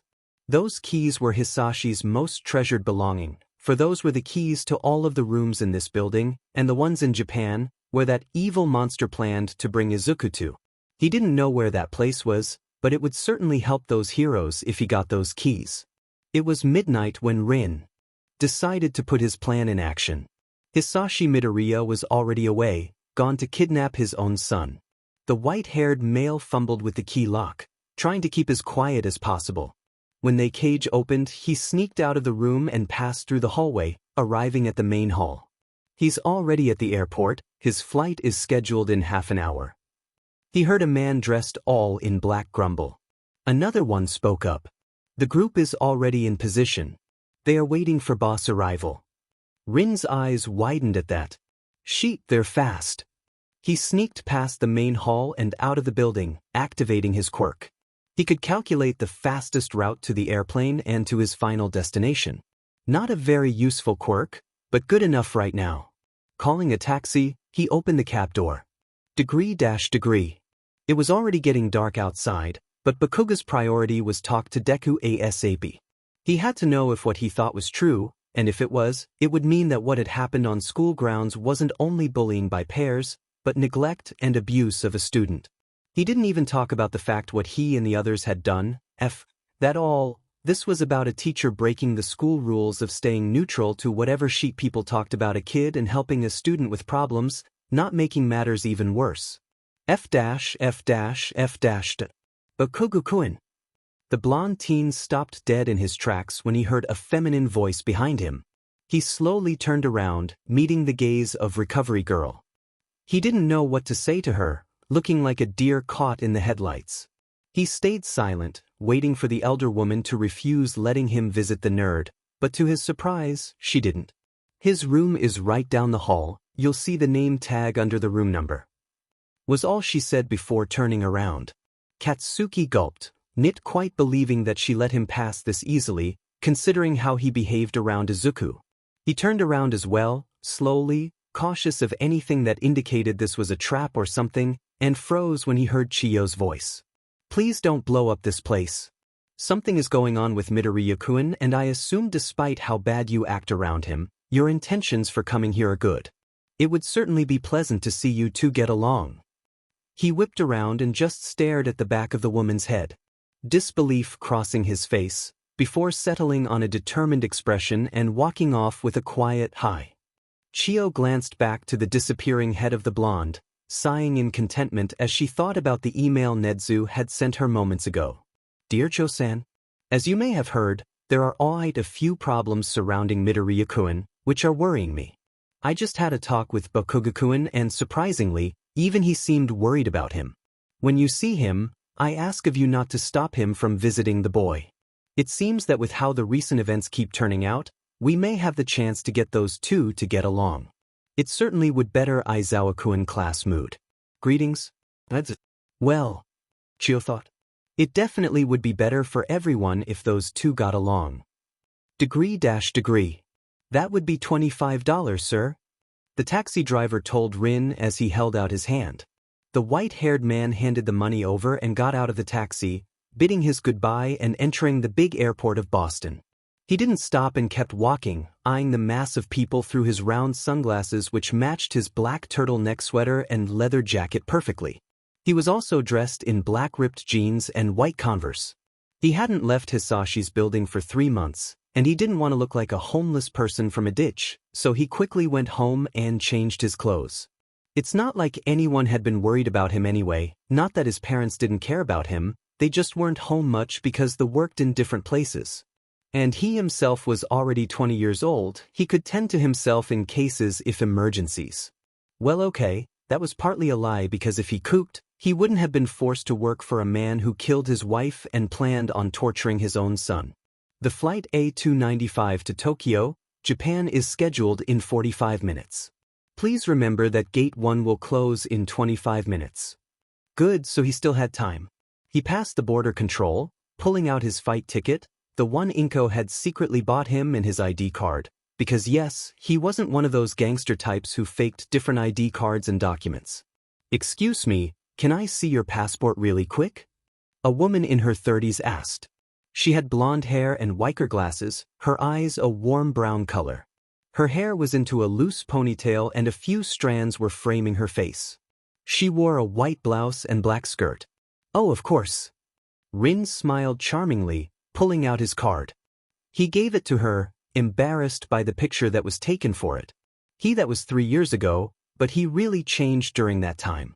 Chubby cheeks gone, undercut instead of coconut hair and originally black hair dyed white, though he didn't dye his sides. It was like black hair with big white cotton candy on it. He saw the look the woman gave her, and he frowned slightly. Geez, I hope she won't make a big deal out of it. That's you? She finally asked in wonder. He only nodded and scratched the back of his head awkwardly, smiling shyly. He saw the woman, Sarah Jones, he read on her name tag, laughed slightly and typed something on her computer.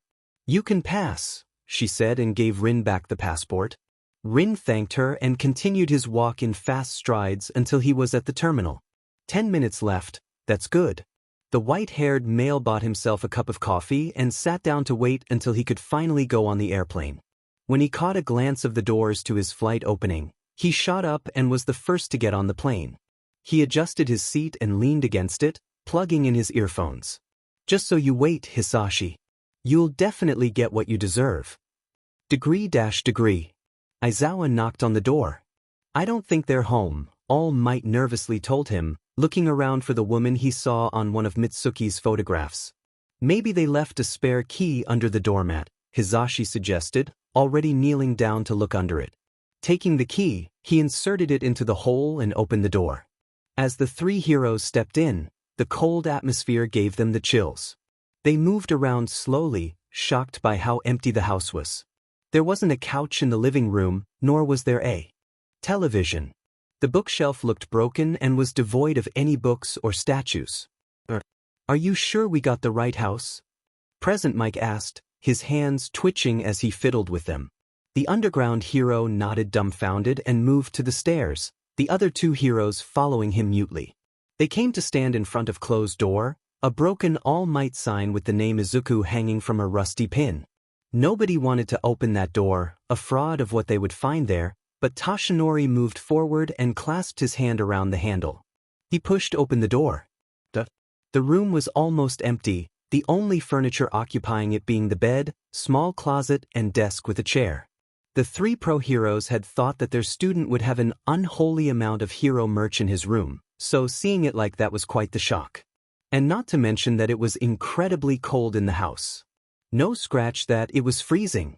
I imagined his house to look different. All Might mumbled, Present Mike nodding shakily in agreement. A small piece of paper under Izuku's bed, which looked completely wrong in that empty room, caught his attention. He kneeled down and carefully picked it up. What is it? His husband leaned over his shoulder to see what it was, Toshinori peeking too. The trio was left speechless. On the photograph, there were two boys no older than 4. One had bright, curly forest green hair, the other light, spiky blonde hair. That was a photo of Katsuki and Izuku when they were little, no doubt. In this picture, Bakugo had both arms around Izuku and hugging him protectively, his cheeks pressed against the green-haired boys.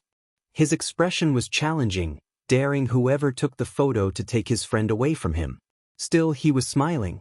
The green-haired boy, who had a shy smile on his face, was also making a peace sign into the camera, whilst his other hand was gripping the hem of his white shirt. They looked really cute together and left no doubt in the three males that those two really were friends back in the days. But what struck them most were Midoriya's eyes. Bakugo's eyes held a challenging gaze, sparkling with life and glinting like a red ruby even now as he was going to you. His eyes never lost their light. But to see Midoriya's eyes so full of life, it physically hurt them to look at it, because they would always be reminded of the dull, almost gray orbs that decorated the freckled face now. In this picture, his eyes were so green and not one shade of it. There were various warm shades mixed in his eyes, and it seemed that if you looked at them, all your worries would go away. It's like standing in the forest, surrounded by many trees, the sun and animals. That's the vibe you got from looking into them. Now though, they couldn't even imagine what kind of pain their student must have gone through for those eyes to become that. If the three heroes wouldn't have seen this photo, they would have honestly believed that his eye color was gray with a tint of something that should resemble a green color. There was no light, no happiness in those eyes. Only isolation, loneliness, depression, and fear. We truly missed all the obvious signs. Yamada's voice cracked and he sniffled a bit. Aizawa was beside him, still looking at what he held in his hand, and sighed. That's why we have to help him be happy again. Toshinori agreed with a quiet yes, and the three got lost in their own thoughts again. Should we look at the other room? All Might's voice was hesitant, unsure even, and so different from his usual, self-confident one. They didn't comment on it, understanding that it was really hard for the man too, and chose to just give a curt nod in reply. Toshinori's grateful face was proof enough that it was the right thing to do, to let him sort his thoughts out alone. He would seek advice on his own when the time came. Hizashi was the first to move, shuffling out of Izuku's room and towards the other one. Maybe his mother's room. With the other two heroes standing close behind him, he pushed open the door and immediately took a step back in shock. The room was a mess. There were books everywhere, one of them burned at the edges, other ones were ripped and loose papers were lying on the floor. The walls had a few dents, The wallpapers were partly ripped off and there wasn't any furniture whatsoever in this room. They saw old photo books, ripped pictures, blood specks on the ground, and everyone wondered just what the hell all this was supposed to mean, wondered what happened here and why everything was like this. Oh my god. The number one hero whispered, looking like he's going to be sick. Even Aizawa looked appalled at what he saw, but he stepped in first, Altoug reluctant. His hands were shaking slightly as he carefully picked up one of the notebooks and brushed with his hand over it. Hero Analysis Notebook for the Future PT7. The cover read, Altoug, the words a bit smudged and the notebook itself was ripped on a few places. The underground hero opened the book and gasped silently. Inside the book, on the first page, an accurate drawing of him was displayed. For someone who wasn't even supposed to see the hero, given that he was purposely an underground hero, the drawing was really accurate and lifelike. Beside the drawing, there were messily written notes, looking like they'd been written in a rush. Aizawa started reading them. Meanwhile, Yamada sat down on the floor beside the photo book, putting it on his lap to look through it. He opened it and looked at the photograph, at the 3 pairs of eyes that were looking back at him. He instantly recognized the small boy as Izuku, who was laughing brightly as he made a heart form with his arms. The woman, no doubt his mother, was also doing heart signs with her hands. She was beautiful, to say the least. Her eyes were the same as Izuku's, and the color of the hair too, except that she had straight hair. Then there was a man beside her. He had an arm around his wife and a hand was on his son's head. The man, he squinted his eyes and could make out the words Hisashi, Inko and Izuku.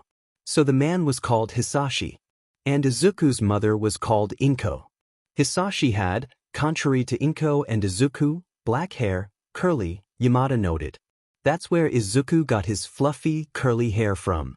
Behind him, All Might took in the picture and smiled. That's a beautiful family, isn't it? Yamada nodded and continued looking through the pictures, the number one hero sitting down beside him. There were many cute pictures in that book, most of them even containing baby pictures of Katsuki. Both heroes were in awe at the adorable pictures, but when they turned the page and saw a blank page, they frowned. Where are the other pictures? Hisashi questioned, turning a few more pages, only to find them empty. He tried looking for other picture books where more pictures would be, but couldn't. That was weird. This photo book contained pictures of Izuku up until the age of what must he 4 years old. No way those could have been the only ones. A book being slammed closed aggressively made Present Mike and All Might flinch. They whipped their heads around to see Aizawa fuming in the background. You okay, Shoyuta? Yamada questioned, but his question got ignored as Aizawa started muttering lowly. I really underestimated that problem child's abilities. If that is Notebook PT7 and I just saw number 12 on the floor, then this should have been written some time ago, definitely before he got into UA, so how did he find all of that information? I am supposed to be an underground hero, and if he found out all this, do I need to be more cautious around the villains I'm fighting against? No, nobody has ever dash. Shoyuta. That seemed to pull the underground hero out of his thoughts as he turned around to look at his husband. His eyes showed pure confusion, and just as the blonde-haired man was about to continue, Aizawa threw something at him. Catching it, Yamada stared at the notebook in his hands. Read was the only instruction he got from the black-haired male, before he turned back to the pile of books and started collecting them for later purposes. Hero Analysis Notebook PT. Well, let's take a look. The two heroes opened the first page and started reading, with each line the smile leaving their faces, replaced by shock and confusion, just as Aizawa's expression had been. After a while, he closed the book and just stared. That's His analytic abilities are no joke, Toshinori said, completely serious. If all that formation Izuku got was about an underground hero, how much did he write about heroes that lived in the spotlight? Shoyuta finished stacking all the notebooks, only the 13th one remained in his hands. He traced the burns carefully and opened one of the pages. What's that? He suddenly turned and held out the book for All Might to see. Said man paled and rubbed the back of his neck sheepishly. I met him before UA when I saved him from that slime monster. That's when I signed this book. The other two males looked at the number 1 hero blankly until Aizawa closed the book and held out the cover for him to see. Slime monster, you say? So that beast had a type of fire quirk. Yamada's mouth opened as he gasped and his eyes widened slightly. Holy shit, what the F happened? All eyes were on Yagi now, who looked at the book in thought. It was already like that when I met him, but back then, the book was wet too. I don't know what happened to it. And they left it at that, intent to find out who did this and why. Everyone took a few of the books to carry and went on their way to Aizawa's and Hisashi's house, leaving with even more questions than they came with. Degree. Bakugu stopped in front of Midoriya's hospital room, thinking of what he would say. Sheet, he didn't even think about what to start with before coming here. His feet automatically started running. Well, not that it mattered now, he was already here so he'd have to talk to his childhood friend. He'll just improvise. Katsuki knocked on the door once and stepped in slowly, hearing the conversation Izuku and someone else had abruptly stop. Slowly lifting his head, the spiky-haired blonde locked eyes with a confused and slightly scared Izuku and a very angry and annoyed-looking Shinso. The F are you doing here? The purple-haired guy said, moving a little closer to his friend. Bakujiu was about to respond when the small boy spoke up. It's okay, Shinso. Give us a few minutes, okay? He certainly did not miss the scared and unsure look Izuku gave him despite the smile, and was hesitant to let him go.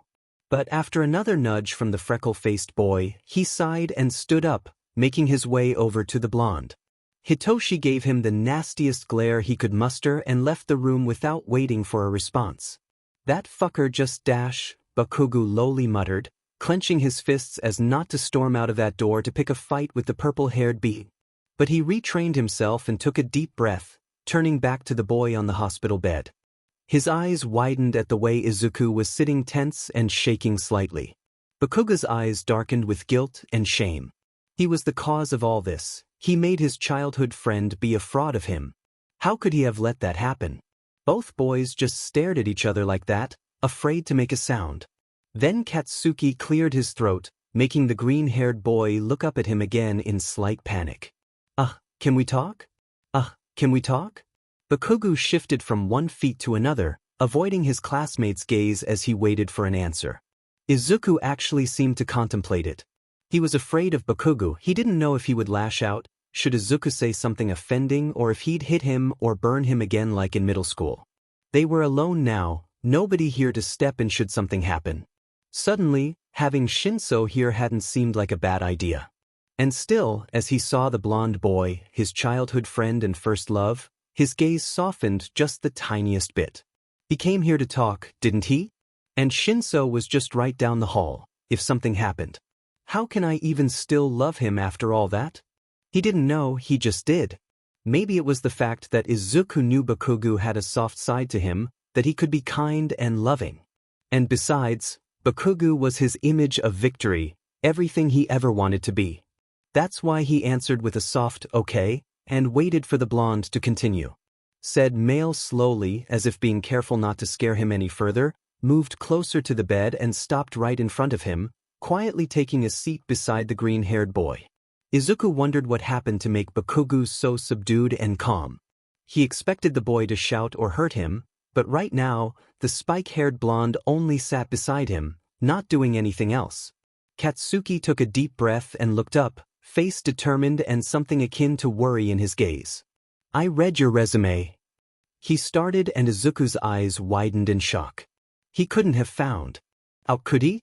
I don't know what happened, but Aizawa-sensei sent me to the principal, who gave me that resume and asked me to read it and say if it was true. Izuku started shaking slightly, every single word coming to mind that has been said to him by those teachers and what they had done. Wasn't that piece of shit the one you didn't want to find out what happened? Well, you did a good job, huh? What the F Deku? Bakugu wanted answers, he wanted them now. But to his dismay, Deku just stared at his lap, his ears red. It was awkward, the both of them sitting here when they haven't had a normal conversation in almost 11 years, except for the one they had some time ago when Izuku ran out of the cafeteria. And even then, it was Bakugu shouting and the other boy defending himself. Now that the both of them had the chance to talk everything out, to move on from their past childhood friends turned bully and victim relationship to something else. But as Izuku was sitting here, he realized that no matter what his childhood friend would say today, forgiving him, should he even try apologizing, would be ridiculous. Izuku loved Katsuki, but at the same time he hated him and was scared of him. For everything he'd ever done, for the way he'd left him alone and then started hurting him, breaking all their made promises. Bakugo was one of the main reasons Midoriya wanted to kill himself, woke up feeling like shit, had all those insecurities and mental problems. All because of the person that sat before him and tried to find out what happened with those teachers. Kaken, on the other hand, was close to losing his temper. He hated not getting the answers he wanted, but being answered with silence was worse, and right now, that's what the nerd was doing. But he willed himself to calm down, because outside the door, Shinso would certainly hear them and call a pro-hero. That was the last thing he needed. None of the two spoke, and outside, the streets were empty and quiet. It was already night time, the moonlight lighting up the whole room, seeing as the lights were off.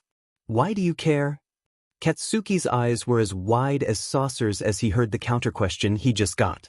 He couldn't believe it. When had Deku grown it to talk back to him like that? He hadn't expected this. He thought Izuku would straight up answer so he could go again, his mind chickening out on the opportunity to apologize to the freckled boy. As Bakugo lifted his head, he was stunned by the look of coldness and hate he was getting. Of course, there was nothing that could hide the undeniable fear in those green eyes, but the dead, gray eyes were overwhelming him at the moment. Wait, what? His eyes are gray? What's wrong with your eyes? The spiky-haired blonde moved fast and sat down on the bed, putting a finger under Izuku's chin to make him look up again. The flinch he got made something cold settle in the pit of his stomach, and he gulped hard. It became apparent now just how much the green-haired boy feared Katsuki. Guilt flooded his mind, but he forced it to the back of it to concentrate on what was important right now. He put a finger under his childhood friend's chin yet again, getting the same reaction, but this time he did not JRK away. Bakugo forced Izuku's chin up, and for a moment everything stilled. Katsuki's heart stopped and he shifted back in disbelief. What he just saw? What did he just see? Izuku's eyes were completely dead and blank. Gone were the various shades of green that he had loved when he was younger, when Izuku was still his friend. Right now, his eyes reflected so much pain, desolation, horror and fear that it physically hurt him to look at, and he involuntarily flinched back a bit. Why are your eyes gray? He whispered as soft as he could manage, shaking his head in denial. Izuku only looked away, eyes glazed over with unshed tears. He couldn't look the blonde in the eyes, refusing to answer this question. If only he knew. Deku, what happened to you? As fast as an arrow, Izuku's eyes found Katsuki's, and never had he seen them look as angry as they were now. The tears started falling one by one, and the green-haired boy did not make a move to wipe them away. How can you ask something like that? His voice was nothing more than a broken shout, voice cracking several times. His face was getting redder by the second and the tears became like waterfalls, but Bakugo had never seen anything like this.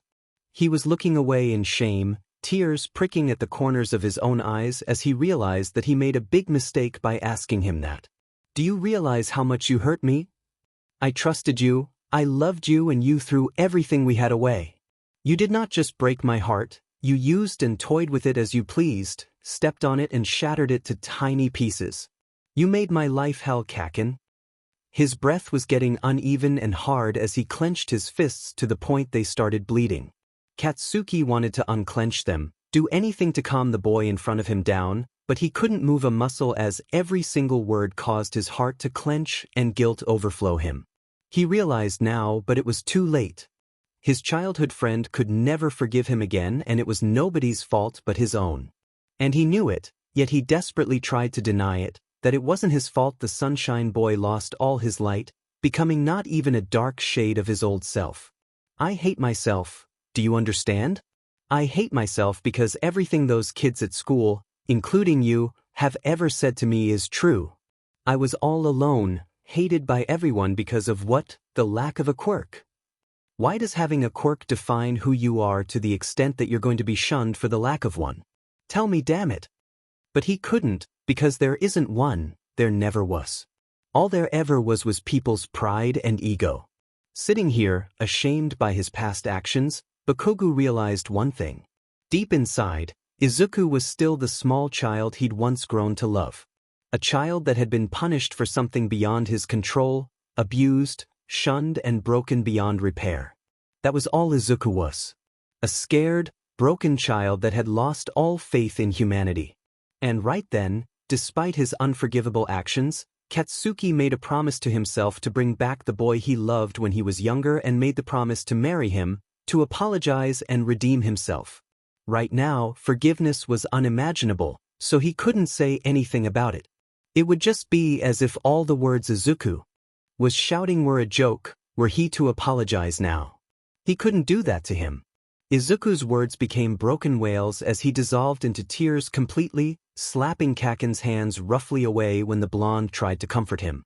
"Just go away for now," he whispered, and Bakugo could do nothing more but obey. Looking over his shoulder one last time, he quietly left the room, tears trailing down his cheeks upon closing the door as he heard the muffled sobs echo in the room. Degree. Hisashi opened the door to his and Aizawa's house in a hurry and was the first to step in, followed by Shoyuta and lastly Tashinori. The three heroes put the books down on the kitchen table and sat down around it, utterly exhausted. Behind them, a black cat emerged from the living room.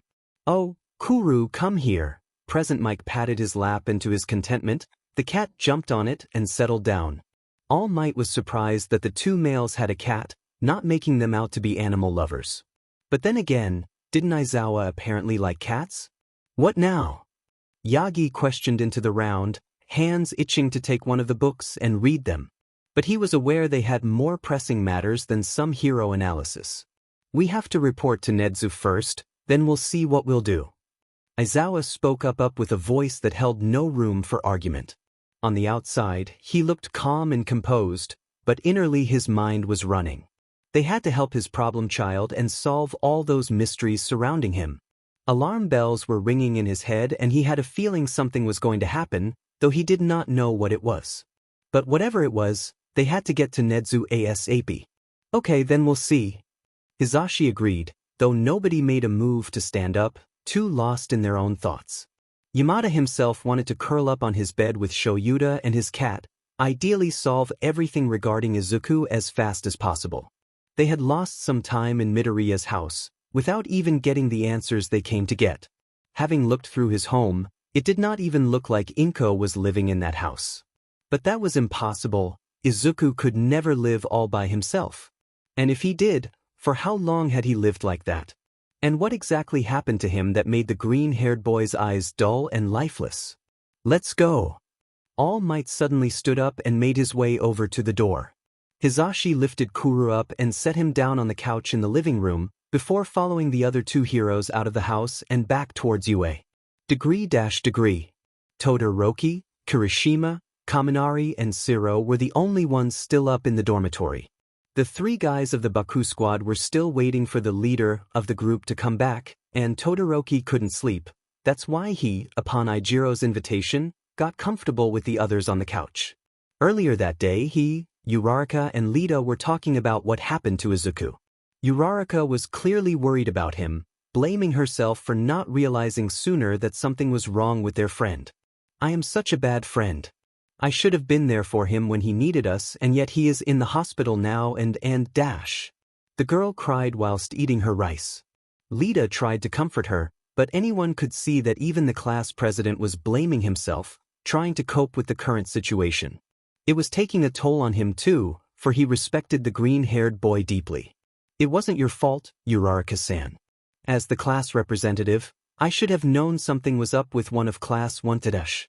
Guys!" Mina almost shouted beside them. "Let's not blame ourselves anymore, okay? I understand that we should have taken care of our friend better, but what's done can't be reversed." "I agree," Kirishima nodded. "All we can do now is help him get better." After classes ended, they'd come back to the dorms and now it was 11:30 p.m. Nobody made too loud noises. Kirishima occasionally started a conversation with Todoroki, Shiro and Kaminari joining in, then it would get silent again and Denki, Shiro and Ijiro would talk about stuff only they were interested about. Shouldn't he be back by now? Where the hell is Bakubro? Kirishima muttered, completely exhausted after the day. Denki shrugged and Shiro nodded his head in agreement. Todoroki wasn't really listening, he was in a world of his own, thinking about what they could do to help Izuku. They knew so little about him that bringing the boy stuff he liked was difficult, for nobody, except maybe Bakugo, knew what Midoriya liked. And in general, they knew nearly nothing relevant about him or his past. But that would change. Todoroki himself would make sure that Izuku knew he could trust him. The buzz of his phone brought him back into awareness. Who would text me at this hour? It was 23:55 now, nobody would be awake at this hour, so who? Who's texting you? Kaminari curiously asked, the other two boys also seemingly interested in knowing. Slowly, Todoroki took out his phone and looked at the screen. Midoriya? The dual-hair-colored teen wondered, opening the message. When he did, his eyes widened and, as if he had been dumped in cold water, shot up, almost dropping his phone in the process. The three other boys flinched back violently, startled by the sudden movement. Upon seeing Shudo's incredibly panicked expression, the other boys stood up too, dreading whatever they would hear. What is it? What happened? Who texted you? Shiro frantically asked, gripping Todoroki's shoulders. The boy looked eyes with the others and they feared the worst, judging by how he started breathing hard and his body was shaking. Instead of answering, he simply held up his phone for them to see the message. Kirishima cried out in distress, Kaminari and Hanta holding a hand over their mouth in shock and incredible worry. Midoriya. Degree. After Katsuki left, Izuku slowly willed himself to calm down. It took some time, but after a while, his sobs were reduced to occasional hiccups, before it was silent once again. He was exhausted, the emotional outburst had completely drained all his energy. Before he could lay down and close his eyes, a sudden feeling of being watched washed over him. Midoriya looked around, but didn't see anyone or anything watching him. So he laid down and closed his eyes, but the feeling did not go away. The more he started paying attention to it, the more intense that feeling seemed to get. Shakily, Izuku reached for his phone and opened the messenger, wanting to ask Shinso if Bakugo left or was still watching him. Before he could, however, two men appeared seemingly out of nowhere. One of them was muscular as hell, he was wearing a black suit and sunglasses and had brown hair. The other man. Izuku stiffened as he sat up straight. Dad, he stuttered out, not believing who he was seeing right now. But it was him, no doubt. Black, curly hair, glowing red eyes, tall and muscular. Standing before Izuku was his own father, Hisashi Midoriya, a father who abandoned his son due to the lack of a quirk. Izuku was terrified of seeing his father here. He has changed. Gone were the kind eyes, instead replaced by terrifying evil ones that glowed with malicious intent and the promise of death, and he had many scars on his face, indicating that he fought many fights. The smirk on his face contrasted completely the deadly aura he was surrounded by, and with each second they stared at each other, Izuku was afraid he would suffocate from the tension. Hello, son. Long time no see. As the two men crept closer, Izuku repeated in panic, blindly tapping on a number and typing in the words help, before a hand covered his mouth. Izuku let out a discreet, terrified scream before the hand clamped down on his mouth. The last thing he saw before everything turned dark were the eyes, ruby red, glowing eyes that held amusement and murderous intent in them, a distorted sneer and the words, "We'll have so much fun together, Izuku." Within an eye blink, they were gone.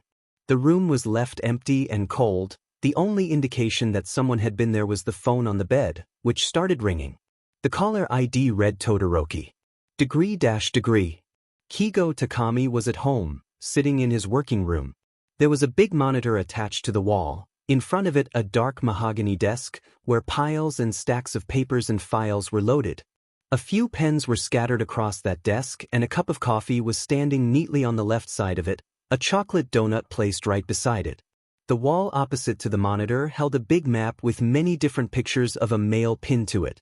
There were dots and strings connected to each other, light yellow pieces of paper with information scribbled on them also pinned to the wall. One of the notes read as followed: Villain Phantom Flame. Real name, unknown. Age, unknown. Relatives, unknown. Appearance, unknown. Quirk, fire, unknown what kind. Victims, 356. Additional notes. Leaves victims burnt to a crisp, deformed and almost unrecognizable. Disappears and appears like a phantom, hence the name Phantom Flame. Most wanted villain in America. Seen a few times in Japan, meaning he has a residence in the country is Japanese. The other notes were also all about the same villain, the photographs showing all of his victims and possible connections they had with one another. In the center, a single picture of a man was seen. Black, curly hair, red yes and scars all over the face. Under that picture, another note. Possible suspect. Name, Midoriya Hisashi. Age, unknown. Relatives, unknown. Quirk, fire breath. Appearance, curly black hair, a few gray strings in them. Ruby red, almost glowing eyes. Muscular and tall. Dressed in a black suit and sunglasses most of the time. Hawks himself was sitting by the desk, looking through the stacks of papers in hopes of finding more clues as to where the Phantom Flame could be. He has been working on this case for at least a year now, starting from when he had a mission in America. One of his colleagues had been killed by that man, as well as many other citizens and heroes. He was the most wanted man in America, and considered a highly dangerous threat in Japan. Nearly nothing was known about that man, which was one of the main traits that made him so dangerous. He was mostly active at night and killed his victims by burning them until they were almost unrecognizable. Then he disappeared. Kigo has found out from one of the victims before they died, which had managed to hide in a drawer but were shot, that he wasn't alone. There was another buff man with brown hair and sunglasses with him, who had a teleportation quirk, which was most likely why Phantom Flame could disappear before the police and heroes appeared to the scene. The ash blonde monitored over his screen any teleportation and fire quirk uses which weren't used by heroes. His monitoring system was limited to parts of America, USA and parts of Japan, since all those victims were found in those two countries. Why the hell is that big so hard to find? He spoke to himself, moving on to the file of his main suspect. Midoriya Hisashi. The man had a fire-breathing quirk, was never to find at night and not much was known about him, though his appearance tended to intimidate other people. A red blinking light on his screen caught Takami's attention. Turning to look at the computer, his eyes widened as he dropped his coffee in shock, the contents spilling all over the floor. But that was the last concern on his mind, seeing as the red blinking light started beeping slightly. Unauthorized teleportation quirk usage. The hero quickly zoomed into the place where the dot was blinking. He took a sharp intake of breath upon seeing that there was a chance that one of Hisashi's men was at one of UA's hospital rooms. Wasting no time, Hawks grabbed his coat and disappeared towards UA High School. Degree. Yamaguchi Rin was swearing under his breath, cursing all the pilots and other workers at the airport. He had lost nearly 2 hours after landing in Japan, because there wasn't enough personnel on the border control or sheet like that. After finally getting out of the airport, he took a taxi straight to Mizudafu, praying that it wasn't too late. Mizudafu was 30 minutes away from where he was, and it was 23:20 right now.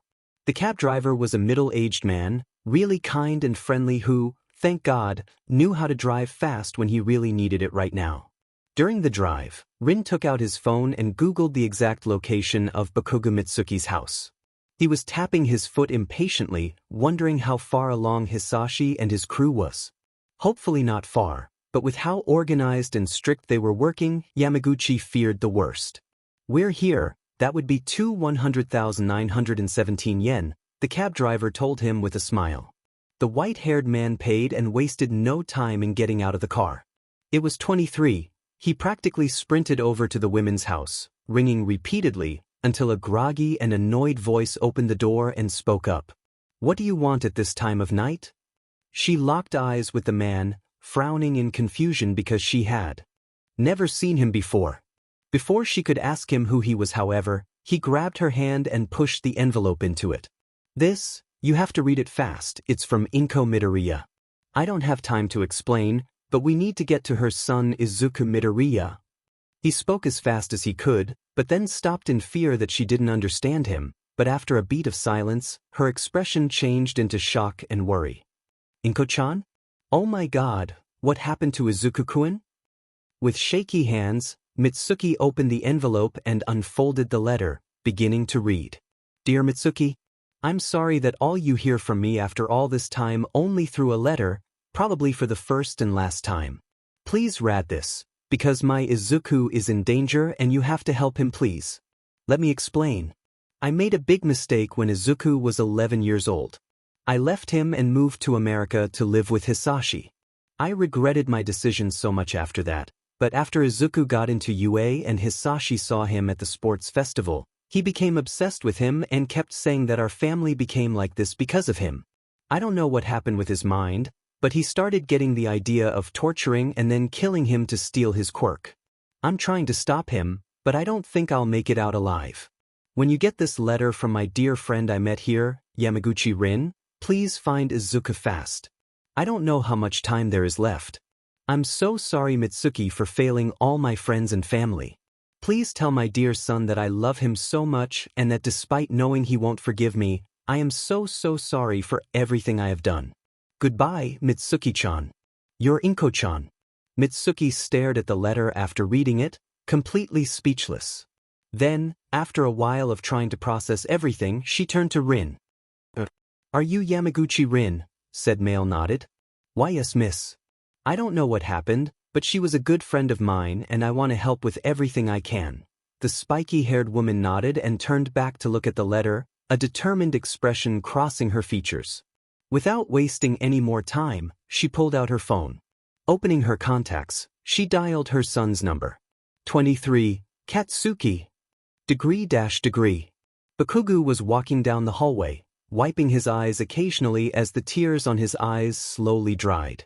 The realization of what he'd done to Izuku was weighing down on him and clouding his mind with guilt completely. He didn't even notice that Shinso was standing in front of him until he literally bumped into the teen. Watch where you're going, the purple-haired male said, not looking up from his phone. Sorry, the blonde absent-minded answered and did not move from where he stopped. Shinso froze. Did Bakugo just dash? He whipped his head around and frowned when he saw the other boy's red, puffy eyes.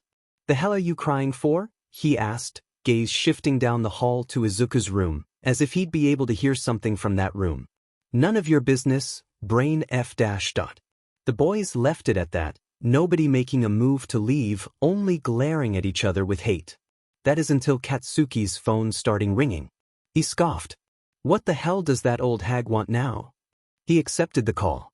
However, before he could answer with a loud voice, his mother shouted, Katsuki! All 45 kinds of cursing responses he already had prepared got stuck in his throat as he heard the sheer panic in Mitsuki's voice. Mom? What happened? Hitoshi looked at the spiky-haired blonde in wonder, confused about what caused his mom to panic. Izuku! It's Izuku! Where is he right now? The purple-haired teen's eyes widened and so did the blonde's. However, before Bakugo could answer, a bone-chilling, terrified scream was heard down the hallway. Katsuki's face contorted into one of pain as he gasped and fisted his shirt on the place where his heart was. It was Izuku. Izuku was in danger. Alarm clocks rang in both the boys' heads and they ran back towards Midoriya's room, dread and terror crawling up their spines. I'll call you back later, Mom. Shinso had never heard Katsuki's voice sound so frightened and panicked. A hurried wait was heard from the phone, but Bakugo pressed the button to end the call. They sprinted even faster now, Hitoshi slamming open the door upon reaching it. Izuku! Wide, frantic purple eyes were glowing as they desperately scanned the room. The spiky-haired boy gasped. Sheet! Hitoshi saw the phone on the bed that was ringing and, without wasting any time, picked up. Immediately, Todoroki's alarmed voice was heard. Izuku! Degree. The three heroes were running towards Nedza's office after making sure the mammal was still there. With everything they'd found out, it was to be discussed first and then all of them would work out a plan. The hallways of UA High School were deadly quiet, and after coming to stand in front of the office, they knocked on the door. After hearing a yes, all of them entered. The first thing they saw was that the principal was still sitting on the couch, his cup of tea surprisingly still full, but no steam was coming from it, which meant that the tea was cold. That alone left an uneasy feeling in the heroes, because Nedzu's cup of tea was always hot. "And Nedzu-san?" Present Mike asked hesitantly, afraid of startling the mammal. He was met with silence, and Yamada was about to ask again when he spoke up. "Yes." His voice was quiet and lacked any emotion. It was strange to see the cheerful and happy principal like this, for he'd never sounded like he sounded right now. Nedzu cleared his throat as he really seemed to become aware of the fact that there were 3 people at the door. "Take a seat, you 3. The trio shuffled inside the room. AMD sat in front of the other. They saw Izuku's file on the desk, opened at the page they had seen before. He hadn't offered them tea, was what all of them instantly noticed and wondered what happened.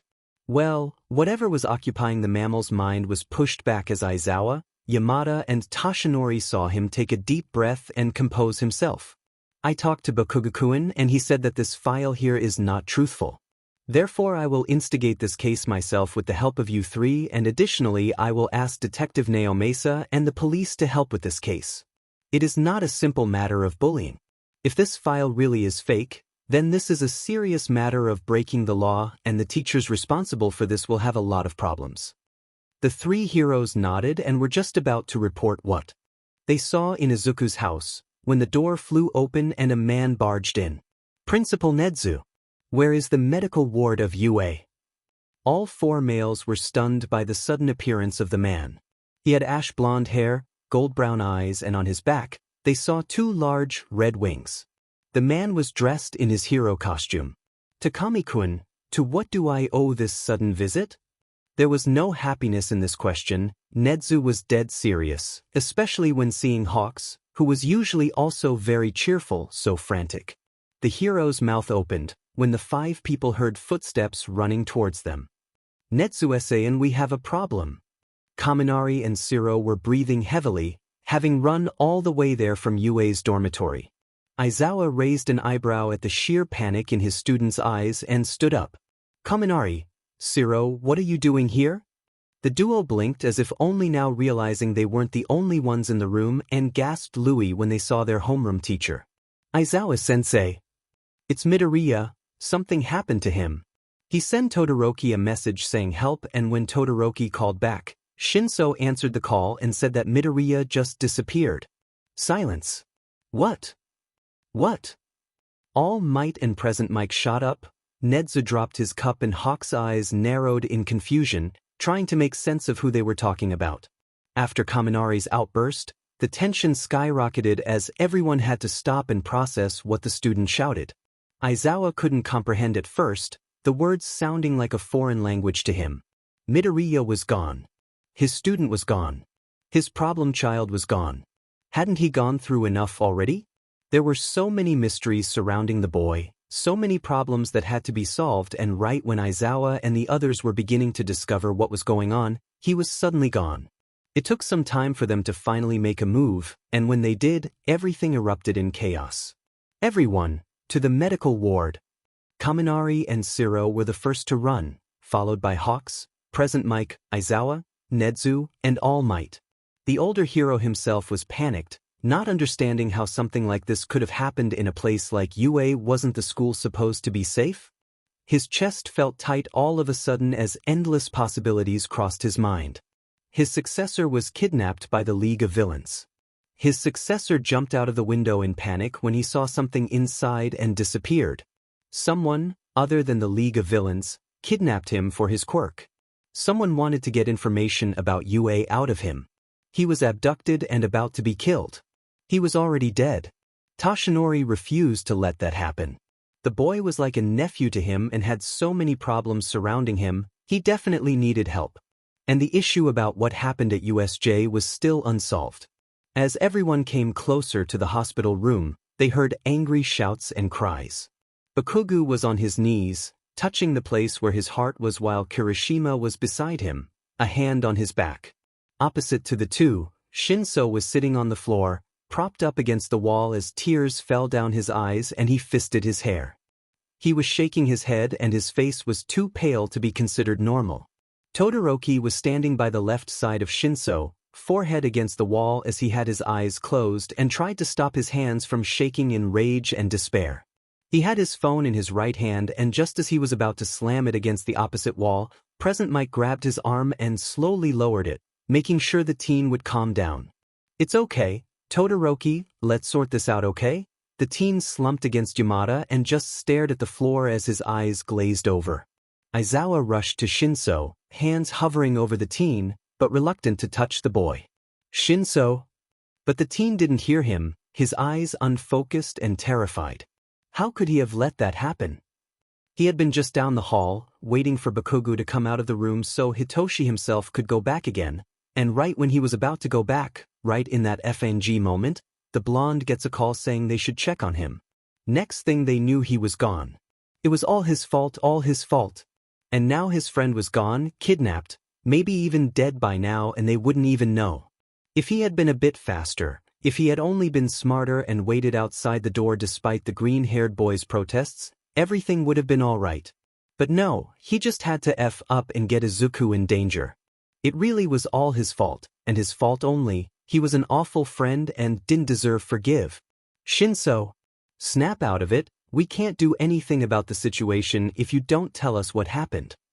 The purple-haired teen blinked 3 times and slowly turned his head to look at the underground hero. The latter froze and a chill ran down his spine upon seeing the terrified expression. He's gone," the boy whispered, and leaned against the black-haired teacher, who could do nothing more but pat his back in a futile attempt of comfort. "He's in danger, we have to help him, he needs help, he's hurt and dash." Whoa, calm down Bakubro. "We can't help you or Izuku if you don't tell us what happened, okay?" Kirishima interrupted, not understanding the sudden change of behavior in the spiky-haired blonde. Didn't he dislike Deku? All Might kneeled beside the spiky-haired blonde, his bony hands shaking with worry. "Bakugo!" At the older voice, said male looked up to meet Toshinori's eyes. "Who the hell are you?" The answer got stuck in Yagi's throat. Sheet, he forgot that they didn't know his weak form yet. Before he could answer though, Ned's voice chimed in. "I'm going to explain everything later, it's about time you know." Bakugo wanted to relax, to get his sheet together, but the knot did not disappear. He felt as if he was about to puke and the feeling was all about his childhood friend. His ears were ringing, his eyes couldn't seem to be able to focus on anything, because everything in him was screaming to help Izuku. It was the same feeling he had gotten when they were younger and Deku hurt his foot. His mother had told him some shit about a connection after that. And right now, this connection was stronger than he ever felt it, indicating that his childhood friend was in immense danger. But he was out of his reach, wasn't he?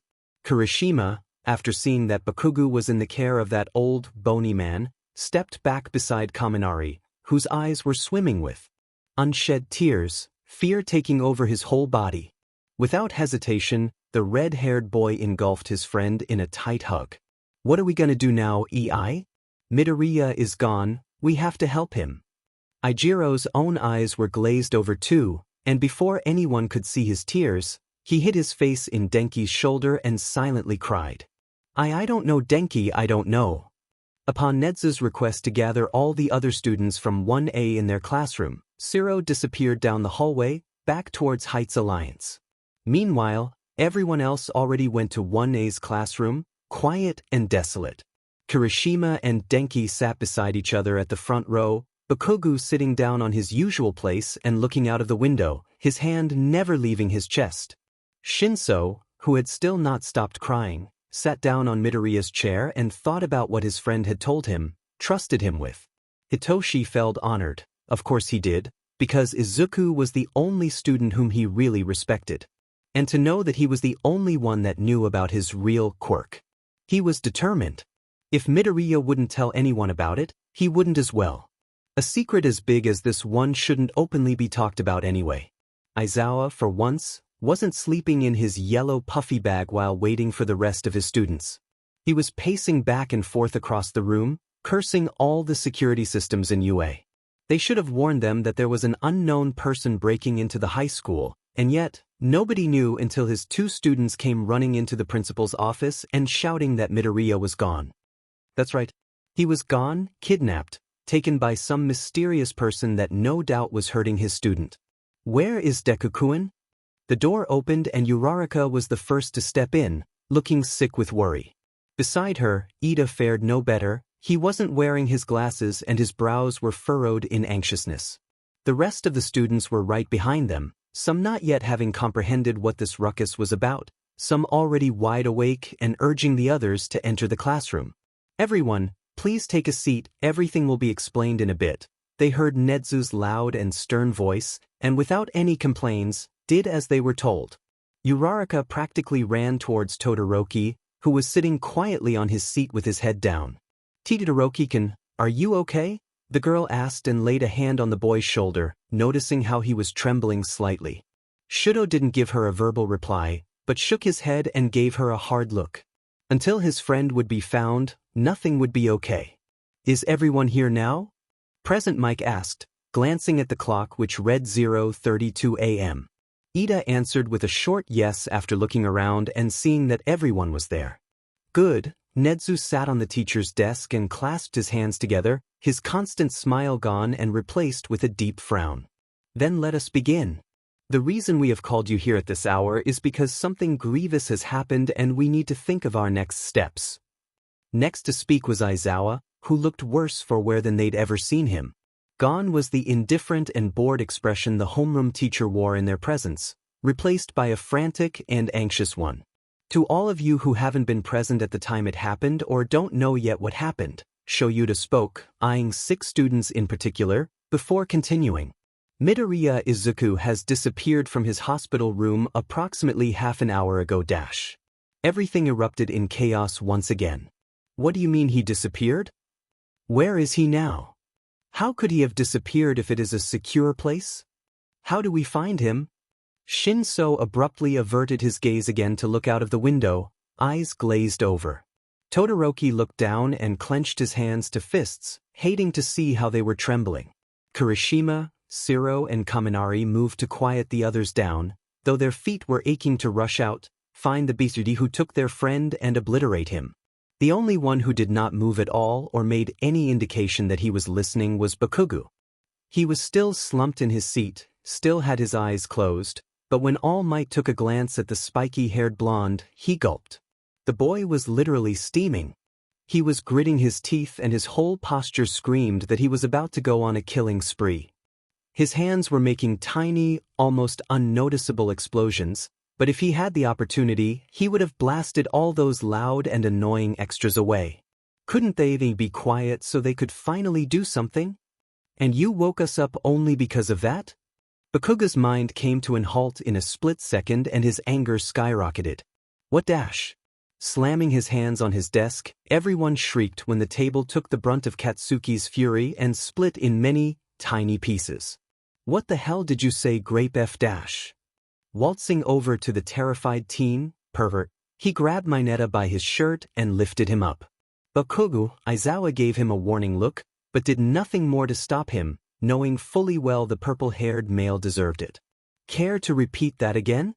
Despite shaking like a leaf, Minoru opened his mouth and everyone present in the room face-palmed.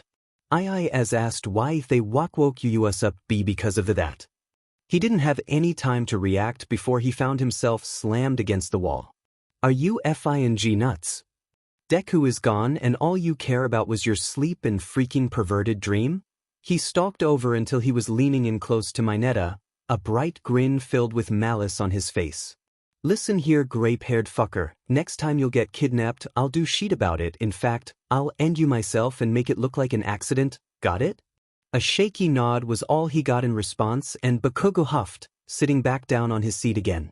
The other Class 1A students took their time to give Mineta a nasty glare before turning their attention back towards their homeroom teacher. Sighing exasperated, Eraserhead continued. We do not know who is responsible for this or dash. Actually, I might help you with that. Hawks suddenly spoke up, who everyone forgot was even there with them. Seeing that nobody said anything else, he continued. I've been working on a case for a long time, about a man who mercilessly kills his victims by burning them and disappearing just like that. Ah, the phantom flame, I assume, Yurei's principal said, looking thoughtfully at the winged hero. Latter gave a nod and continued. I have been able to keep track of the places he appears at on a monitor, but it seems that he has been taking a break from killing to plot something. I got a signal from the monitor an hour ago that this man's quirk has been activated in one of Yurei's hospital rooms. The temperature in the room dropped and silence hung in the air. Wait, you mean you think that this villain kidnapped Izuku? Nobody in the room moved. All of the students were frozen in their seats and fidgeting in their seat as dread pooled in their stomach, mixed with fear. They knew exactly who Phantom Flame was and what he was capable of.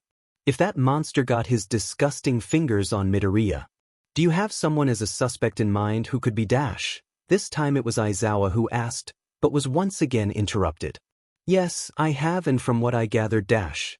Kigo's explanation was cut off by the sound of a door slamming open, revealing a distressed Mitsuki with a white-haired man in tow.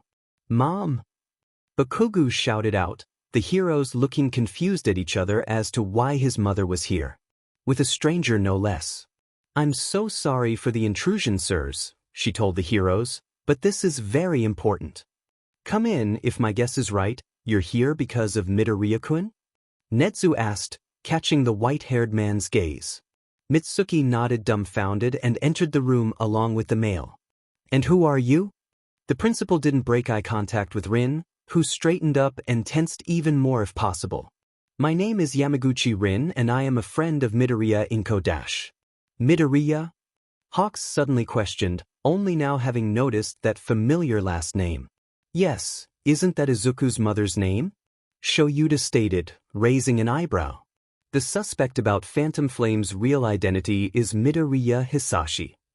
Isn't that the name of Deku's dad? Katsuki inquired, looking between Hawks, his mother and Rin.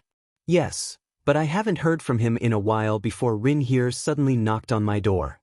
But it was reported that Midoriya Hisashi didn't have any known living relatives. Kigo looked at Bakugo's mother in question, but the woman only stared at the white-haired male. Yes, because Hisashi disowned Izuku and Inko is not alive anymore. Present Mike choked on his spit when he heard the words. What do you mean, she is not alive anymore? Doesn't Izuku live with his mom? Beside him, Aizawa lost all sense of self-preservation, regarding the male in front of him with a worry nobody knew he had. As for Bakugo, it seemed like everyone was speaking a different language, because every word that was being said seemed like they were spilling nonsense. Inko was dead. Hisashi was supposedly a murderer. What the F dash? Wait, could it be that you don't know? His train of thoughts were interrupted by the white-haired male, Rin. Every student felt out of place in their own classroom for the first time. It seemed as if they were intruding in their classmates' personal life, but maybe it was for the best. Their friend had suffered long enough and it was time they'd help him. Did not know what? Tashinori slightly stuttered, hands fidgeting and eyes darting from everyone nervously. He didn't know what was going on with his successor, and the truth they were about to find out appeared to be much worse than they originally had dared to imagine. Yamaguchi pursed his lips and studied every one of the heroes for a second, then turned uncertainly towards the kids and then directed his eyes back towards Tashinori. Inko abandoned Izuku when he was 11 to live with Hisashi in America, and was killed by him. The sudden stillness in the room was unnerving. Aizawa, Yamada and Tashinori were looking at each other in disbelief, their faces almost white with how pale they were. Uraraka abruptly stood up and stumbled back. "S-sensei," she stuttered, tears filling in her eyes. "Why didn't we know that? We're supposed to be his friends and he didn't trust us enough to tell us something as important as this." Shoyuta only looked down in guilt and shame. It was all his fault.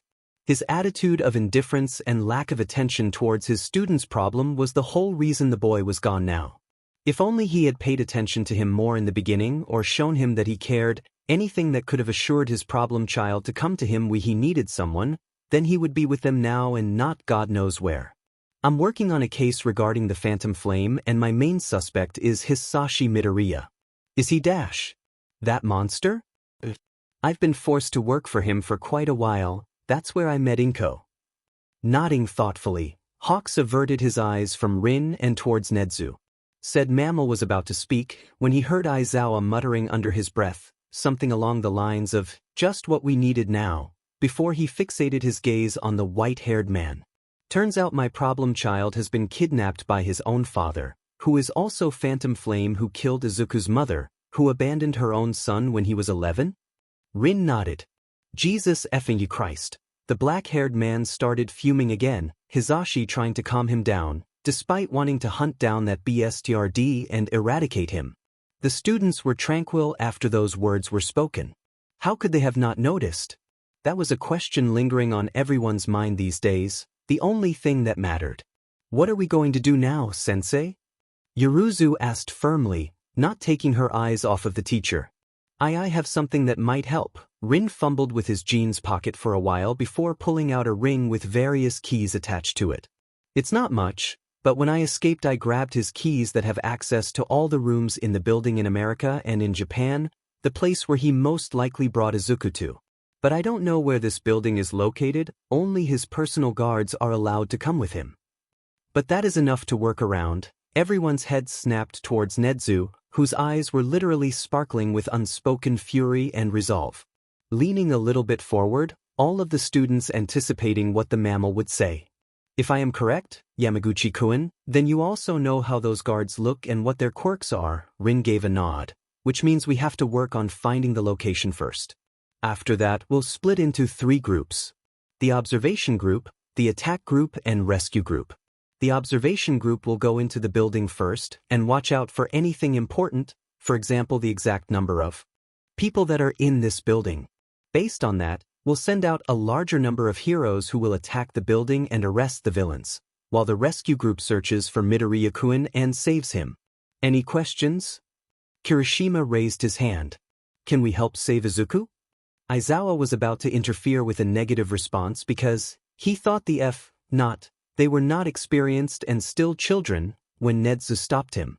It is going to depend on how dangerous the situation is. At most, I'll allow you to be part of the rescue group when everything is cleared, but that is a question for when we've found the place Midoriya-kun is kept in. I'll inform Mirai of the recent events and ask him to help us, as well as Gran Torino. All Might spoke firmly, already taking out his phone. Very well, Tashinori-kun, the rest of us will be in the conference room then. I'll bring the other pro heroes too. Wait. Bakugu suddenly shouted out. You still didn't say who that old man is? Oh that? You see, that's All Might. Huh,